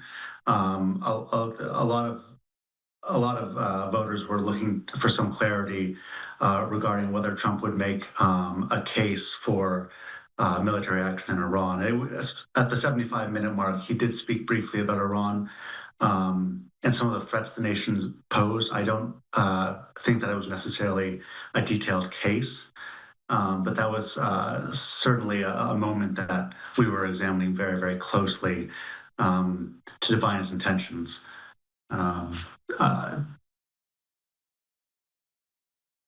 And Graham, we also saw throughout that speech, President Trump was addressing several people in the crowd, some guests that were there for the State of the Union. He even awarded a few medals to military service members. Is this common for a State of the Union address? It seems like there was a lot of interaction with the audience and some of those special guests that were in attendance tonight. So it was really notable, actually. You know, President Trump, he is at his heart a showman, and he likes to put on a spectacle. Sometimes voters respond well to that, sometimes they don't.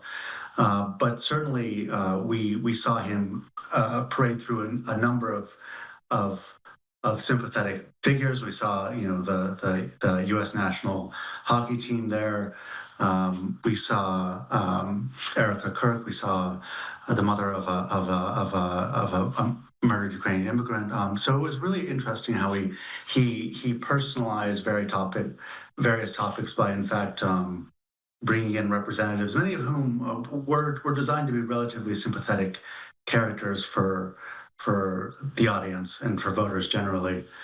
That was really interesting. And also, we saw a little bit of maybe conflict during this speech from other Congress members. We saw Representative Al Green was kicked out of the room with a sign that he had. We also saw Ilhan Omar was speaking over Trump a little bit when he was talking, I think, about the fraud and immigration issues. What was your takeaway from that? It seemed like there was a lot of tension there in that room. There was a lot of tension, and you know, this is to be expected to a certain degree in this day and age. I think that Trump's advisors will be pleased that he didn't take the bait too much. You know, he goaded Democrats a bit when he discussed immigration. I think that the heckling, it's a bipartisan phenomenon. That wasn't surprising. I think that it was surprising that that it wasn't too much of a two-way street. You know, I think that there's people in the White House that are relieved about that. And as you mentioned, President Trump didn't spend much time talking about foreign policy issues. He really kept it within the U.S., talking a lot about the economy. It seemed like he was really trying to appeal to voters ahead of the midterms. What does the tone of this speech tonight maybe signify about what we can expect during campaigning for the midterm elections? I mean, you made a great point. He didn't discuss foreign policy in any detail until maybe the 75-minute mark, at which point a lot of viewers would have already tuned out. So we know that a lot of his advisors are very hungry for him to focus on kitchen table issues, even though his passion this term has really been national security and foreign policy issues. So it's interesting. It indicates that perhaps some of his advisors have been able to influence him into steering his attention and his rhetoric towards the issues that are really going to decide this election, which is going to be affordability, healthcare, economic health. I don't think that they'll be consistently successful, but it showed that there are times where they will be successful, and I think that a lot of Hill Republicans are glad for that. All right, thank you so much, Graham Slattery, White House correspondent for Reuters. Anything else that you expect to maybe be more of a topic of conversation maybe tomorrow as people are talking more about the topics covered in the State of the Union address? I think that certainly going into this weekend, there's just a lot of, as I mentioned up top, there's a lot of questions about what's going on in Iran. And if there's a significant military engagement, that could change the contours of the campaign season heading into the midterms. I don't think we've got a lot of clarity, if any, really, about Trump's thinking with respect to that. So I think that the attention is going to turn back towards what precisely is going to happen in the next few days, because again, that'll shape the political landscape, perhaps more than the State of the Union speech itself. And President Trump also talking about immigration and DHS funding, the partial government shutdown. What did he have to say there?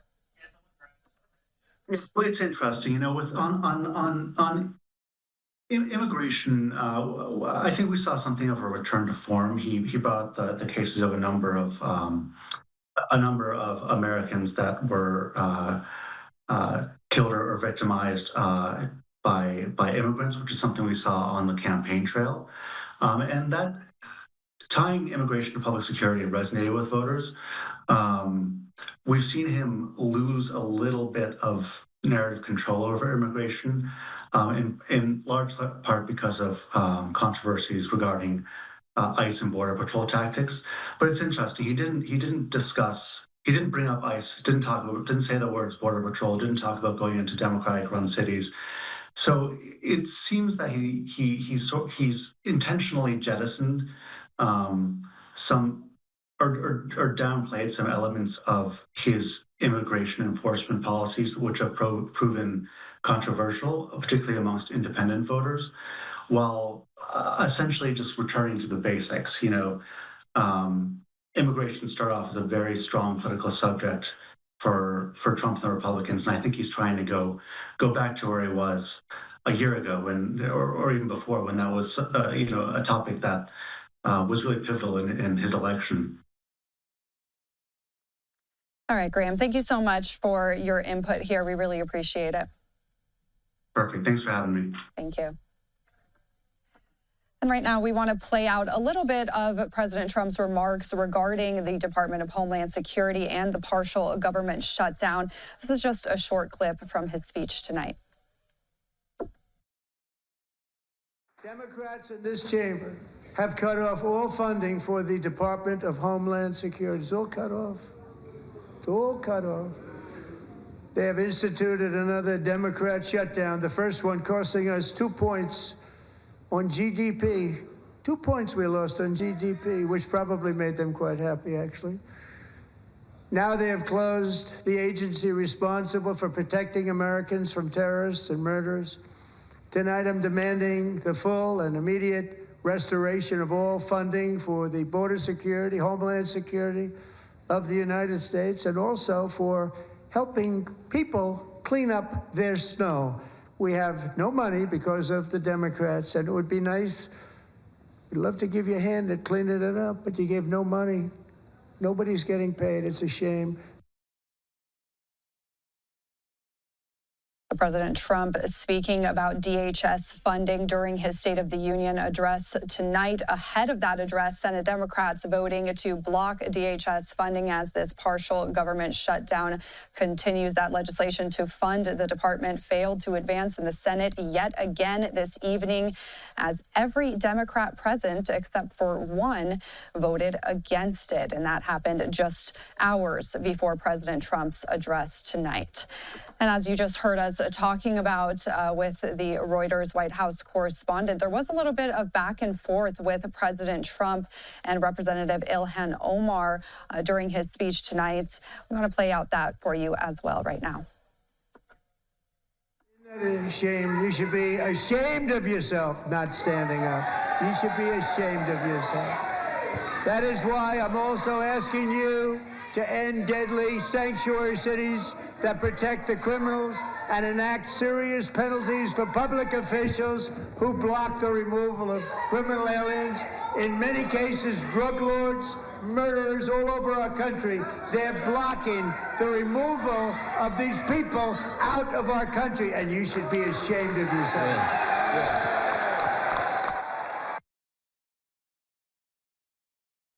You saw Representative Omar interrupting a little bit as President Trump was speaking, and we have this from a Fox News reporter on X saying Representative Omar keeps shouting at Trump as he talks about fighting illegal immigration. Democratic leadership staying silent so far. Aisha Hasni, the Fox correspondent, saying she was yelling, "You killed Americans, you murdered them," while President Trump was talking about immigration enforcement during his speech tonight. We're just showing you some of the highlights from a very lengthy State of the Union address from President Trump tonight, about an hour and 47 minutes, covering a range of topics. Let's take a quick break. When we come back.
Welcome back to Live Now from Fox. A live look at the White House tonight as President Trump wrapped up his State of the Union address for 2026. We've been playing out some of the highlights from that address. Let's play out right now a clip of President Trump talking about health care. I'm also confronting one of the biggest ripoffs of our times, the crushing cost of health care caused by you. Since the passage of the Unaffordable Care Act, sometimes referred to as Obamacare, big insurance companies have gotten rich. It was meant for the insurance companies, not for the people. With our government giving them hundreds and hundreds of billions of dollars a year as their stock prices soared 1,000, 1,200, 1,400, and even 1,700%, like nothing else. That's why I introduced the great health care plan. I want to stop all payments to big insurance companies and instead give that money directly to the people so they can buy their own health care, which will be better health care at a much lower cost.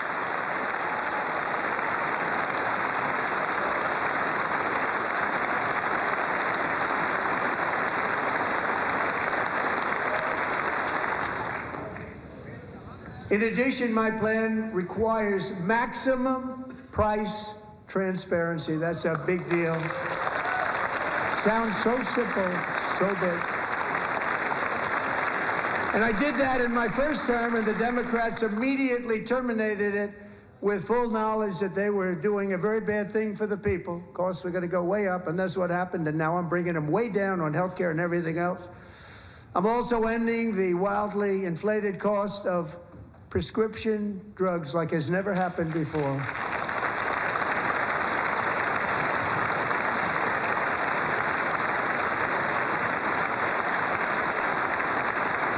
Other presidents tried to do it, but they never could. They tried. Most didn't try, actually. But they tried. They said they tried. They couldn't do it. They didn't even come close. They were all talk and no action, but I got it done. under my just enacted most favored nation agreements, Americans who have for decades paid by far the highest prices of any nation anywhere in the world for prescription drugs will now pay the lowest price anywhere in the world for drugs. Anywhere, the lowest price.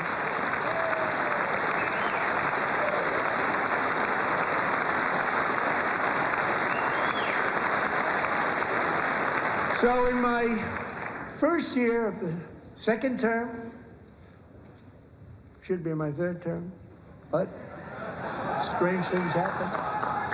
I took prescription drugs, a very big part of healthcare, from the highest price in the entire world to the lowest. That's a big achievement.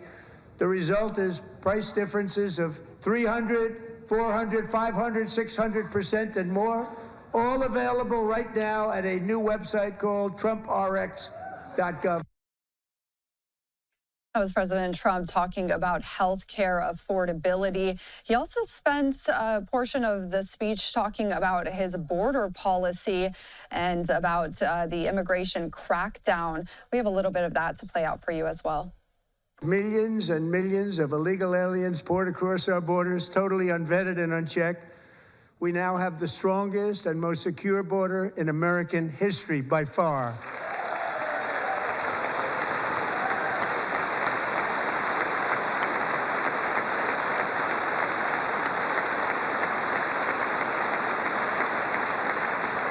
In the past 9 months, 0 illegal aliens have been admitted to the United States.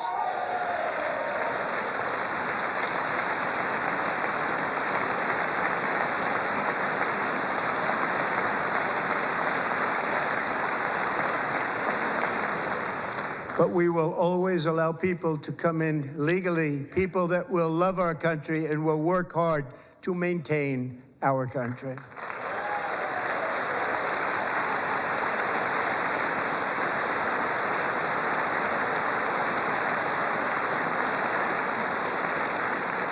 The flow of deadly fentanyl across our border is down by a record 56% in 1 year.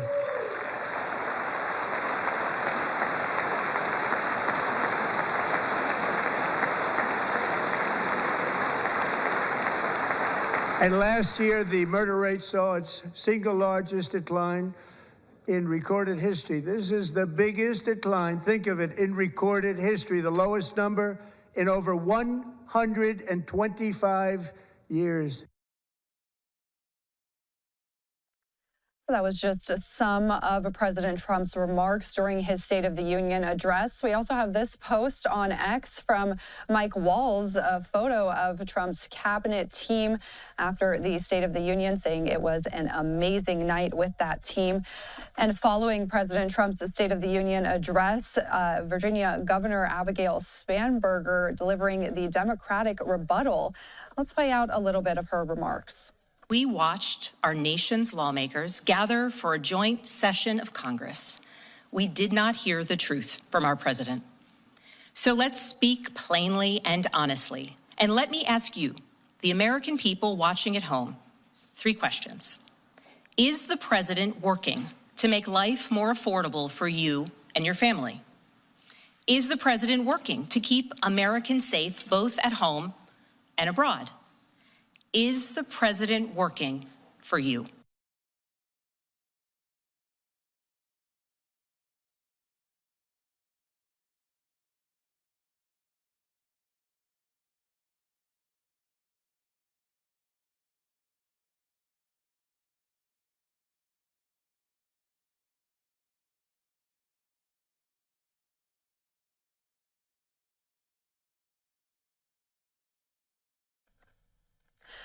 And following the State of the Union address, of course, many topics were talked about by President Trump during this lengthy speech.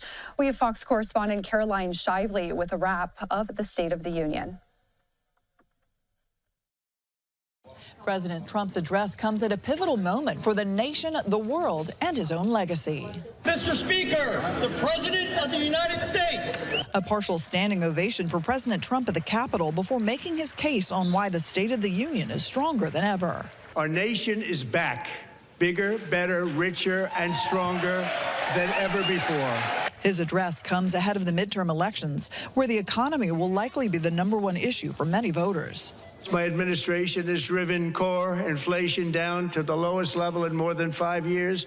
We are doing really well. Those prices are plummeting downward. President Trump also touted his hardline approach on immigration and his unique brand of aggressive foreign policy. Our enemies are scared, our military and police are stacked, and America is respected again, perhaps like never before. It was a packed house gallery for the president's address with a number of special guests, including the gold medal winning USA men's hockey team.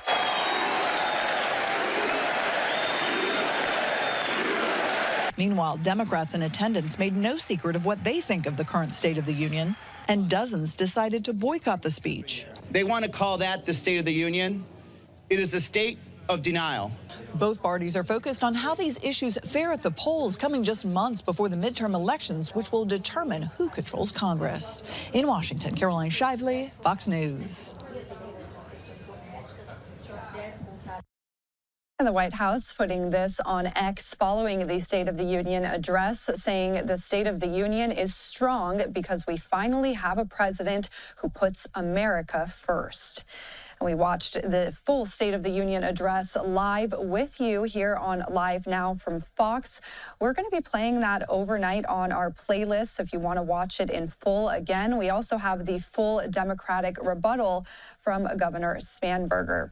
Right now, we're going to take a 2-minute break. After that, you will see our overnight playlist with that content. And this does conclude our live coverage for the night. We'll be back early tomorrow morning with more live events and headlines for you. Thanks so much for watching live. Have a good night.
Thanks for watching Live Now from Fox. I'm Shauna Kalafi. Let's listen to President Trump delivering the 2026 State of the Union address. Members of Congress, I have the high privilege and distinct honor of presenting to you the President of the United States.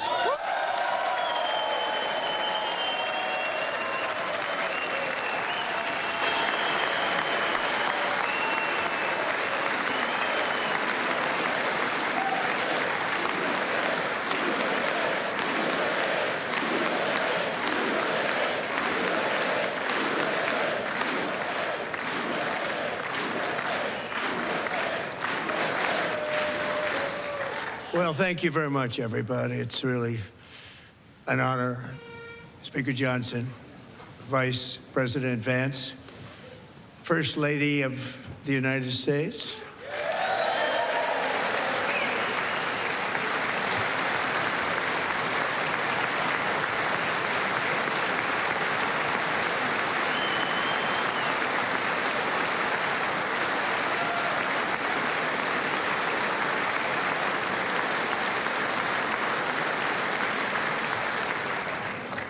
Second Lady of the United States.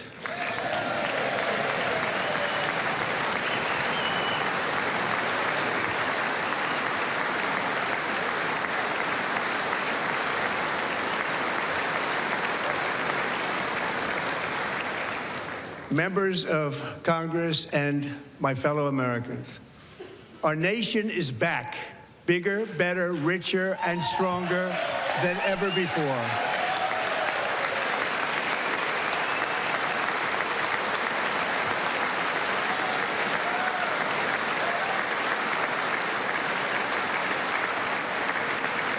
Less than 5 months from now, our country will celebrate an epic milestone in American history, the 250th anniversary of our glorious American independence.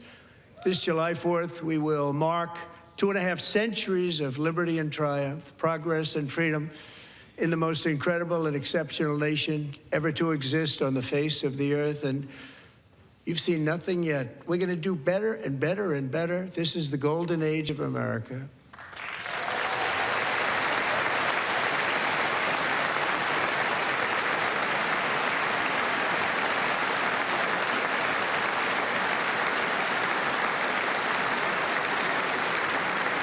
When I last spoke in this chamber 12 months ago, I had just inherited a nation in crisis with a stagnant economy, inflation at record levels, a wide open border, horrendous recruitment for military and police, rampant crime at home, and wars and chaos all over the world. But tonight, after just 1 year, I can say with dignity and pride that we have achieved a transformation like no one has ever seen before, and a turnaround for the ages. It is indeed a turnaround for the ages.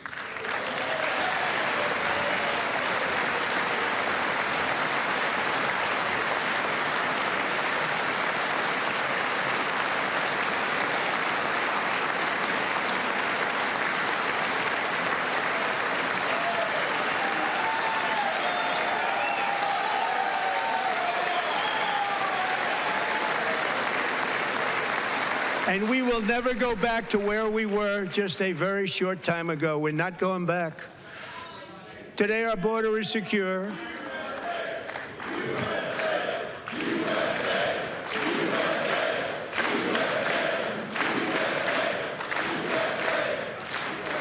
Thank you.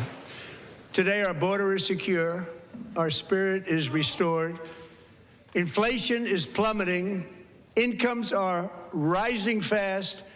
The roaring economy is roaring like never before, and our enemies are scared. Our military and police are stacked, and America is respected again, perhaps like never before.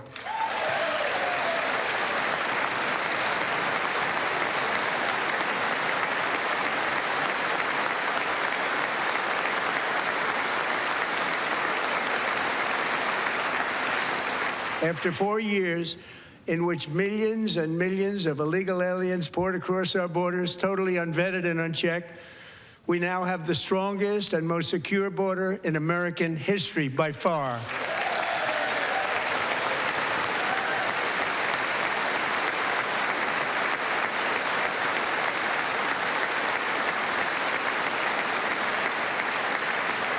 In the past 9 months, 0 illegal aliens have been admitted to the United States.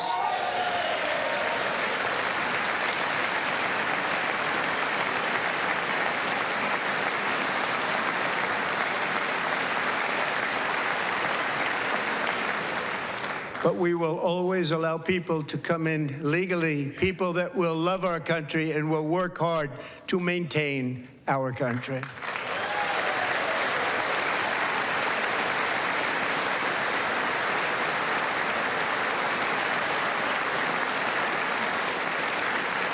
The flow of deadly fentanyl across our border is down by a record 56% in 1 year.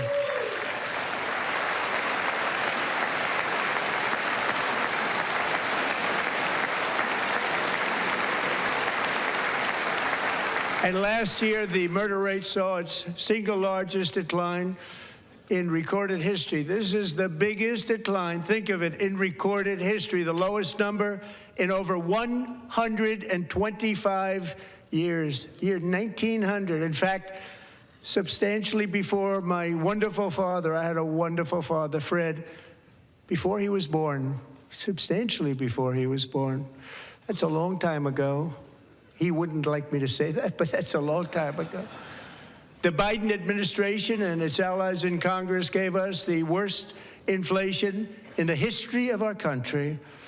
But in 12 months, my administration has driven core inflation down to the lowest level in more than 5 years.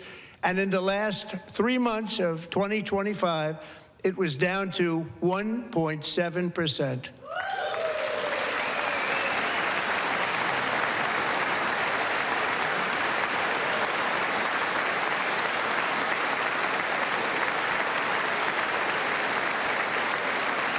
Gasoline, which reached a peak of over $6 a gallon in some states under my predecessor, it was quite honestly a disaster, is now below $2.30 a gallon in most states, and in some places, $1.99 a gallon. And when I visited the great state of Iowa just a few weeks ago, I even saw $1.85 a gallon for gasoline.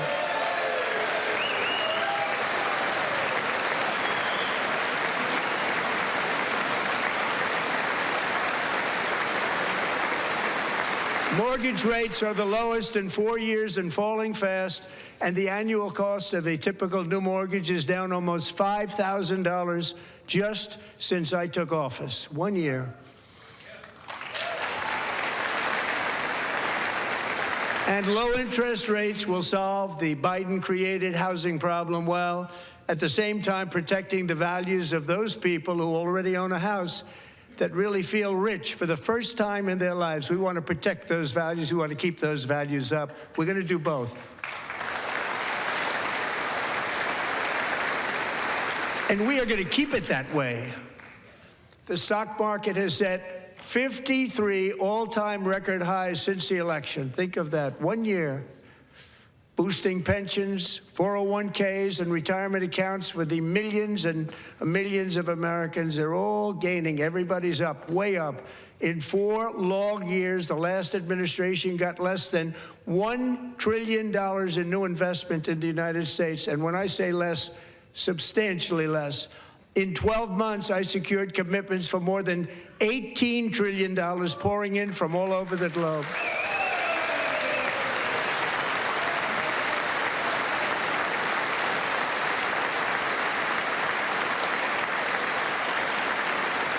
Think of it, much less than $1 trillion for 4 years versus much more than $18 trillion for 1 year. What a difference a president makes.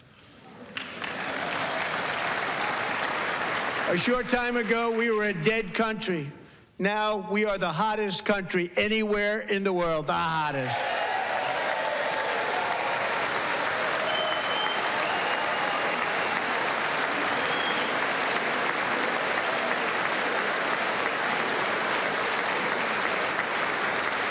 As thousands of new businesses are forming and factories, plants, and laboratories are being built, we have added 70,000 new construction jobs in just a very short period of time. It's getting bigger and bigger and stronger.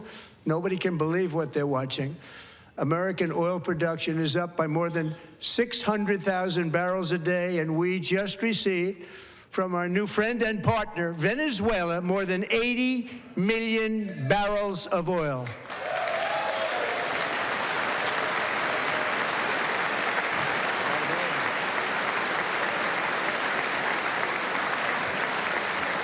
American natural gas production is at an all-time high because I kept my promise to drill, baby, drill.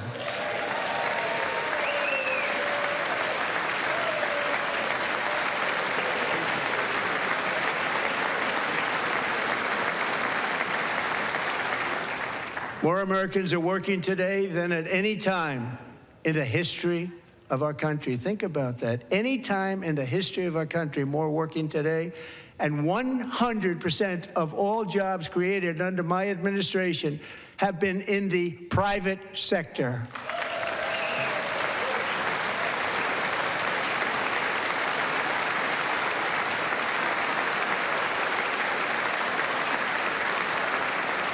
We ended DEI in America.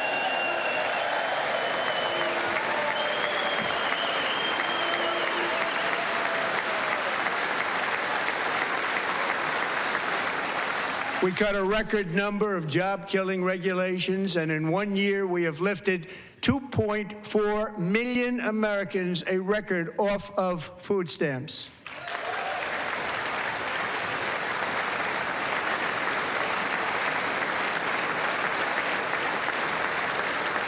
And for all of these reasons, I say tonight, members of Congress, the state of our union is strong.